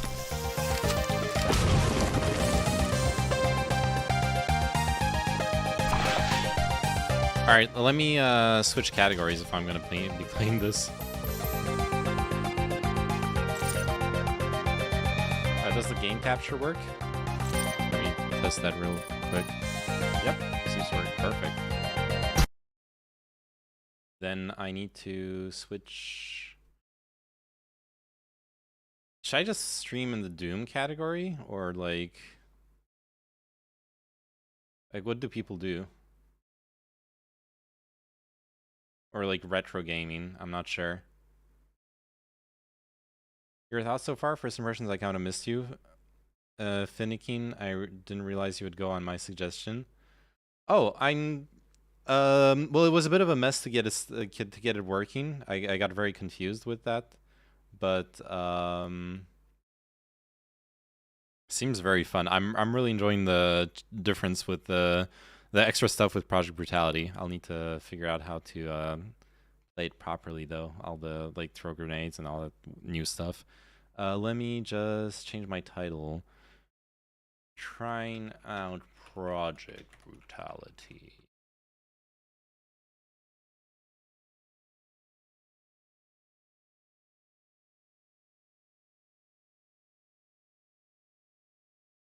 Seems like a lot of fun.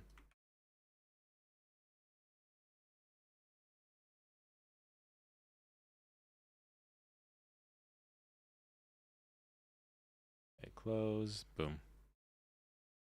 Oh, the game just crashed. Yep, the game crashed when I alt-tabbed. That's good to know, I guess. Uh-oh. The problems are beginning. No, you're actually catching my first impressions. I just barely managed to get it working, so see visual settings. Show dash. Where there's dashes.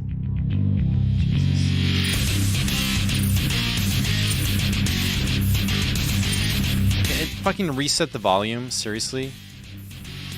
Come on. Oh, because it crashed, I guess. Save current settings. Yes.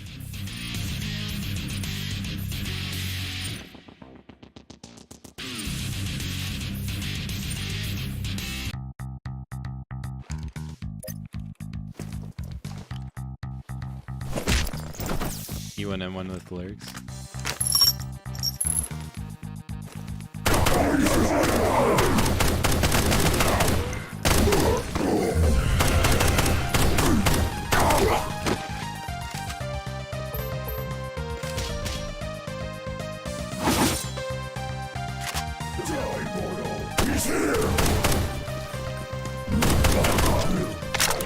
Oh, I have clips? Uh oh.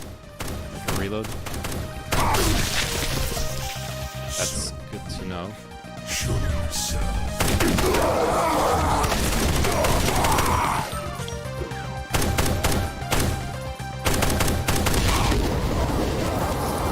Out of ammo.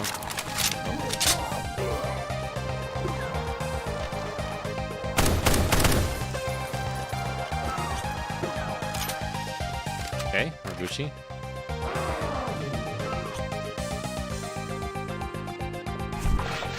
Nice, got armor. Oh, fuck. Got him. Yo, what's that red orb? Oh, I just triggered a door. Die, mortal! Stop moving around. Jesus. I've got you! Cringe. You're cringe and no one likes you.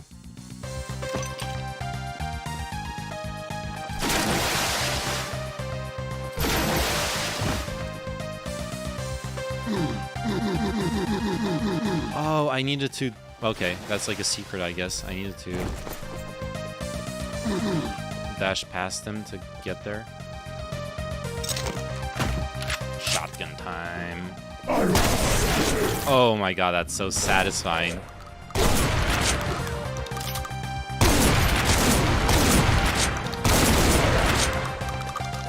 Yes, I'm in love.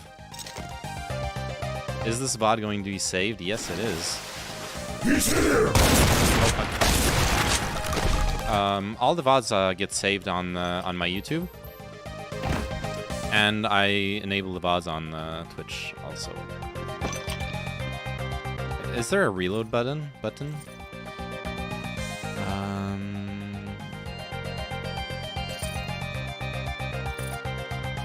Oh, customize controls. There we go. Action, weapons, weapon state 2. Never mind. Action.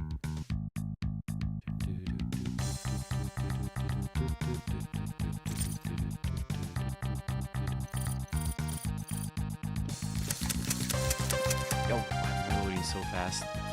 Yeah, it's gonna be saved on YouTube for sure.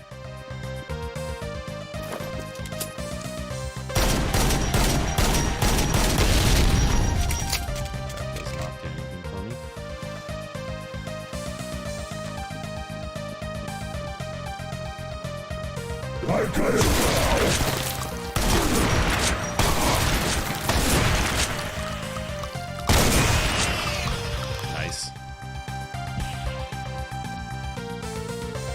Oh, I'm doing. This is so satisfying, blowing people up with the shotgun. Oh, that was the end. There's also Brutal Wolfenstein which from what I can tell is fun as hell. Oh, I imagine.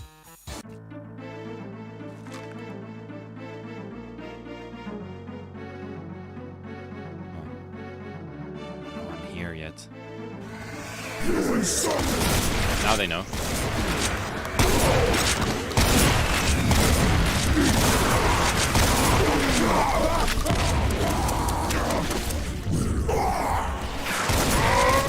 Oh fuck. Okay, that one's hard.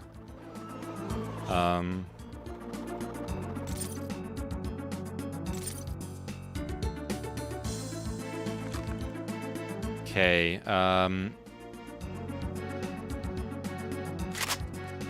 Got an idea.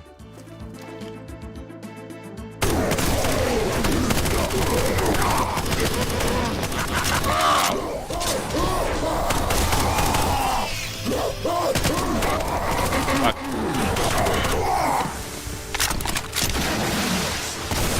Found the shotgun guy. Jesus. Dude, this level's gonna be brutal. I need to. I think I have a grenade on me. Let's see. How do I use it? Action and yeah, mouse board, key look. Okay, no, never mind. Inventory.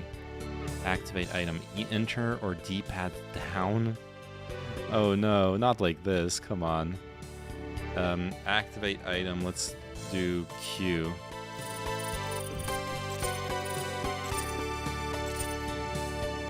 Let's try it like that. Oh, never mind. Doesn't do anything.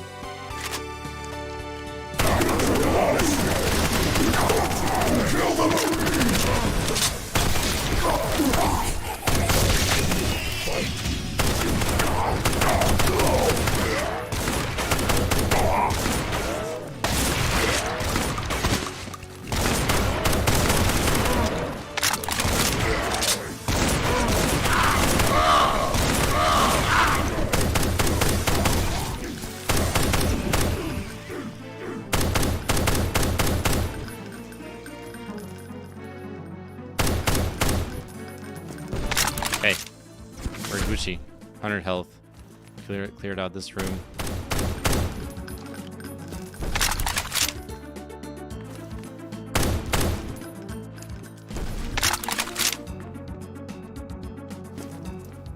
There's a guy up there. Doesn't seem to be aggroed. It says LGBTQ. Might I ask which flavor of fruit are you? Or are you an ally? Or do you just like bisexual lighting? I actually do like bisexual lighting, but I'm also bisexual. That's the type of fruit. Can I just shoot their feet? So, you know, the best of all worlds is the way I see it. Or technically it's pansexual. I'm not a big fan of like getting too complicated with a million terms and stuff. Not to like rag on people who like feel the need to have the, you know, specific terms that identify them.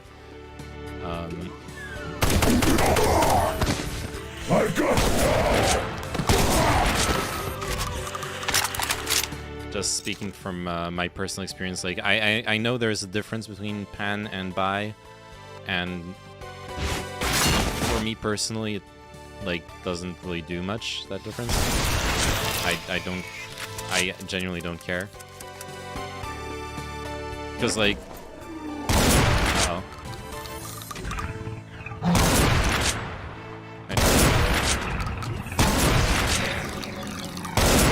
Why isn't it advancing towards me?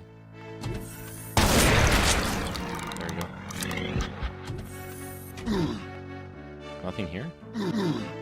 Bisexuality is a spectrum, and that's okay for an umbrella term. Yeah, well, the thing is, some people, it has to do with, like, trans, well, not necessarily trans identities, but more, like, the genital issue. So, like, for some people, bisexual is supposed to mean being attracted only to the default genital configurations. Okay. Are you alive? No, you aren't. Yo, Spaniard, how are you doing? Saw you in the chat users list earlier, actually. Oh, no, no!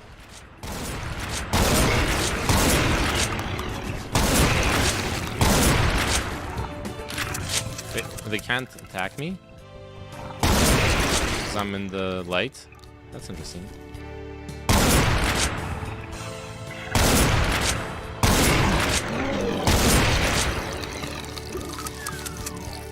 Bi is a spectrum since when? Well, it's more... Well, because... actually, well... Because bi... what it means to me, at least, when someone says that, is that...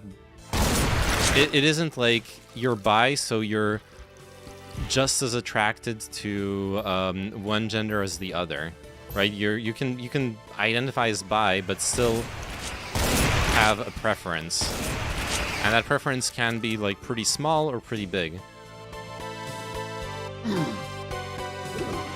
Pansexuals are people in the entire spectrum. Yeah, see, like that's also what I was saying. I don't actually care much for the distinction between bi and pan. Like when I say bi, I mean pan, basically, for those who do make the distinction.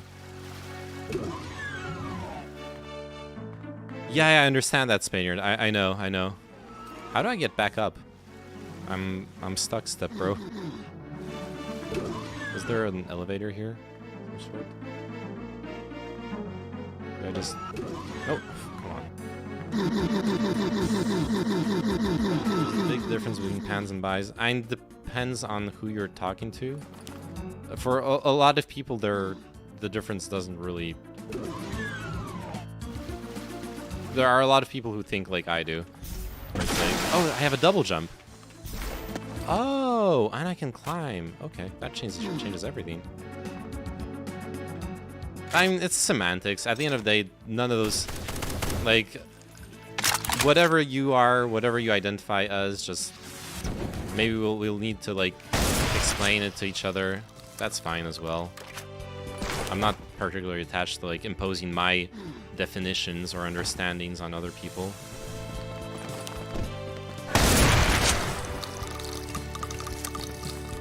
Here's a joke. What is a trans woman's favorite chocolate?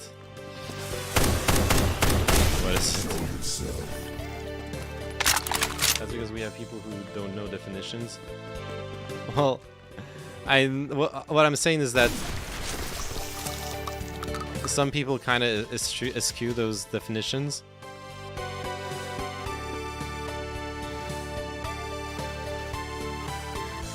But yeah, it does have to do with like people not knowing those definitions, sure.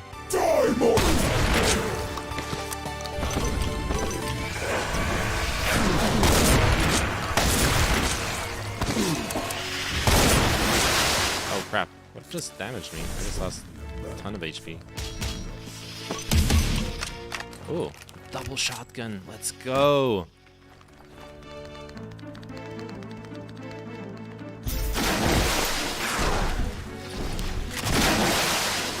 A he, she. Oh yeah, like a Hershey. That's a good one.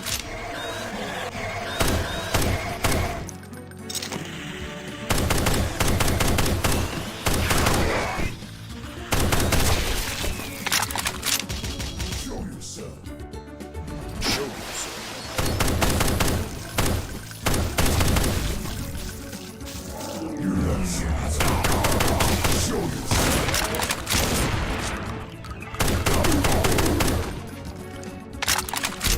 There was a stomp button?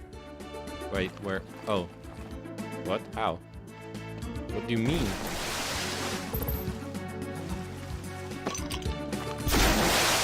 Fine, you're right, Spanger. Like, I probably should, like, get used to using the correct definitions and stuff.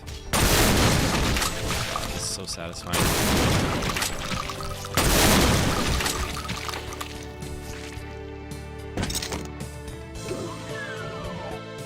This go? Oh, this is where I was coming from, yeah.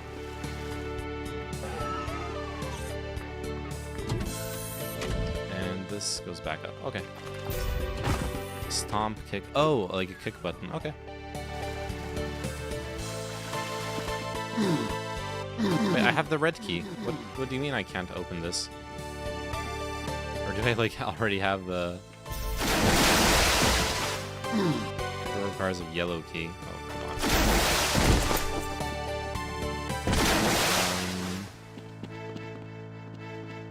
I have a red key. I'm confused.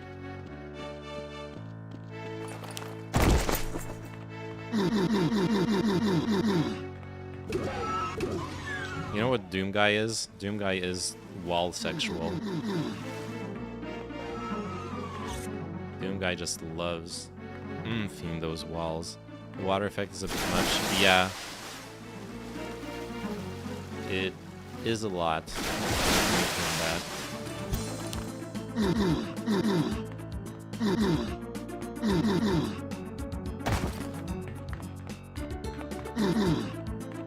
Yellow key. No, that's Duke Nukem.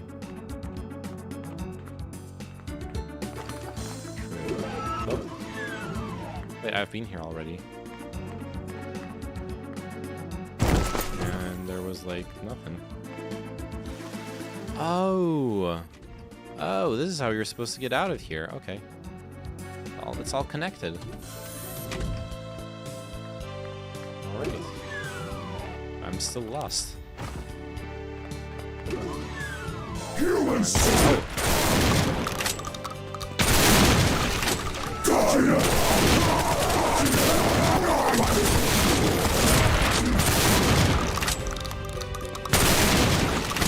Okay, I lost way too much health there, but it's all good.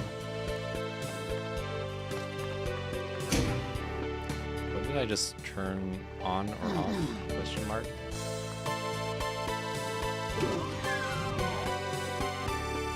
Kyle Katarn and his canonical notebook.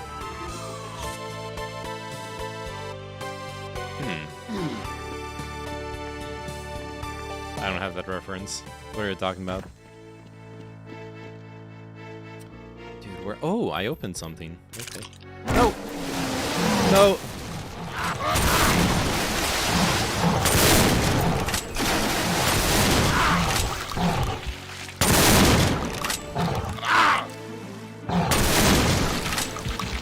That was spooky.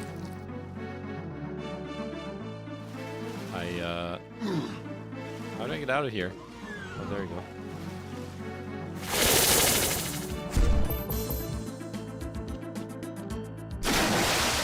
Okay, let's get some health back, get some armor back, and we can leave actually. Right?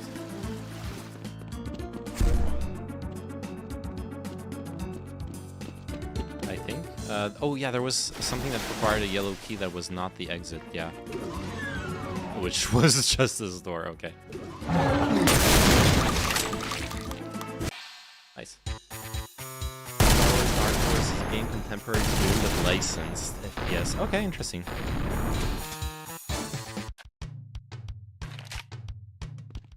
Alright, originally I was just planning on trying this out and not, like, actually playing it, but here we are. Oh, this is just... Oh, never mind. Cool. He's here! I am here.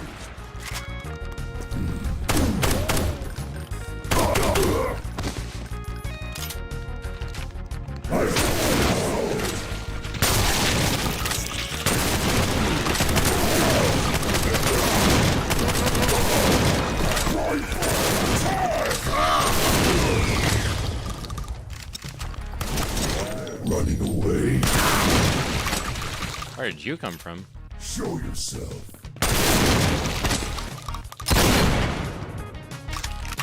Okay. Die, mortals! I feel like the super shotgun is too strong, actually. Now that I have it, there's like barely any reason to use. Oh, frag grenade. That's what killed me, or my health away.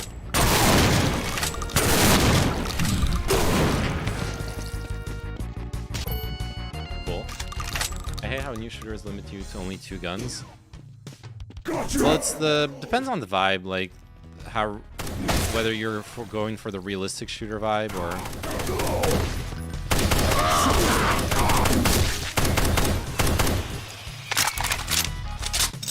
To manage my health. Oh fuck! What killed me? Oh, a guy behind me. Rip.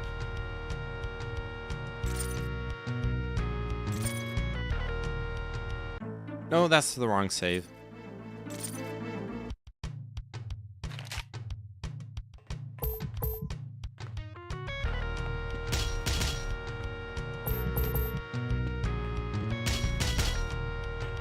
I got you now!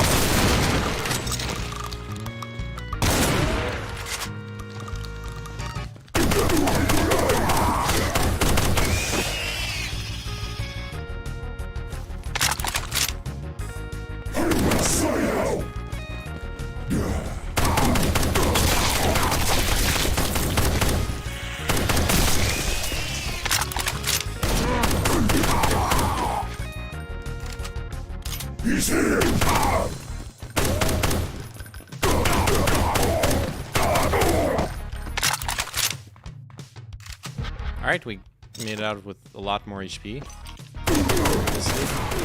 That's good.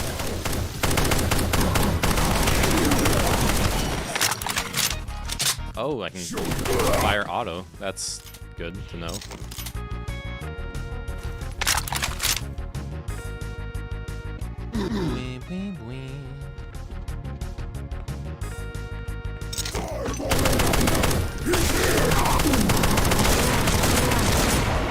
Oh, you can go prone?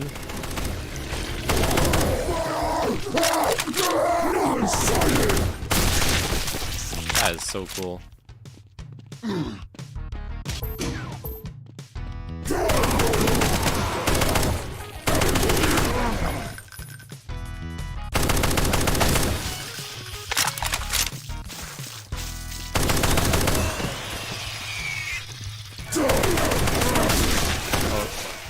Already forgot about this asshole. Oh, out of ammo.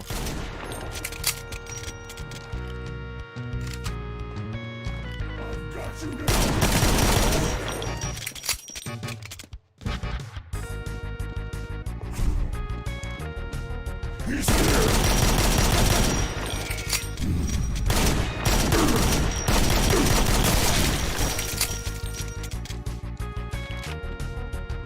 I've got. Oh my god. They teleported in behind me. That's a gun.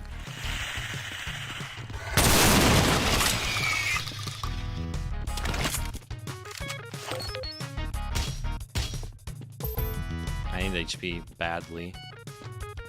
I can feel the limited resources here.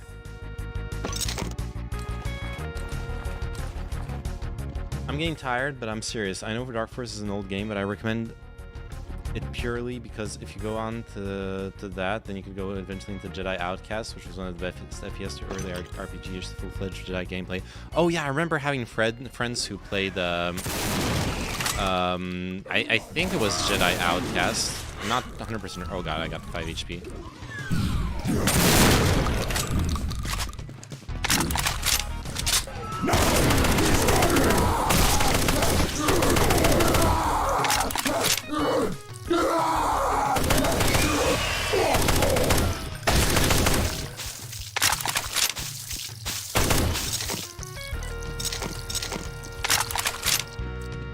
Yeah, that game was sick. That game was super cool. Okay, 12% HP. That's good enough, right? He's here.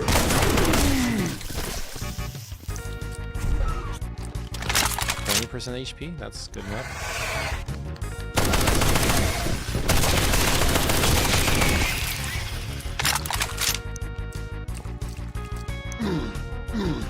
Object requires a yellow key. Okay.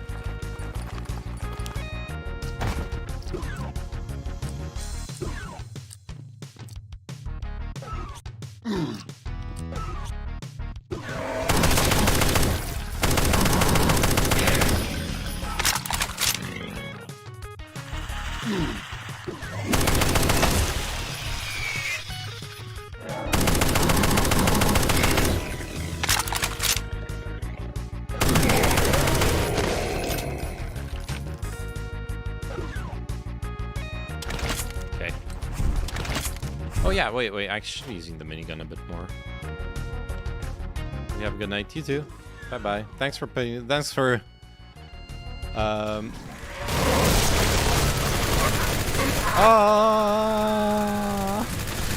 gonna end it here as well. Thanks for showing me this game. I know what I'll mess around with from time to time. Or this is one more thing to mess around with. Honestly, what this made me want to do is like grab the original Doom WADs and just play them, like even without Project Brutality, just have fun with the original Doom. Anyways, thanks for watching, thanks for hanging out. Sorry for the mostly gaming related stream. I know y'all usually watch me for other stuff, but oh god, here we go. Uh-oh. An omniliberal tweet.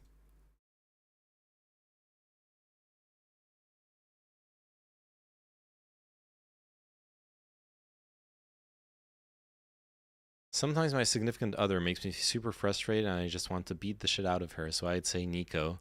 Oh, because who matches your vibe today? Which streamer are you today? Somerset, Big Cheese, Moist Critical, Lil Tyler 1, Nyanners, GM Hikaru, Rubius, George Not Found, and Nico. Okay, yeah.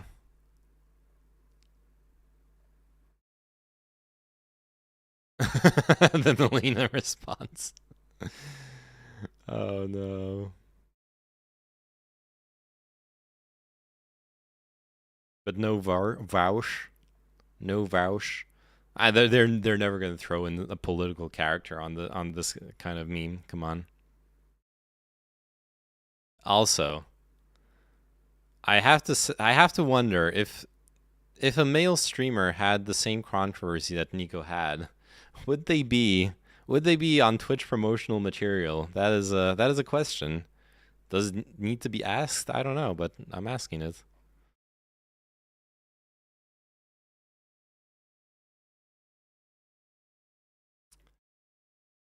Yes.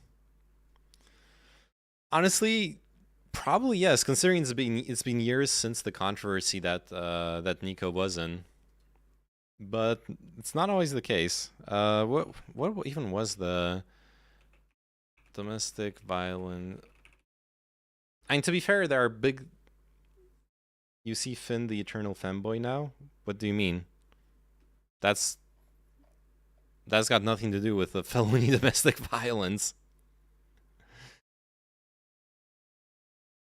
Like that is what this is referring to. This is referring to the fact that Nico had a domestic violence like felony conviction that got reduced to a misdemeanor. There you go. Yeah, it's talking about the right contours to get Twitch promotion. Oh, okay. Bro, I was just streaming Doom 64 the other day before my Moto vlog shit. Which Doom am I playing? I just tried out Project Brutality because someone recommended it to me, so I was doing it with a free Doom, like a free Doom WAD. But I think I'll like wait for a GOG promo or something and grab the real Dooms and then try those out. I don't know with Project Brutality, maybe without. I'll see. With Doom 64, I heard good things about Doom 64, but I never tried it out. I think Game Pass has a shitload of the Doom games. Is Game Pass one of those sleazy Oh, do you mean Xbox Game Pass? Okay, never mind. I'm not gonna touch that. Especially because like I don't know if you actually get the WADs or whatever. Let's see about GOG. What are the prices looking like? Doom 64, €5. Doom 1, Doom 2, €5. No, it's on PC. Yeah, it was a ground up version of Doom made for the 64. Yeah. I've heard about it.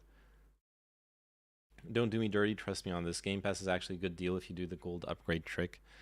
Okay, what is that? What are you talking about? What is this? This looks scuffed as AF.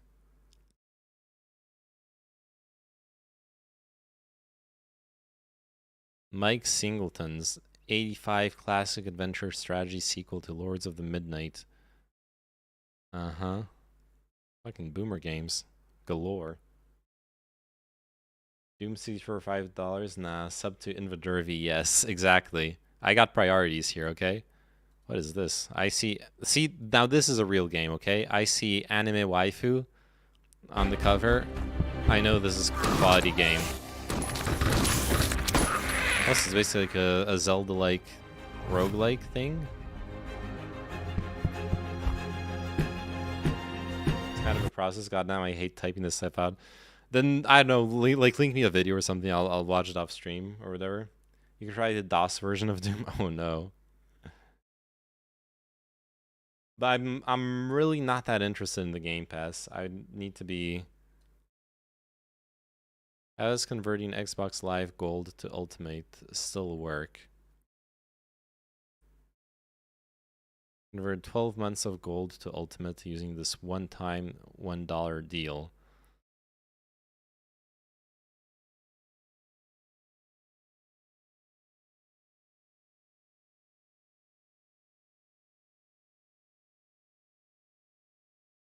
I don't know, man. I'm not a big I know this is gonna sound hella nerdy, but I'm really into like actually owning the games, which is dumb because no, they're in like a Steam library or a GOG library. I don't actually have them like physically on my hard drive, at least a big part of them. So I don't even really own them. But yeah.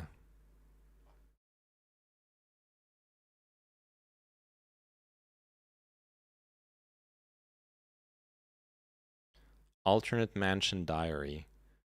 Is this a loot game? God, you scared me. Game Pass has Doom, Doom 3, Doom 64, Doom Eternal, and Doom 2. Just throwing it out there. It's your choice, of course. Well, I already have Doom Eternal and Doom 2016.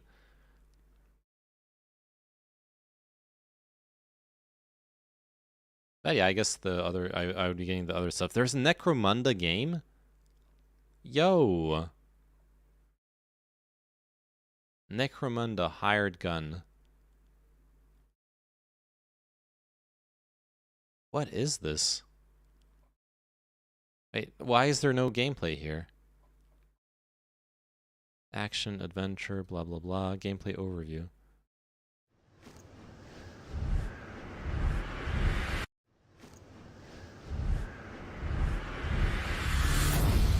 Welcome to Necromunda Hired Gun. Here on Necromunda, one of the myriad worlds in the Warhammer 40,000 universe, far off into the darkest future imaginable, you make your living as a bounty hunter. Chase targets. It kind of looks like Darktide. Upgrade your arsenal and fight to survive. I actually, fuck. That's one thing they nailed in Darktide was the fast-paced, action-packed wall the running, design. popping, It seems a bit worse here, first-person shooter. but the level design seems perhaps better. Created by the small, passionate team of Warhammer enthusiasts at Strumon Studios. But the model design seems worse. Over-the-top action. If that makes sense. Swathes of enemies, a high-powered arsenal, and all the tools you need to combine the two. Digital makes sense, but it's all about scale and who controls it. Unfortunately, companies can be very predatory with how they control their games. Absolutely. Across the rotting Agrifar. But I feel like Steam is a pretty trustworthy entity, simply because of how big they are. And GOG as well, because of their like ethical approach, or not ethical, but their approach to game ownership. No DRM, all that stuff. Necromunda is a violent, brutal place. I don't know if you're looking for games or what, but I recently played Hollow Knight, one of the best I've played in a long time. I've heard about it. And ideally backup. I'm just like scrolling through stuff. I still need to do the Outer Wilds DLC if anything. So I'm not necessarily like jonesing for a new game to play, especially since I've been getting back into Valorant as well. But yeah, right now the plan, I need to do Outer Wilds DLC. I got a bunch of games I bought a while ago that I need to do. Like speaking of GOG games, dude, I want to do okay, update now? Question mark. I want to do the wait, Valorant was open this whole time, by the way. I want to do the Witcher 3. I've never played Witcher 3. Or I've played it, but I've never... Oh, there's a problem with the GOG client. Okay, let's download it, actually. Hollow Knight is a really good Metroid Android Castle Transylvania. Yeah, I know.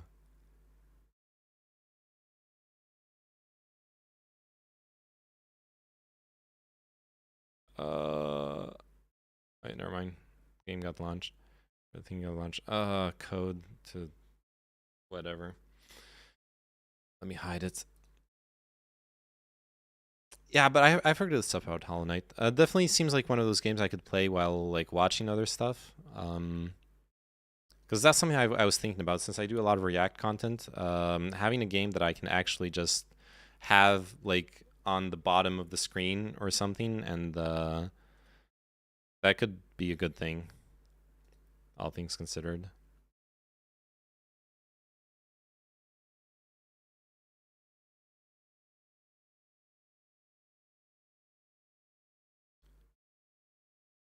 All right.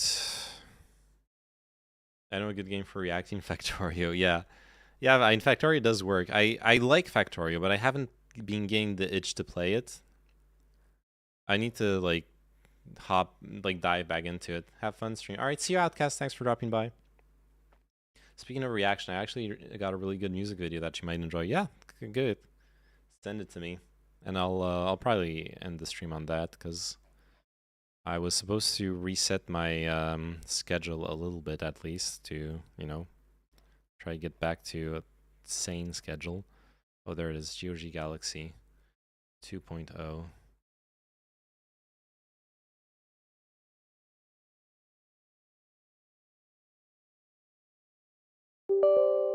Yes.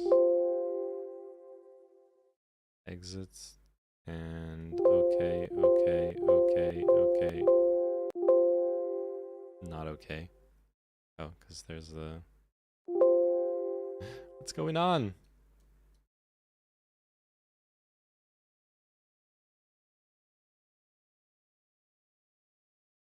It's a really recent video that I think could be separate.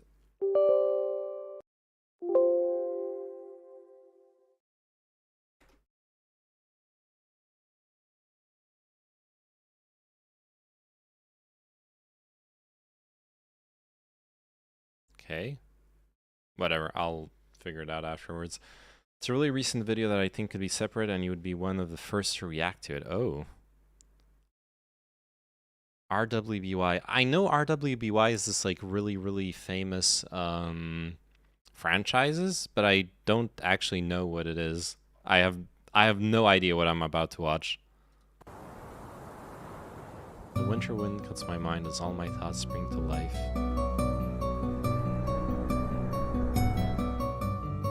It's gonna be some weeb shit. That's what's it's gonna be.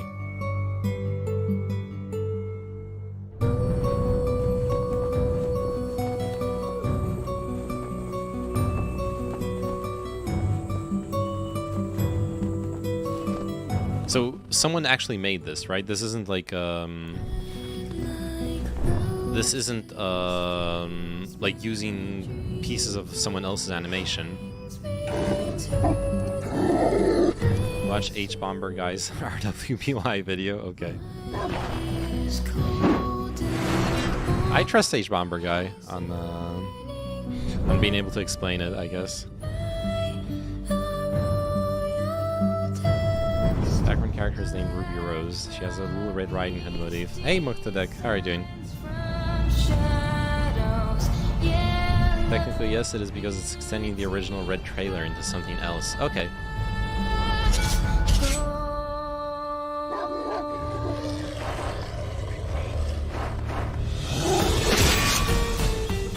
Gun kata. Nice.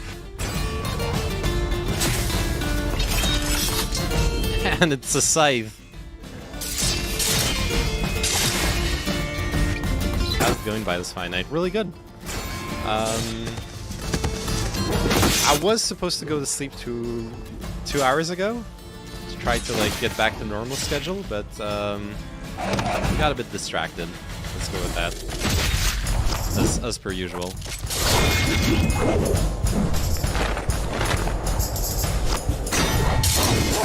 You haven't missed any Outer Wilds.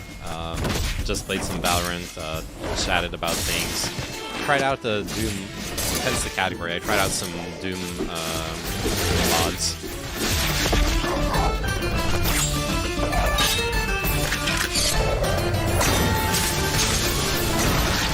How are you doing, Morphodek?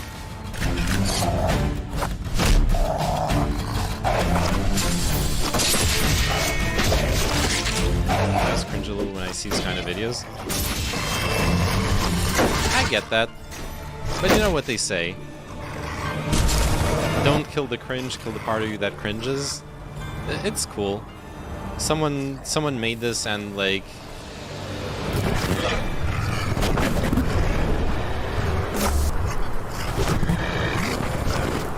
made some cool shit. I gotta respect that.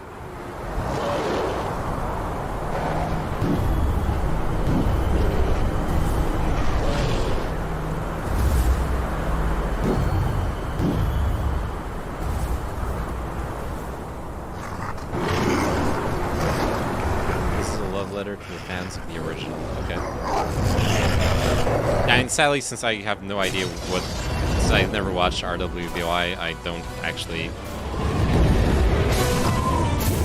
know anything about the characters or what's going on. So that obviously lowers the attachment to what's going on screen.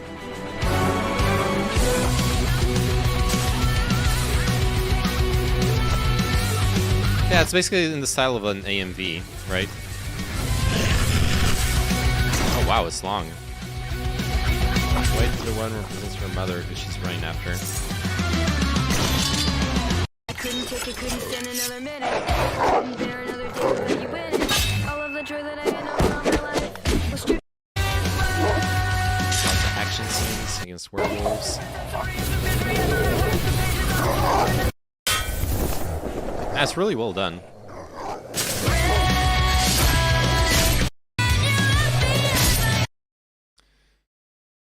Alright, thanks for showing me that. What are we saying? The H-Bomber guy? RWBY? RWBY is disappointing and here's why. Oh no, H-Bomber guy didn't like it? Well... When it was a 2 hour and a half long video essay about why he didn't like it. Oh no. The way to keep weebs to understand to get weebs to understand racism is to make the target a cat girl is the best take I've heard in a while. God damn, that's actually true. That happens so much in anime, by the way. Like literally this.